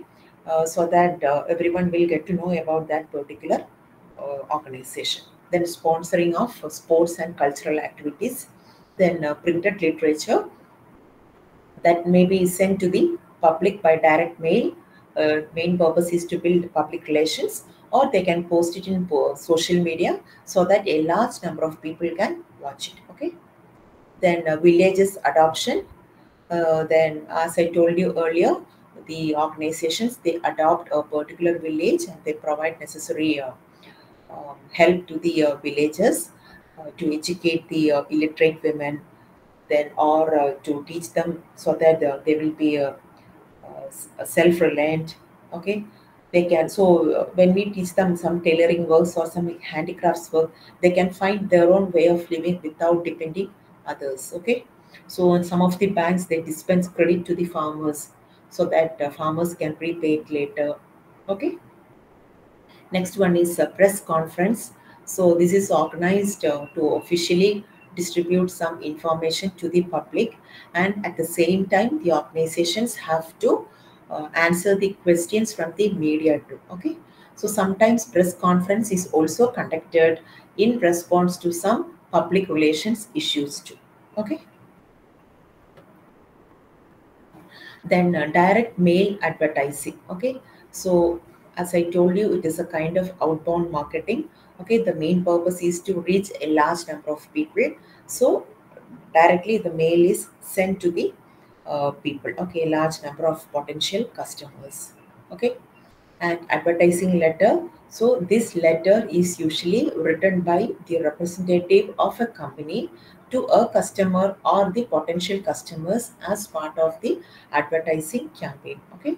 So this advertising letter, it describes the various features of the company and the upcoming discounts and offers. So now we can see, especially in Tamil Nadu, RD offer. Okay, major textiles, they have provided RD offers, and we can see a huge crowd in the textile shops. So they have advertised in various places like through televisions, through newspapers, and through social media. They have advertised so that many people will come to know about the discounts and offers, and they will get a huge crowd. Okay. So by this, we have almost covered 7 units. Okay. Hope you have taken the screenshots of today's afternoon session. Have you all taken the screenshots? Okay. Is anybody fresh here, fresh in the sense who haven't attended the previous class? Because last Saturday and Sunday also I handled the class. Is there anyone new to this session, new to business communication class? No, I'm first time, ma'am. Last week I missed the class. Okay. So in case if you have any doubts, you may please contact me through mail. Sure. Okay.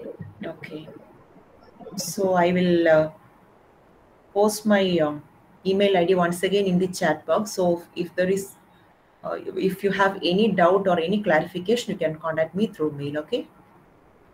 Sure.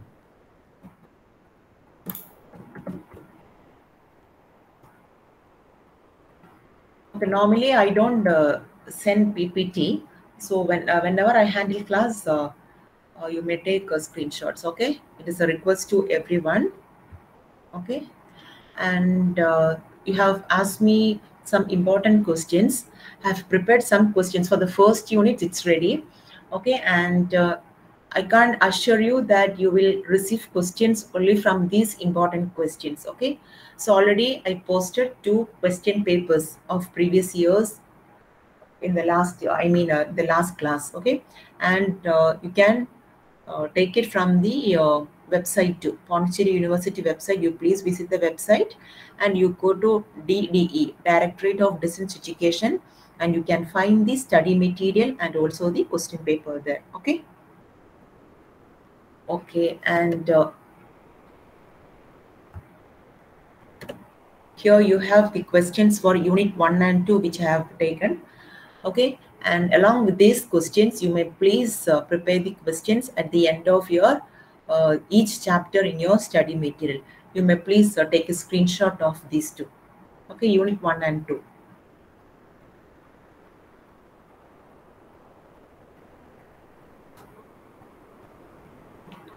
So after going through the question paper, in case of any clarification, you may mail me. I'll reply. Okay. So unit 3 we will see in tomorrow's class. Okay, other questions we will see in tomorrow's class, and also the last unit which is on report writing. We will see in tomorrow's class. Okay, in that we will see about different types of report. As we saw different types of communication in unit 1, in the last unit it's about different types of business reports, characteristics of a good report, and how to prepare a report, how to organize a report. Okay, then various types of communication like oral communication, telephone, then public address system, PAS, word processor, then fax, email, teleconference, and now we use video conferencing too, and some new age communication channels also. Okay, that we see in tomorrow's class. So I think we can just wind up.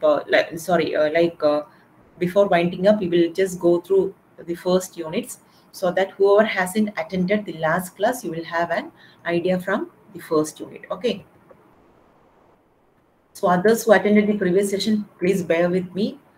You can have it like a revision. Okay.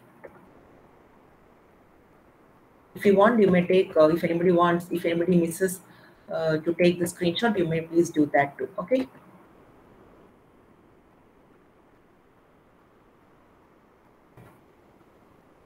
So this was the first unit, communication, introduction, definition, and need. And I think Mr. Anoop, you joined today. You may take a screenshot. Okay. Yeah, ma'am. I'm doing that. Okay. So next, objectives of communication.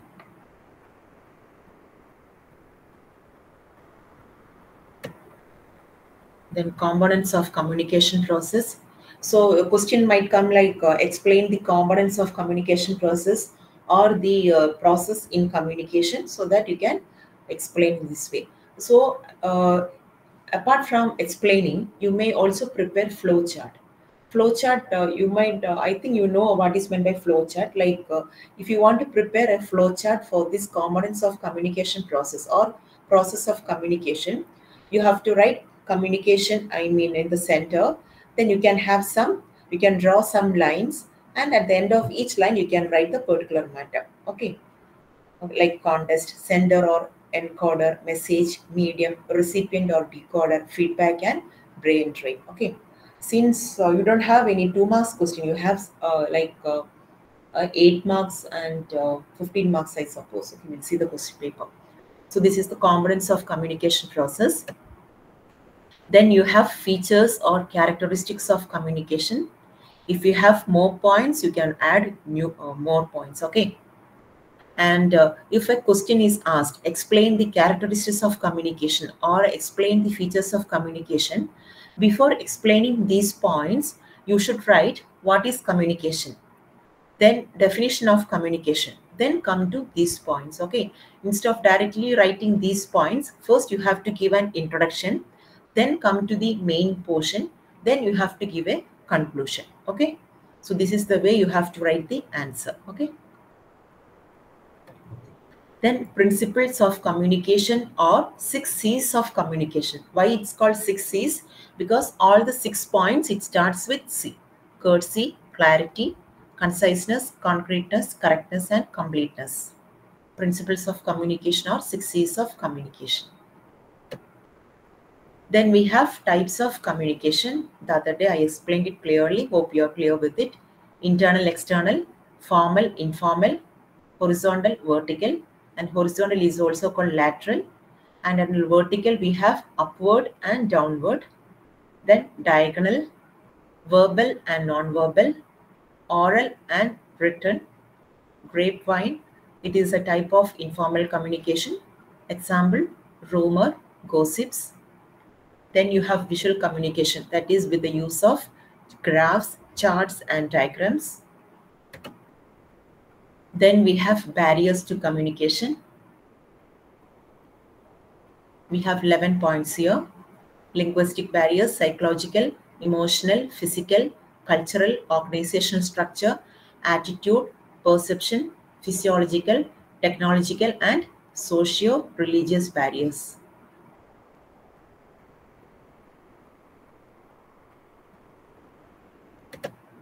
Then business letters, that is from unit 2.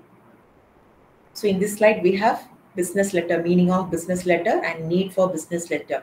So again here, when a question is asked, explain the need for a business letter or explain the purpose of business letter, you have to write, first you have to write the meaning of business letter, then you have to write the need and purpose of business letters. Okay.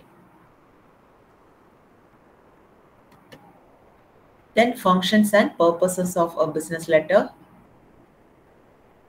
Okay, even you can combine all these points. Okay, you can combine the points of need for business letters and also the functions and purposes of a business letter. Okay. So when you write for the exam, you have to write in detail. Since it is a PowerPoint, I have minimized the points. Okay, you have to write in detail. Okay. And kinds of business letters.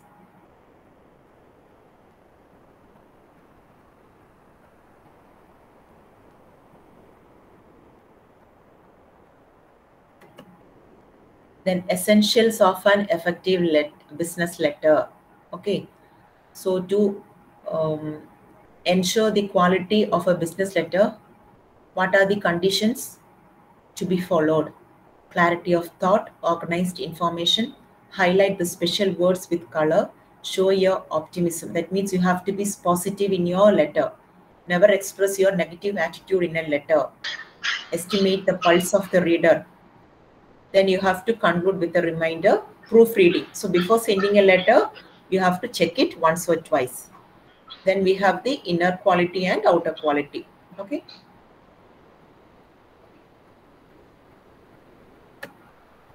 Then structure or layout or parts of a business letter. This is an important question. I have seen in 2 question papers this question. Okay, structure, layout, or parts of a business letter. So if you have a good idea of this structure, you can prepare any letter, because definitely they will ask minimum under section A and B. Minimum there will be 2 letters each under A and B. Okay, so letter writing is important. So keep in mind this structure of a letter and use it while writing a letter. Okay. Then request letters. You are requesting for a catalog or quotation, price list, sample, request for supply of goods on credit. At that time, you prepare this letter. Request letters. So this is just an illustration which I took from your study material. It's there in your book. So they are sending a request letter, and the company it is replying for that request letter. Reply to the request for catalog and terms of business. So collection letters. This is to collect money from the customer. Okay, so here there are various steps. So suppose a question might come. You have sent a third letter to the customer for collecting letters, but there is no reply from the customer. Then what will be your reply? Prepare a letter. So then you have to mention that you have sent a first letter. Okay, the first letter will be in a casual tone, but there wasn't any reply. And then again, after the first letter, as the second letter, you send a reminder.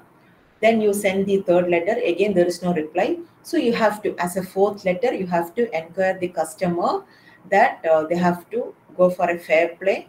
And then after that, you have to hint him that you will go for a legal action if he doesn't pay the amount. Okay.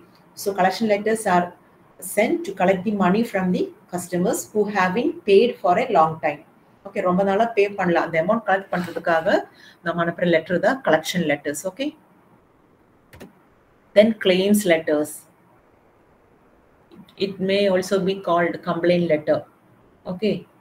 So as I told you the other day, you have received some products through courier, because we order goods through online and we receive it. After receiving it, we found that some of the parts are broken. So immediately you inform them and you return the product with the claim letter. You are claiming either to replace the product or claim for a refund.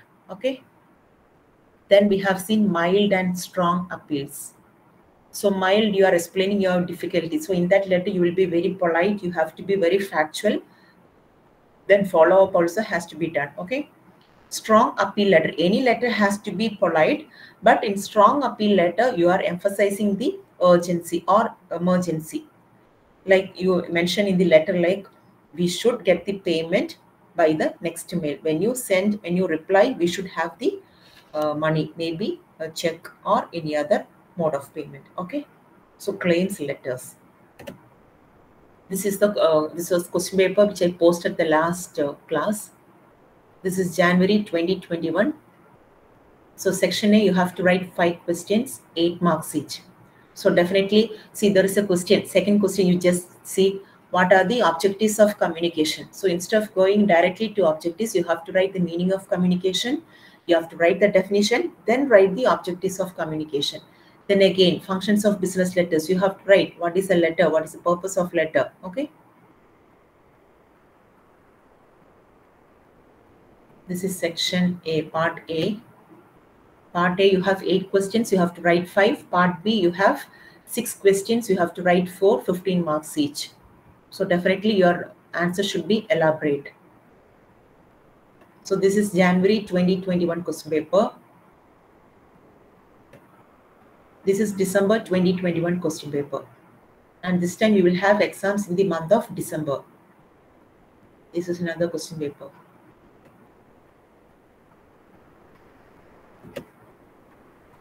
Then you have letters of inquiry. So we have 2 types. So inquiry, you are inquiring about the price or quotation or the terms of business, the terms of supply. So all this you are inquiring. So you are writing it to get information about these like prices, the terms of business, the terms of supply, all those things. Okay. So I have mentioned here some of the opening sentences in letters of inquiry and closing sentences in letters of inquiry.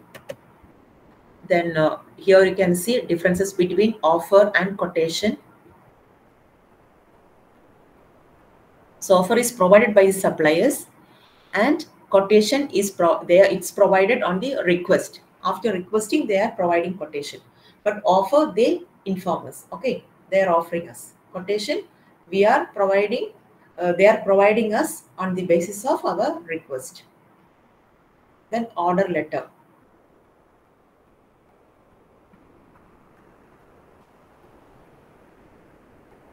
So you are ordering certain goods. Okay, then they send a letter for acknowledgement of your order. Then after the execution of order, they send a letter. See, now when we order something on online, we get messages like, right, that your product is in transit. So it is delivered. Okay, it is shipped. We get such messages. Okay. So if it is a letter, if it is a bulk quantity, okay, between organizations, they send letter advising execution of order. Then letters expressing inability to execute order, maybe lack of stock. Okay, so you have to express it very politely. Okay, your inability to execute the order due to some problems. Then cancellation of order. After placing the order, the party may feel that, okay, maybe our financial situation is very poor, so we will cancel the order. So while cancelling also, you have to be very polite in writing the letter. Okay. Then circular, sales and bank correspondence. So as I told you, a circular letter is a letter written to inform a particular information to large number of people. So various occasions for sending out circular letters, shifting a branch, shifting a premises of a shop, or opening of a new branch, then manufacture of a new product, announcement of some discounts, clearance sales. Okay, so these are various occasions for sending out circular letters. Then you have a sales letter. Sales letter, it's a form of direct marketing. Okay, so you are approaching the potential customers for your product or service. Okay, so the sales letter to create an interest in the reader. In marketing, you have a concept called AIDAS. Okay, AIDAS, AIDAS concept. Okay, so A is attention, I is interest, D is desire, A is action, and S satisfaction. AIDAS. I'll type it in chat box too. Okay.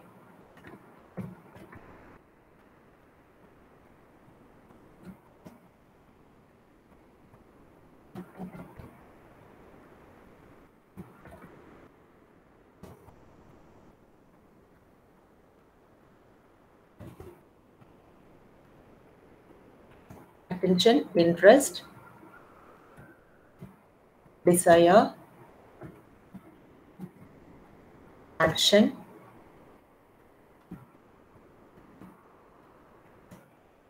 satisfaction. Okay, so once the customer receives a sales letter, that sales letter should catch the attention of the reader. Okay, so after reading, he should develop an interest in getting that product. Then that desire comes, okay, somehow I should have this product. Okay, then the action happens. What is the action? That person who received the sales letter is going to purchase that product, and after purchasing, he will use it, and after using it, he derives satisfaction. Okay, so that should be the purpose of the sales letter. That AIDAS concept should be that should create attention, interest, desire, action, and finally satisfaction for the consumer. Okay, then advantages of sales letter, it's here. Then 3 P's of sales: passion, pride, and perseverance. So you have to be passionate about your products and services. You have to be proud of what you are doing or what you are offering. And you have to be patient, or you have to persevere. Like when it is sometimes for the first attempt, you may not receive a good response. Okay, so you might have to take various attempts. Okay, so you have to be patient enough. So passion, pride, perseverance, 3 P's of sales. Then bank correspondence, that is between a bank and its customers, bank and the head office, bank and outsiders, and bank and another bank. Between one bank and another bank. And it is the main duty of the bank to maintain secrecy about the accounts and other affairs of its clients. Okay. Then agency, insurance, import and export letters. Today morning we saw it. Agency letters and how to draft a letter seeking agency. What are the information to be in that letter, to be included in that letter. Then letter asking for explanation for poor performance by the principal to the agent. Okay, why they are performing poor. Okay, what are the reasons. Then what are the different agency letters. Letter seeking agency, letter granting agency, a letter insisting on the agent to be punctual in sending the reports, a letter asking the reasons for the poor sales, and reply from the agency for the above things, and letter accepting the explanation offered for poor sales. The agent is replying the principal for the poor performance, and they accept the letter. Then letter intimating termination of agency. Termination of agency or winding of the agency happens when it is when the performance of the agency is unsatisfactory. Then insurance correspondence, the correspondence between the insurer and the insured. Then clearing and forwarding agents. As I told you, it happens in export and import procedures. So it's very complex and it's time consuming. So they take the help of clearing and forwarding agents. In short, it is called C&F agent. So sometimes in question paper, they might ask them as C&F agent. So it should be clear, it is clearing and forwarding agents, and it comes under import and export procedure. Okay. Then company secretary and correspondence. So this is about company secretary. Company secretary's correspondence with shareholders, directors, auditors, with registrar. Then meaning of notice, agenda, minutes. Suppose you might be asked to prepare a notice for a meeting. They should give a content for a meeting, and they might ask you to prepare a notice for the, for the exam. They might ask you to prepare an agenda. Then minutes of a particular program. Official correspondence and public relations. So official correspondence is between a government official and another government official, or between a government official and an individual or institution or an organization. So the official correspondence should be formal, okay, because its nature is official. But for a business, the main purpose is to maintain business relations, so its nature is business.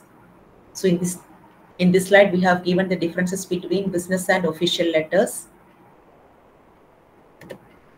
Then demi-official letters. So it has it's an official. It's written by officials, but it has a personal touch. Okay, so they want to know something, some matter, and that letter will have a personal touch. Okay, so that will be that will have a friendly tone.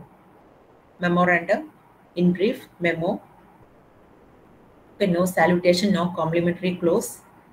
So instead of complimentary clause, they put it as by order. Complimentary clause, example, yours faithfully, yours truly, yours sincerely. Salutation is dear sir, respected sir, dear madam. Okay, so in memorandum, in memo, we don't use salutation or complimentary clause.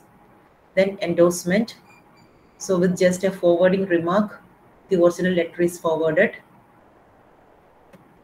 Then communiques.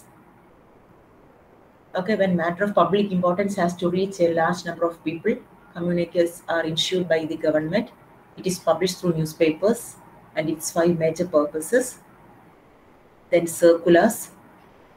When communication is to be brought to the attention of a large number of people or to all the departments in the organization, they will send a circular. Then notification regarding appointment, promotion, retirement, Then public relation.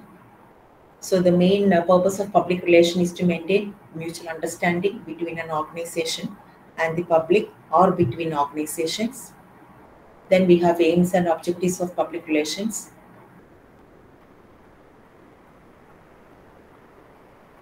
Then methods of public relation, we had about 11 methods.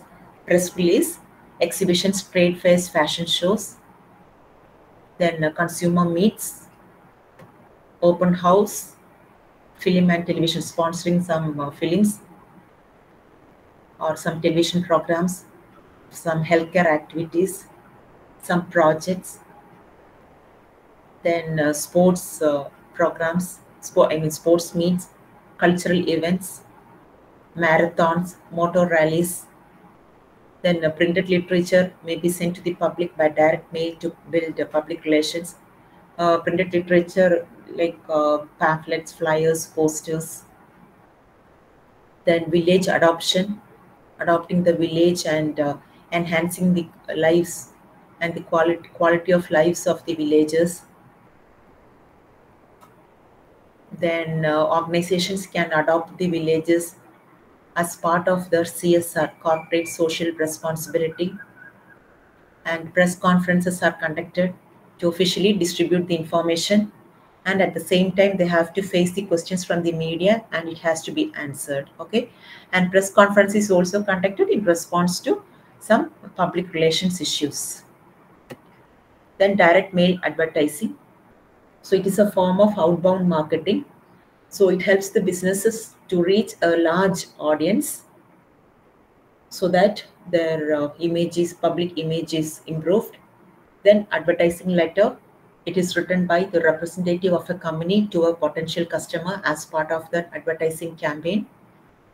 Okay, so this informs the customer about the special features of the company and the discounts and offers they are offering. Okay, so with this we have, as I told you, we have completed 7 units. So in tomorrow's class we will see the 8th unit. Tomorrow is the last class for you. And here I have given the questions for unit 1 and 2, and tomorrow I'll give the questions for remaining units 2. Okay. Okay. So hope you all received an idea about 6 units. Okay. So this is not at all a tough paper. Okay, it is an easy paper. Please prepare well. Okay, you have enough time. Your exams will be only in the month of December. So complete the necessary requirements for this, maybe completion of assignments, all those things. You please complete it. Okay, prepare well, score good marks. Prepare the previous question paper. Okay, prepare well with the help of previous question paper. Then questions at the end of each chapter and the questions which I give. Okay, with all these questions, you can definitely score good marks. Okay, and learn letter. Definitely you will get letters. Okay, minimum 2 letters will be there. Okay. Okay, so in case of any clarification, you can ask me or even you can mail me. Okay, anything else to discuss? Mic on பண்ண போறேன்.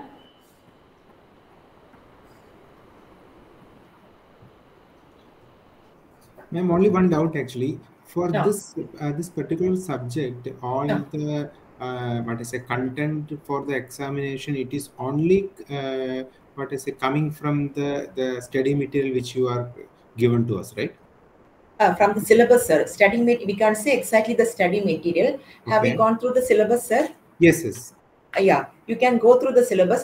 I think your study material is prepared. Okay. Prepare on the basis of the syllabus. So Okay. whatever is there in the syllabus, it is covered there. And Okay. some minor topics I haven't seen in the study material that I have mentioned in the PowerPoint. Okay. Okay. In the PPT I have mentioned. This is for respectively for all the subjects, right? All the 5 subjects that this whatever you are telling is what I say okay for all other things, right? Because syllabus will be there. Yeah. Okay. Yeah, syllabus is the basic thing. For all the subjects, you have to learn with the help of the syllabus.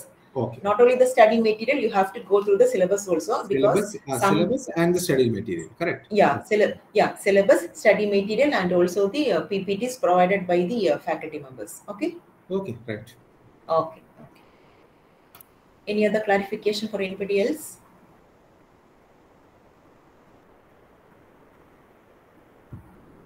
In case of any clarification after going through the portions, please mail me. I can reply. Okay. Okay.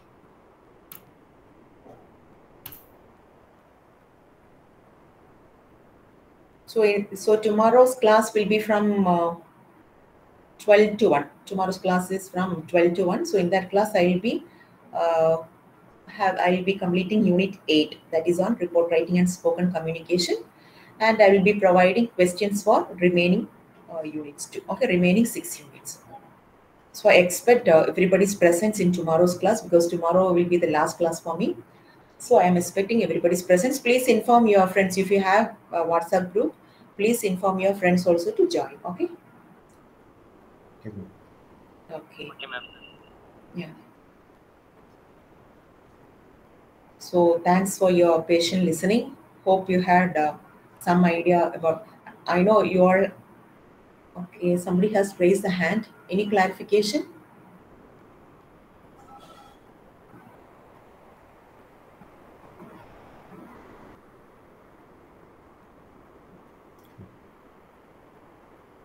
If everything is clear, I think we can wind up the class. It's 4 o'clock. Okay. Is that okay? Then we will see in tomorrow's class. Tomorrow my session will be from 12 to 1. Okay? Okay. Okay. No, ma'am. Thank you. Yeah, Thank thank you. you Thank you. everyone. Have a nice Thank you, ma'am. evening.